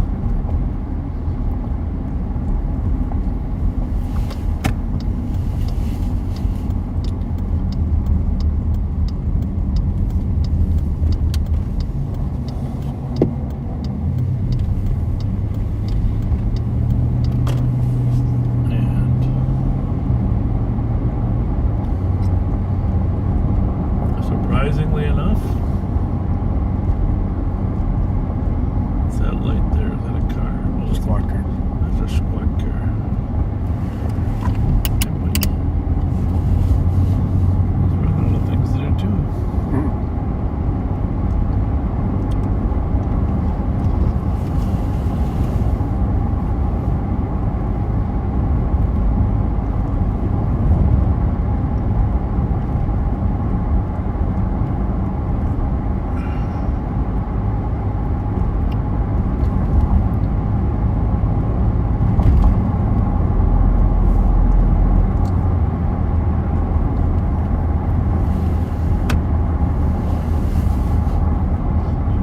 How lucky we are that there's leap year. Never thought about it that way. Yeah, that we get one extra day every 4 years. Is this a leap year? No. Oh, okay. It's only even. I'm not sure which year, but every 4 years it's even all the time. Do you know what would happen if we didn't have a leap year? What would happen? Well, every 4 years you would be short one day. So, in 40 years, the calendar would be off by 10 days. Okay? Okay. So, 400 years, the calendar would be off by 100 days. The seasons would all be screwed up. See how that would work? Okay. Well, if you that makes sense. If you rotated everything back 100 days, winter would be fall, fall would be summer. So just think, if we didn't have a leap year, wasn't that lucky? Thank goodness for leap years. Thank goodness for leap years.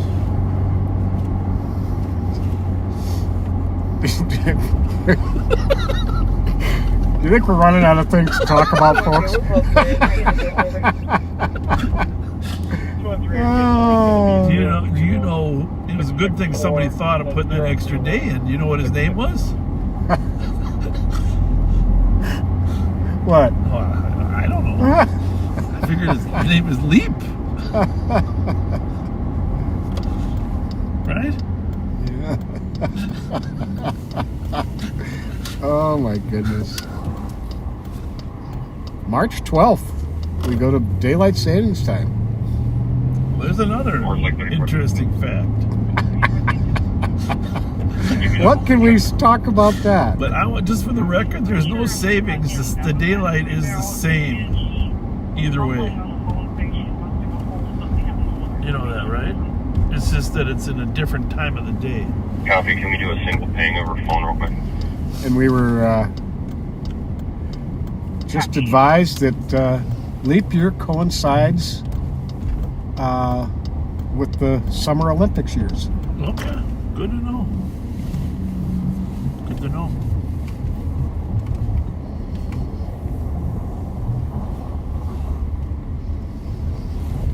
Technically, some scientists could tell us this, but I seem to remember in my science classes at Hamlin there at the science lab that every X number of years they skip a leap year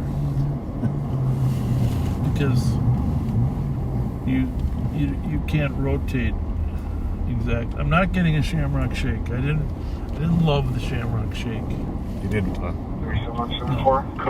But I got to get something. Wait a minute.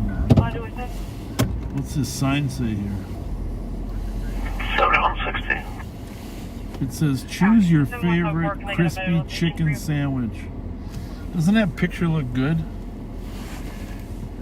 I know you're going with the cheeseburger, right? Eastbound 94 ramp and radio there. I'm thinking of the Cardi B and Offset meal. Oh. Let's see if they have a crispy chicken sandwich. I don't know if they make those at nighttime. Oh, I'm sure they do. Well, we'll see. It look pretty good. Oh, yeah, they do. Why are you so sure? I don't see the picture. On the far left. You think it's going to look like that? Doubtful. Okay. McDonald's, how can I help you? Yeah, I would like a... Can I get a crispy chicken sandwich?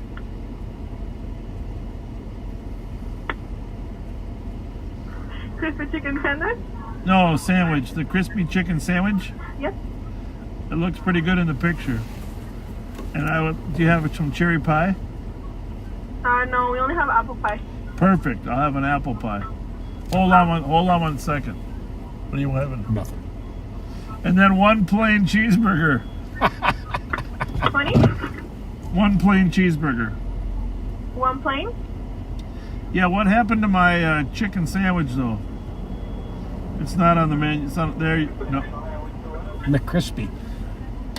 That's the McCrispy. Is that the McCrispy? Okay, very good.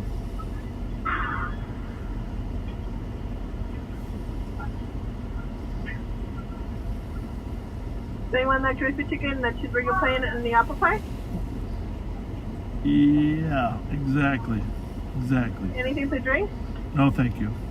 Okay. Go pass to the person, though. Thank you. Thank you. They're having fun in there. Well, they might be watching, but did you see she was playing with that menu? She had about 30 things on the menu. I don't...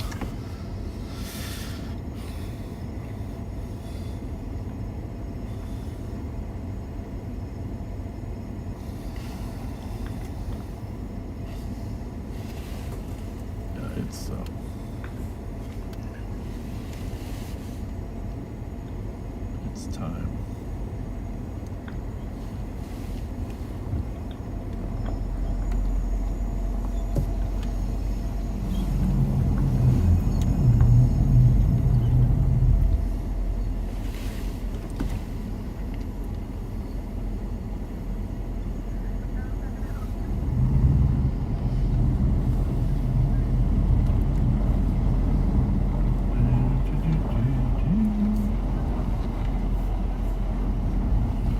How are you? Hi. How's it going? You scared me a little bit. We did? Why? I don't know. 669. I would be like, I don't have nothing Clear to do Ramsey, with would you send me a blood draw then? They scare you sometimes. Well, yeah. 56 minutes. We're not the scary police. We're the funny police. Okay, that's good. How's it been here tonight for you? Well, honestly, it's been kind of cold. But I mean, like, I'm just turning my night. Oh, you I'm are? gonna be all the way to 6 in the morning. Oh, you're the midnight guy, huh? Yeah. Well, I rather work at nighttime than daytime. because you got other out. What are you doing during the day? Well, I have a second job. Yep. What's that? What is that? Same thing. Oh, at another restaurant? Okay, well, good for you. I'm trying to help my mom out. Good for you. God bless you. God bless you. Moms are worth it. Oh yeah. Well, my dad as well. I help him as well. Yeah. All right. Well, have a good one. Thank you very much. Take care. Nice young man.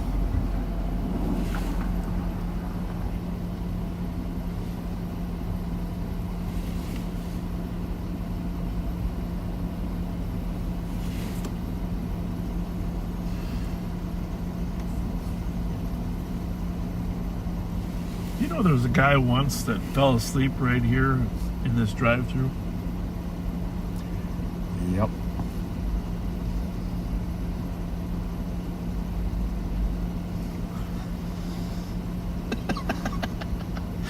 It wasn't Pat or I. That's No, all we're gonna say. That's all we're gonna say. That's the problem if the line's too long. It doze off. Copy, 15 minutes.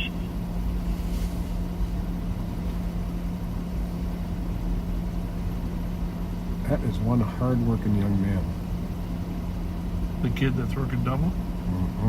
612. Sorry about that. 612 Metro Pursuit.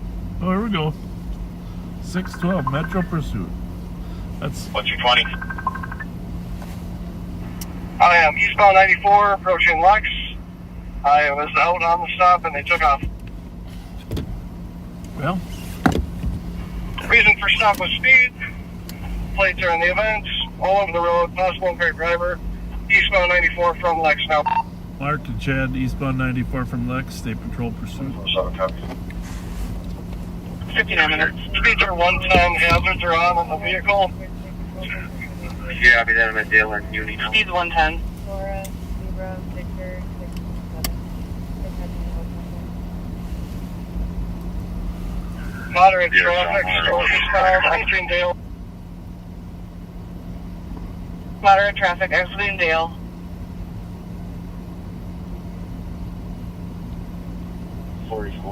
Clear squad advise. And blue the red at Dale, back. It's on Concordia still.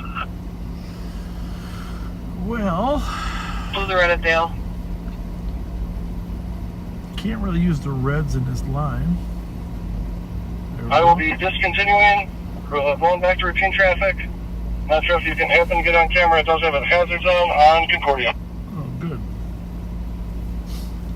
Discontinuing hazard zone on Concordia. You going on? Plate and vehicle description again.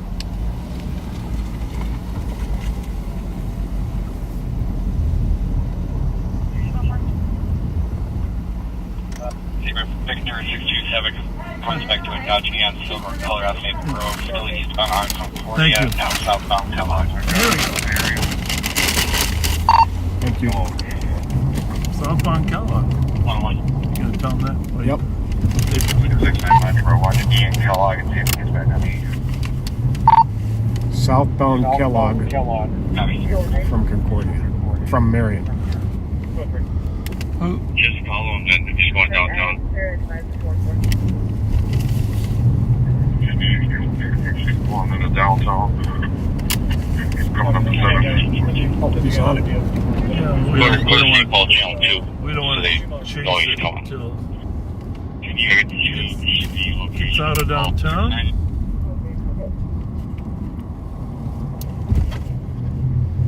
Stand by. Sue's here. They're out the old tag. Only 2775. 2775.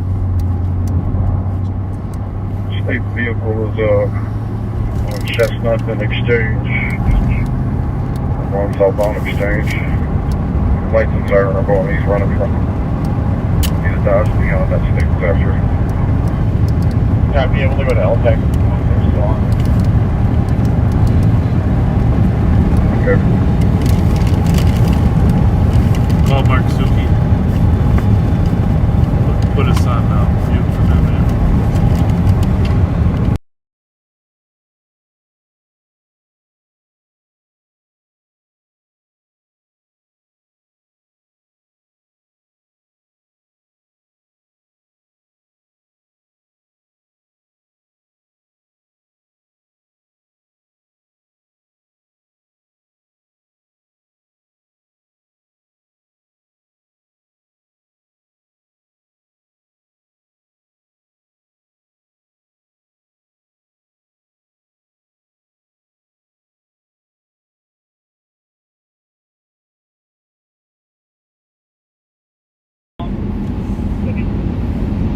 Why don't you bring him up? The vehicle crashed at Forbes and 7th Street. And there's a deputy in foot pursuit apparently. Give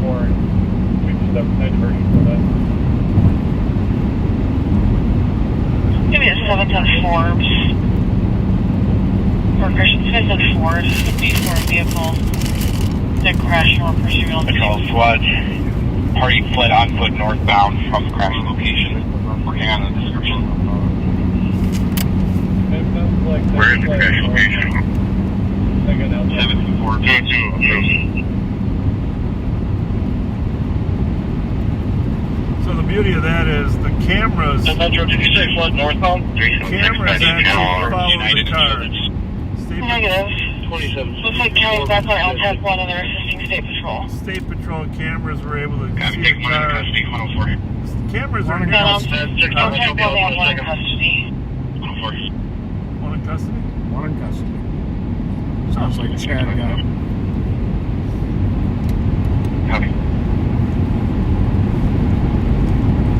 Oh, good.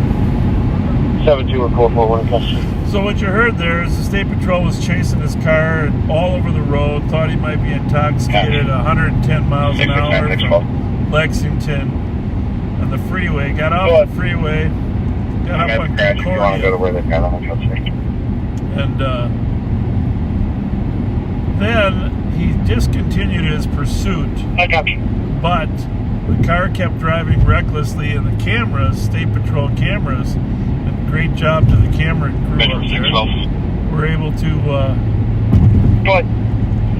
keep an eye on him, see where he's going, even though it wasn't on the freeway. The cameras could kind of monitor. So we just think go through downtown, it'll be fine. It's always a tough Marion. Maybe Marion. Okay. Up and over and back down.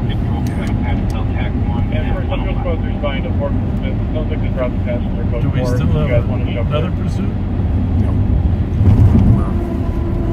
See, if I have my red lights on here, that car will stop and we won't be able to get around him. That's the thing. If I turn him off, he'll continue.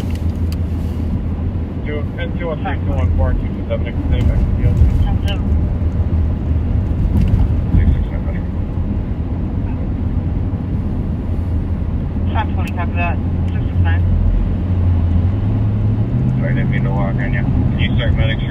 down to the crash scene. Guessing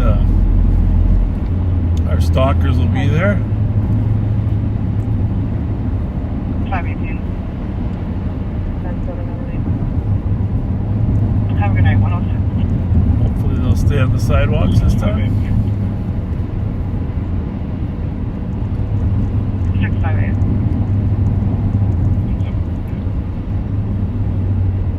Have a good night, 106.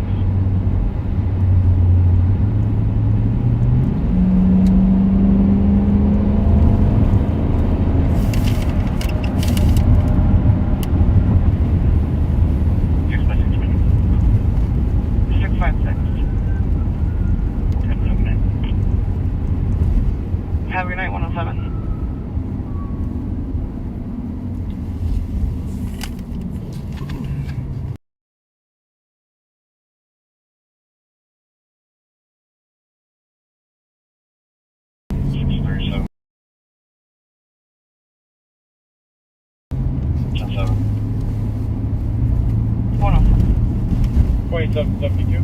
Channel 2.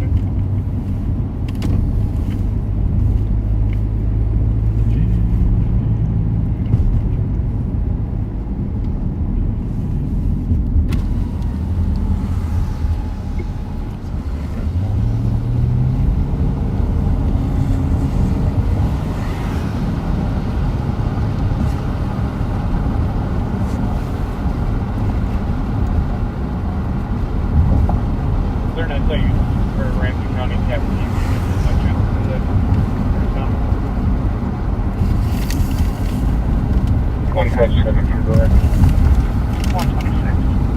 Might be related to the thing you guys are on. 358 7th Street West.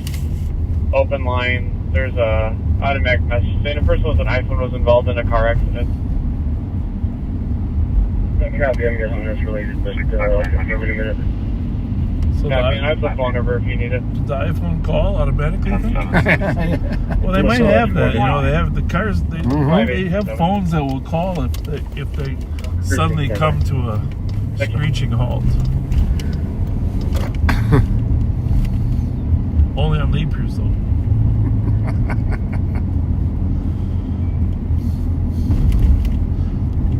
So anyhow, this is where he went. He came down the hill, went down 7th Street here. Driving recklessly like that, of course, could have definitely hurt somebody along the street.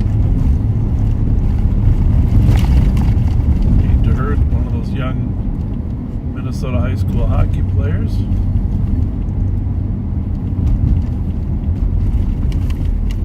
Or the Grand 7 clientele. Probably had a front row seat. Copy. There's the crash. What do you think he hit?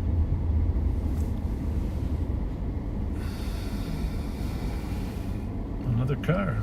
Let's see if anybody's hurt.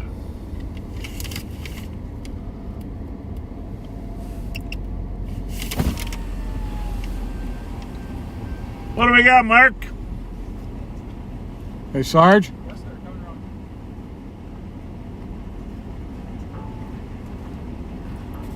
We are live. What do we got? Pursuit ended in a two-vehicle accident. Anybody hurt? He's got a sore chest from the seatbelt, but he's good. The guy in his car is innocent good party? enough to run. The innocent party? Yep, walking away. The first guy walking away. Yeah. Furthest guy. He doesn't want medics, though? Did he want medics? Did he want to get checked out? He wants him to come look at him, but he's not sure he's going to go in. So He's going to get just an evaluation quick. The trooper, Sorry. are you writing No it? Or what? Yes, sir. Okay, thank you. And we got the guy in custody, Mark, or what? Yes. Yeah. Tony's got him up on the corner up here. Tony's got him? Does Does he got a cage for him, or? He's I don't know if he does, but there's a trooper there with the foot. You know that those goofballs might be out trying to videotape you guys. Yeah, I know you, but I mean, for Tony, sometimes it's a little harder when you got a dog. Yeah.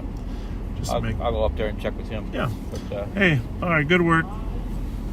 Thank you. Yes, sir.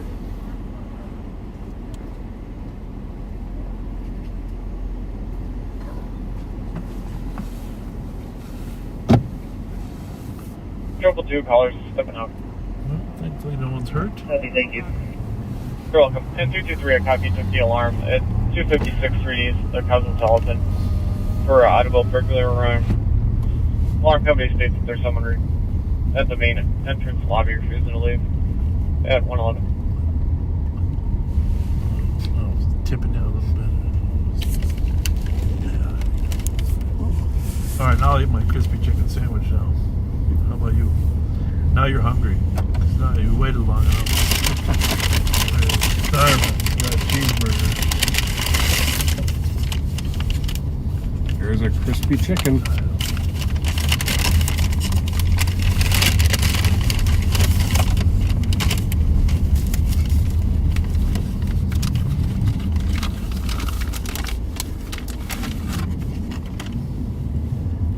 The silver car was the suspect vehicle, the one that was on the right. Sector 9. 2 toes for passenger. 112. Triple two was one of the 10th floors. Happy 10th floor.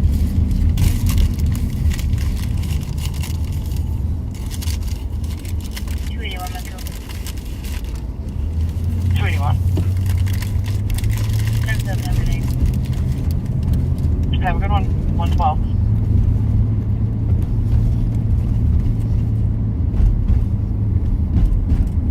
I talked you into it, huh?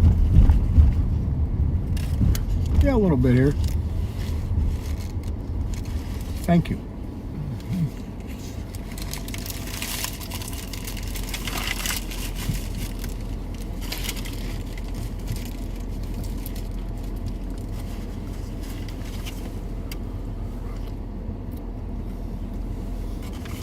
So how is the crispy chicken? Good.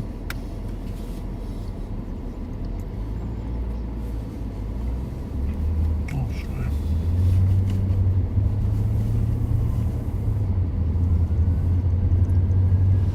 Here come the medics. Check out the driver. He was walking around. Didn't really want to see anybody, but said he wouldn't mind the medics checking him out.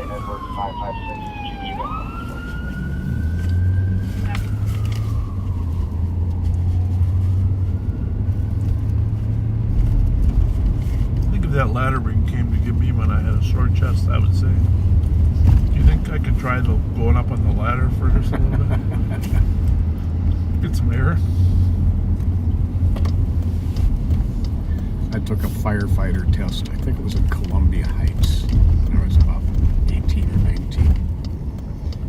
And a part of the test was you had to climb up an extension ladder that was as high as it could possibly go. Oh, really? You had to climb up one side, go over the top and down the other side.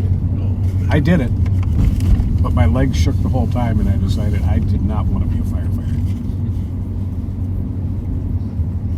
Well, you'd make it now. You know what the test is now? What? Oh, it's true. Can you cook 3 square meals? Can you make a mean pot of chili? Yeah, there you go. And booyah. Don't forget the booyah. Oh, yeah. We love you, firefighters. Yes, we do.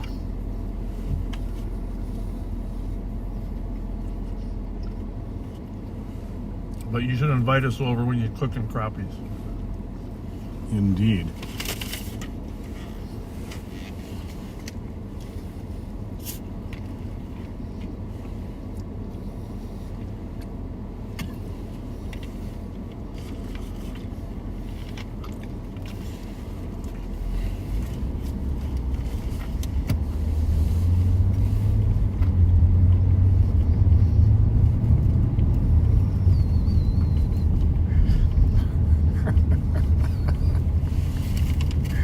Okay, the backseaters are all into McDonald's and crispy chicken and everything else all over the comments.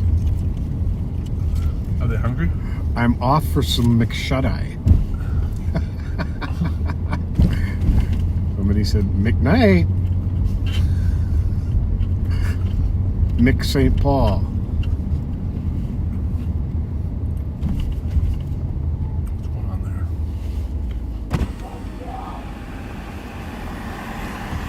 What the fuck are you looking at, motherfucker? I will kill you. Fuck. I think that's the person talking to themselves. It is. Very sad. Might be the same guy. You know, the problem is that when they're the same people, there just aren't any facilities. You took the assistive medics for Earl and 3rd on the slumper. Going to be in a black Cadillac. When it's at Alta Hotel Kilo 803. Vehicle is running at 117. There just aren't places.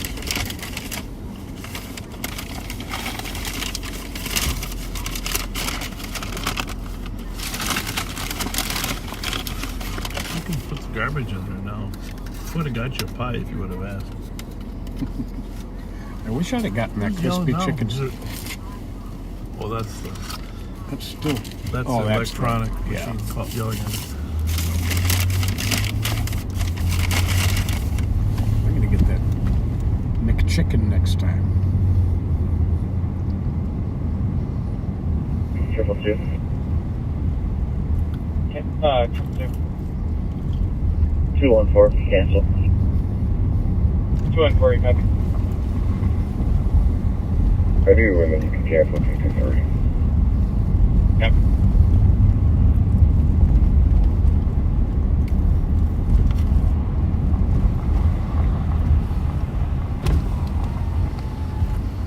Lights.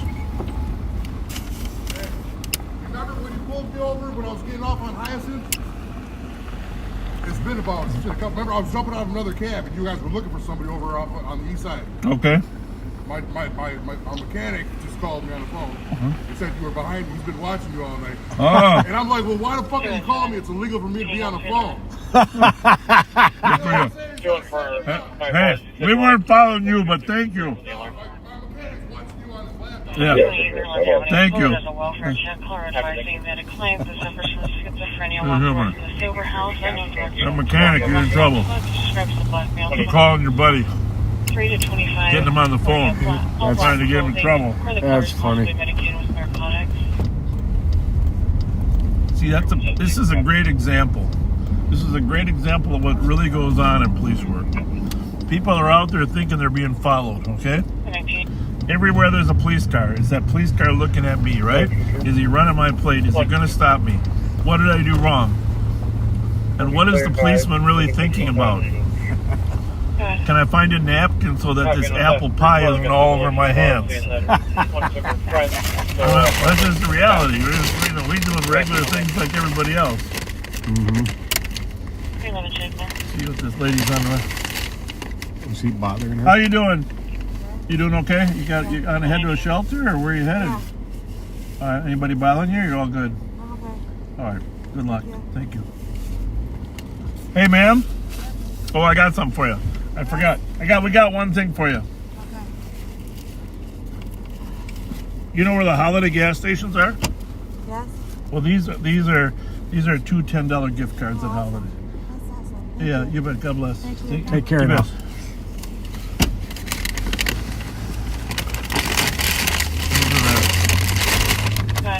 Thank you for that tow truck driver.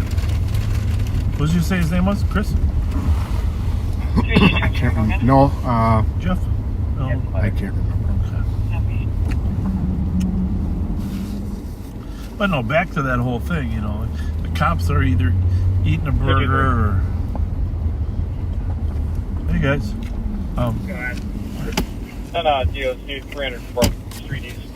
Here's a gift card, sir. Caller saying there's a male in the door.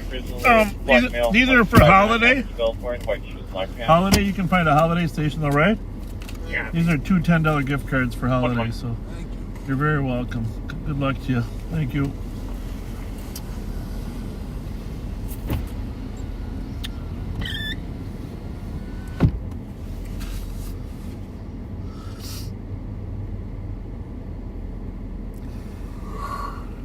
You know, there's some days, I gotta say, I just drive around. I think to myself, thank you. Couldn't we be better as a society than we are? You know? And it's, you know, here's the thing. Because we're out here and we see people like that in need all the time, it's on our minds. For a lot of people that aren't out here, it's not on their minds. Out of sight, out of mind. Yeah, truth. So, but it's not just regarding homeless, it's about everything we see out here on the streets. And, you know, backseaters for the most part, you see it with us.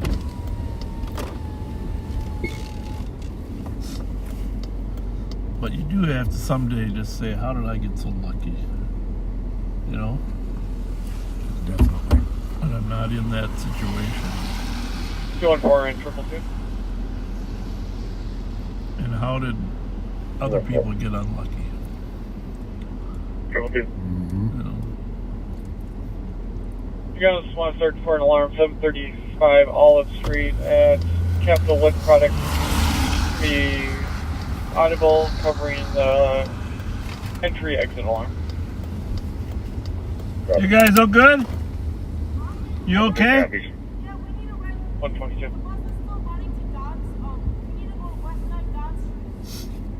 Where do you usually catch it? Down here?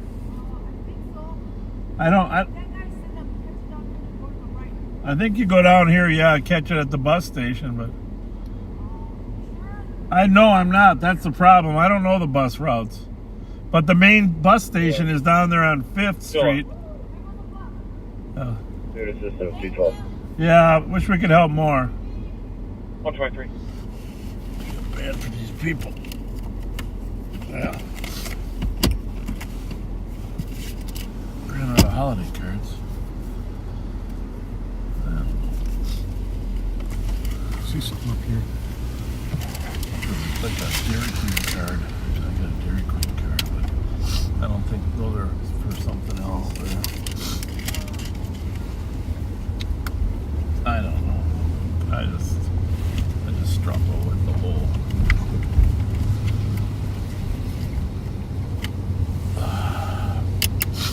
By the way, we really don't have room in our car for 2 people.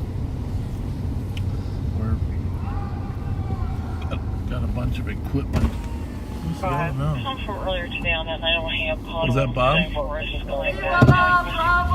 that she was pushed down some steps earlier today. Hey, Bob! How you doing, Bob? Where are you? Viva la Bravo 654. How you guys doing? Good, how about you? You know what? If I was any better, I'd have to split myself in 2 to handle all the fun. Is there a bus behind us, or what's going on back there? I'm going to pull over, but... There is a bus behind you. Do they stop here? Metro SB 669, your status. Don't worry about not knowing the bus schedules. I've been down here for coming up on 2.5 decades, and I'm cool. You still don't know them? Hey, thanks for your comments and support earlier today. Metro SB 669, your status. Appreciate that. Yeah. It's a no-brainer from where I sit. I don't get it. Yeah, thank you. You know, you I've known you for a long time, and yeah, get on the bus. The things that they're saying about you ain't what your troops have said for decades. All based and what on, I know for decades. All based on the fact that I only sent the letter to the people that were responsible for the policy, not for the ones that weren't. Yeah. Pretty crazy, huh? Some people like throwing around words. Yeah. You know. Yeah. But it's easy to do, I guess. A lot easier than actually doing what you guys are doing out here. Yeah. Addressing the problem. Yeah. Well, and we appreciate all the tremendous support from the backseaters, with you in particular. But I mean, the thing is, Pat and I have been out here long enough. People know us over 40 years. some newbie. Well, I just, you know what? I just thank my lucky stars that you're elected. Yeah. Because if you were if they could appoint the sheriff, yeah. My goodness, my goodness. You guys know full well what would happen. Yeah. You know, the cover that you guys are able to kind of keep on the popcorn to keep it from totally blowing over. Yeah, thanks for saying that. But no, we just appreciate the heck out of what you guys are doing. I think most people see it for what it is. They're posturing. Yeah. Well, you know, unfortunately, some people just take, you know, they don't do the deep dive to realize really what the issues are and what it takes to solve the issues. And they'll just kind of pander and, you know. Well, a lot of people, when they can't argue the facts or the issue, they just resort to name calling, you know. Well, that's what we did in second grade. Yeah, exactly. You know, and as I recall, it didn't work then. Yeah. And it's not going to work now. Yeah. But you know what? You've got the support. You're elected for a reason. Yeah. And it's only 27.75. It's an honor, you know. It's an honor, and when people elect you, they expect you to do something, to get something done, right? They don't want you just to go in there and just sit there and do not a damn thing. So. Well, and people that talk about, just for the backseaters and that like, you know, they hear about posturing. Well before, decades before Live on Patrol, I would hear the number. I mean, I've been sitting down here for like almost 2.5 decades. Yeah. And I've been listening to Scanners a lot longer than that. 2400, you were on the air running into calls, helping out your officers. Yeah. Decades before Live on Patrol. Right. So all this community interaction and outreach. Hold on 1 second. Hang on 1 second. Is nothing new. Yeah, thanks for saying that. You've been doing this forever. Yeah, I mean, you did it when you were 9-10. Yeah. Oh yeah. Those were good times too. Yeah. Thanks for recognizing that. Yeah. Bob. No. So it's if anyone nothing new. thinks this is that Bob Fletcher is putting on an act, or Pat Scott is putting on an act, this is who you guys. You guys are living legends. You guys are the most. Because we obviously work with the cops and have from day one, because the St. Paul Police is headquartered in our building too. The biggest compliment I love you, buddy. that you guys can get, from the officers in here, when you mention Bob and Pat, they say they're cops. Oh, thank you. Thank you. You're cops. Thank you. And people that know what that means know what that means. Exactly. And I'll leave you guys with that. Bobby, thanks you. Bob. Thanks a lot. Thank Have you a very good much. night. Thanks for coming out and see us in the cold. That was very kind of him. Very much so. Glad those two young ladies caught the bus. Mm-hmm. That bus was headed over to the west side. It said Oakdale on it, anyhow. Well, that's all good.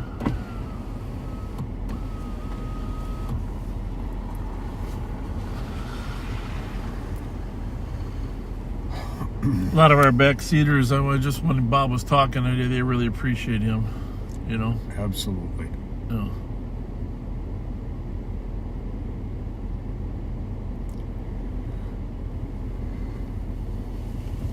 All right,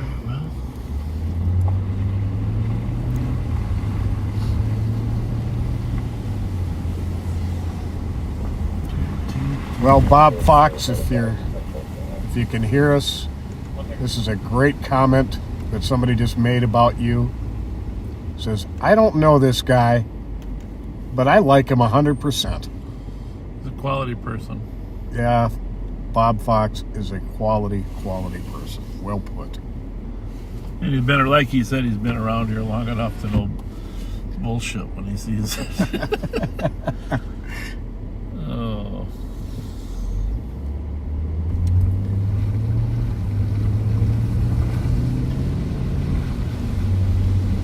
To hear that Other police officers refer to us as cops is the highest compliment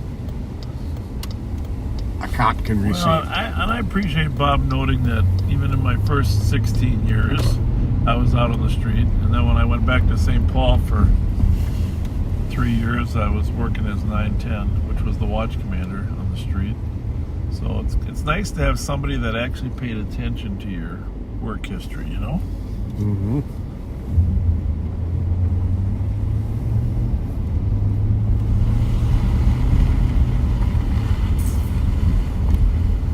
I always liked that number 2400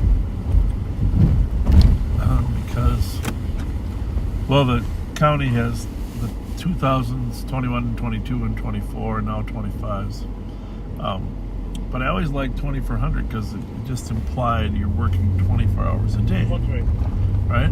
Never thought of it that way, but yeah. No, that's why I grabbed onto that one. 2400. 24 hours a day, and then. But the state troopers, they have a 2400 too. They do.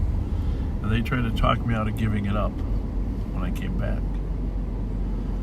I said, I can't give up that number. I've had it since the beginning of time. Mm-hmm. So. The way you work, the number should maybe be 24/7.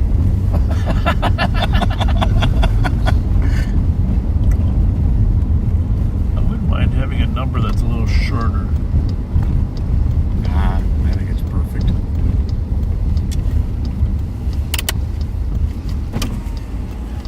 Hi. You guys good? You taking the bus or? You okay? Here's a couple pizza certificates for Little Caesar's Pizza before you go. Thank you. Yeah, grab on it. Get on that. Are you get on that? I'll get out of your way. Thank you. You bet.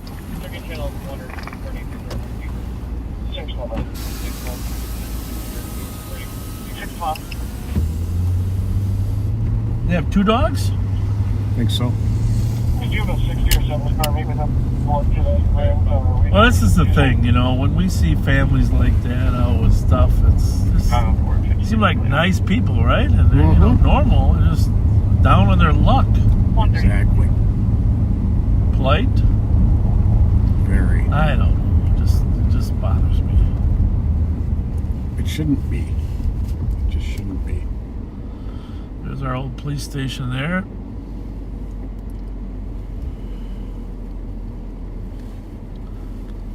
101 10th Street, right? Yes, sir. 101 10th Street. And training was across the street at 100 East 10th Street. Yeah.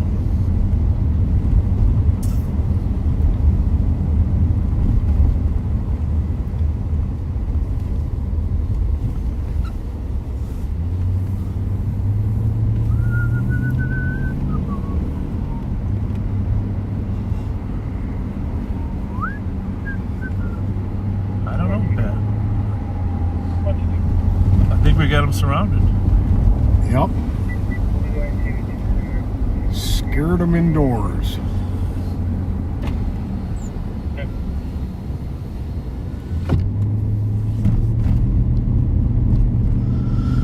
One more trip through the east side, maybe? Before we call it a night? Before we quit. Hit the barn. Trick words we could use to if something happened. The parking throughout, kept over long, refused to give them back.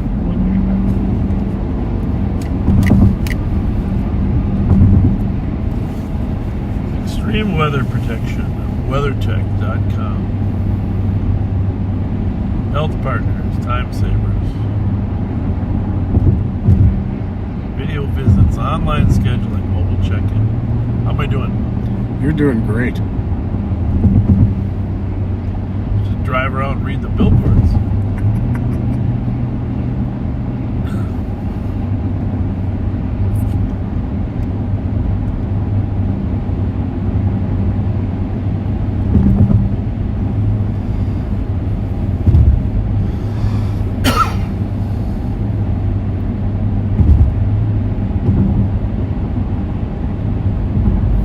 Automatic sprinklers.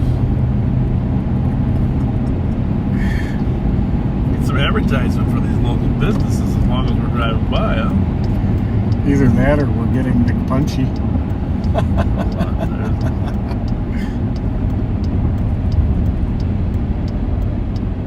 A lot of people appreciated us showing the grumpy old men houses the other night. Oh, definitely.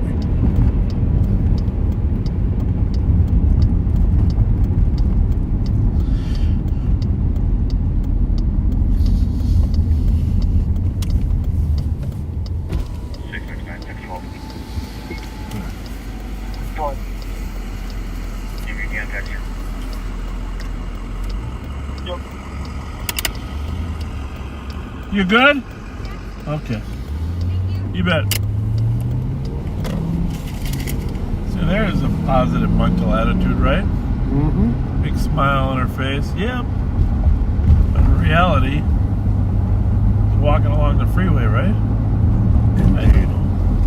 Tonight's the night where we just give thanks for everything we have and ask the Lord how we can help others. 145 7th Street East at Block 19 ramp and a DOC. Screws reporting there's a male on the 7th floor.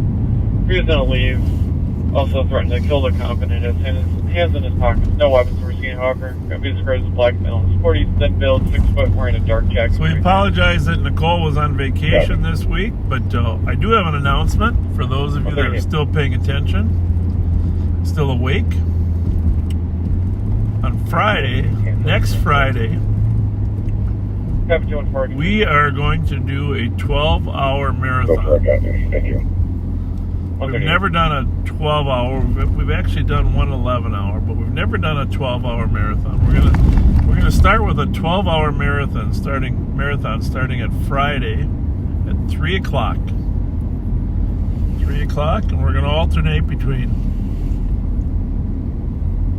Mighty Mike and CAT team members, and then Pat and I will be on it at 9, and Nicole will be on at midnight. 12-hour marathon. Now, here's the only glitch. Facebook will only allow you to do 8 hours in a row. So it'll be broken into two 6-hour segments. Okay.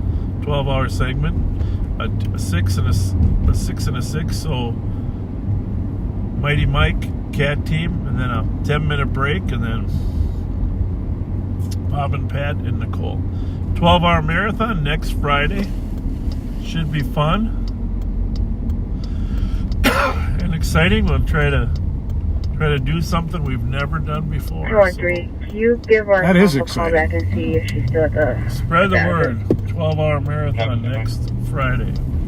And who knows? After that, 16-hour marathon.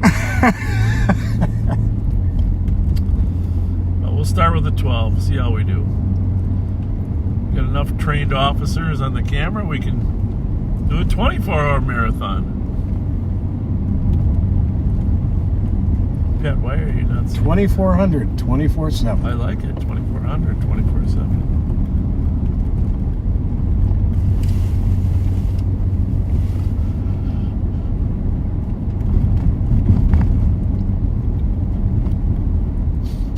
Looks like the holiday's still open. That can't be right.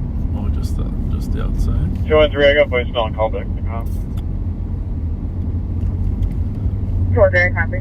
So just a reminder, if you just joined us, Katrina O'Mara has produced a book that you might have seen called Live on Patrol, and the images are on our Facebook thread.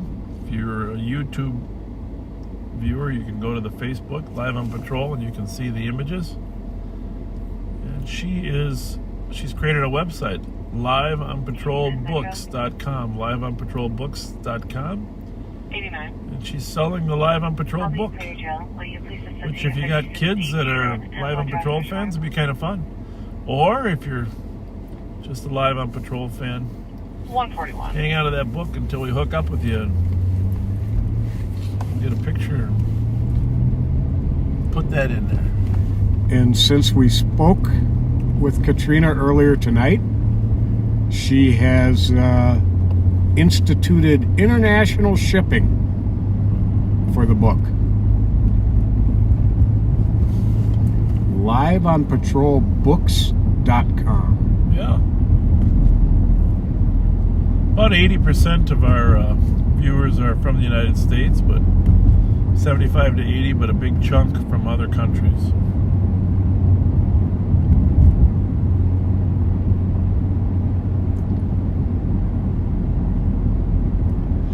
At least on YouTube. On Facebook, most of them are Minnesota people, but got a combination. About 80%.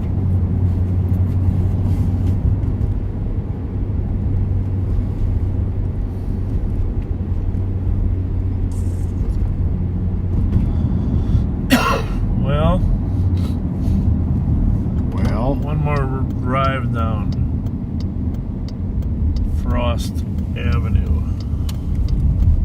in Maplewood. To be honest, folks, we got all the radios on, not much going on.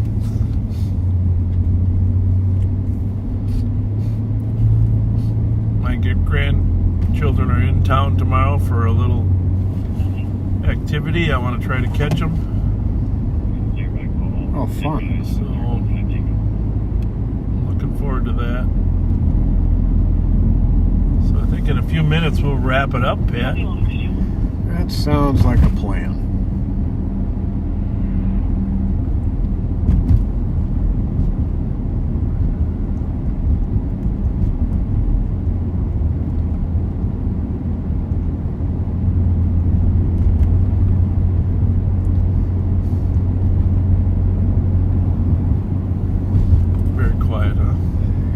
He is. Well, if you haven't had a chance to listen to the beginning, we had a kind of robust discussion at the beginning of this. It's probably worth going back and listening to. And thank you, your backseaters, for your comments in defense of well, I guess of me, and your confidence in me. And please feel free to continue plugging comments on Pioneer Press website, Star Tribune, Facebook. The county Facebook page was probably the most humorous. Board of Commissioners page. You guys did a yeoman's job of calling out stupidity. Appreciate that. Well, A thought that comes to mind about that post on their page is it didn't work out quite the way you thought it would, did it? Yeah. They had to see how stupid that was. 262, you're in LTEC 1. Can you go again? Well, anyhow, you can hear the full explanation. We're not going to belabor the point again, but... 262 negative, number 223 south, 0600. Thank you for trusting us. And 264. 273. 273. 270 Dwyer House. It doesn't matter who you are. Just be a nice person. Just be kind. Just, give people the benefit of the doubt. Is there any other central squads for... In our case, I'm just going to say finally before we when Pat and I drive around and watch people having a fun time and enjoying themselves, we feel like we're doing our job, and because other people don't have to worry about crime. Exactly. But when we know that people are worried about it and we hear about people's worries, then we feel like more needs to be done. And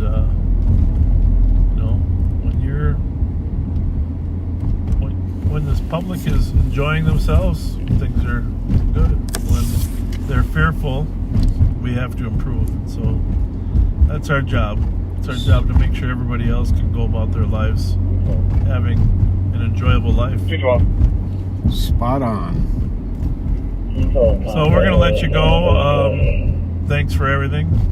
Happy. The cop just got off the phone with us saying the mail is now going down the elevator. Thanks for being with us, folks. Street side, close to we will. But I will call him and let you know. Under Sheriff Martin will be out Monday. Yep. The CAT team on Wednesday, and then stand by for next Friday for a 12-hour live on patrol marathon.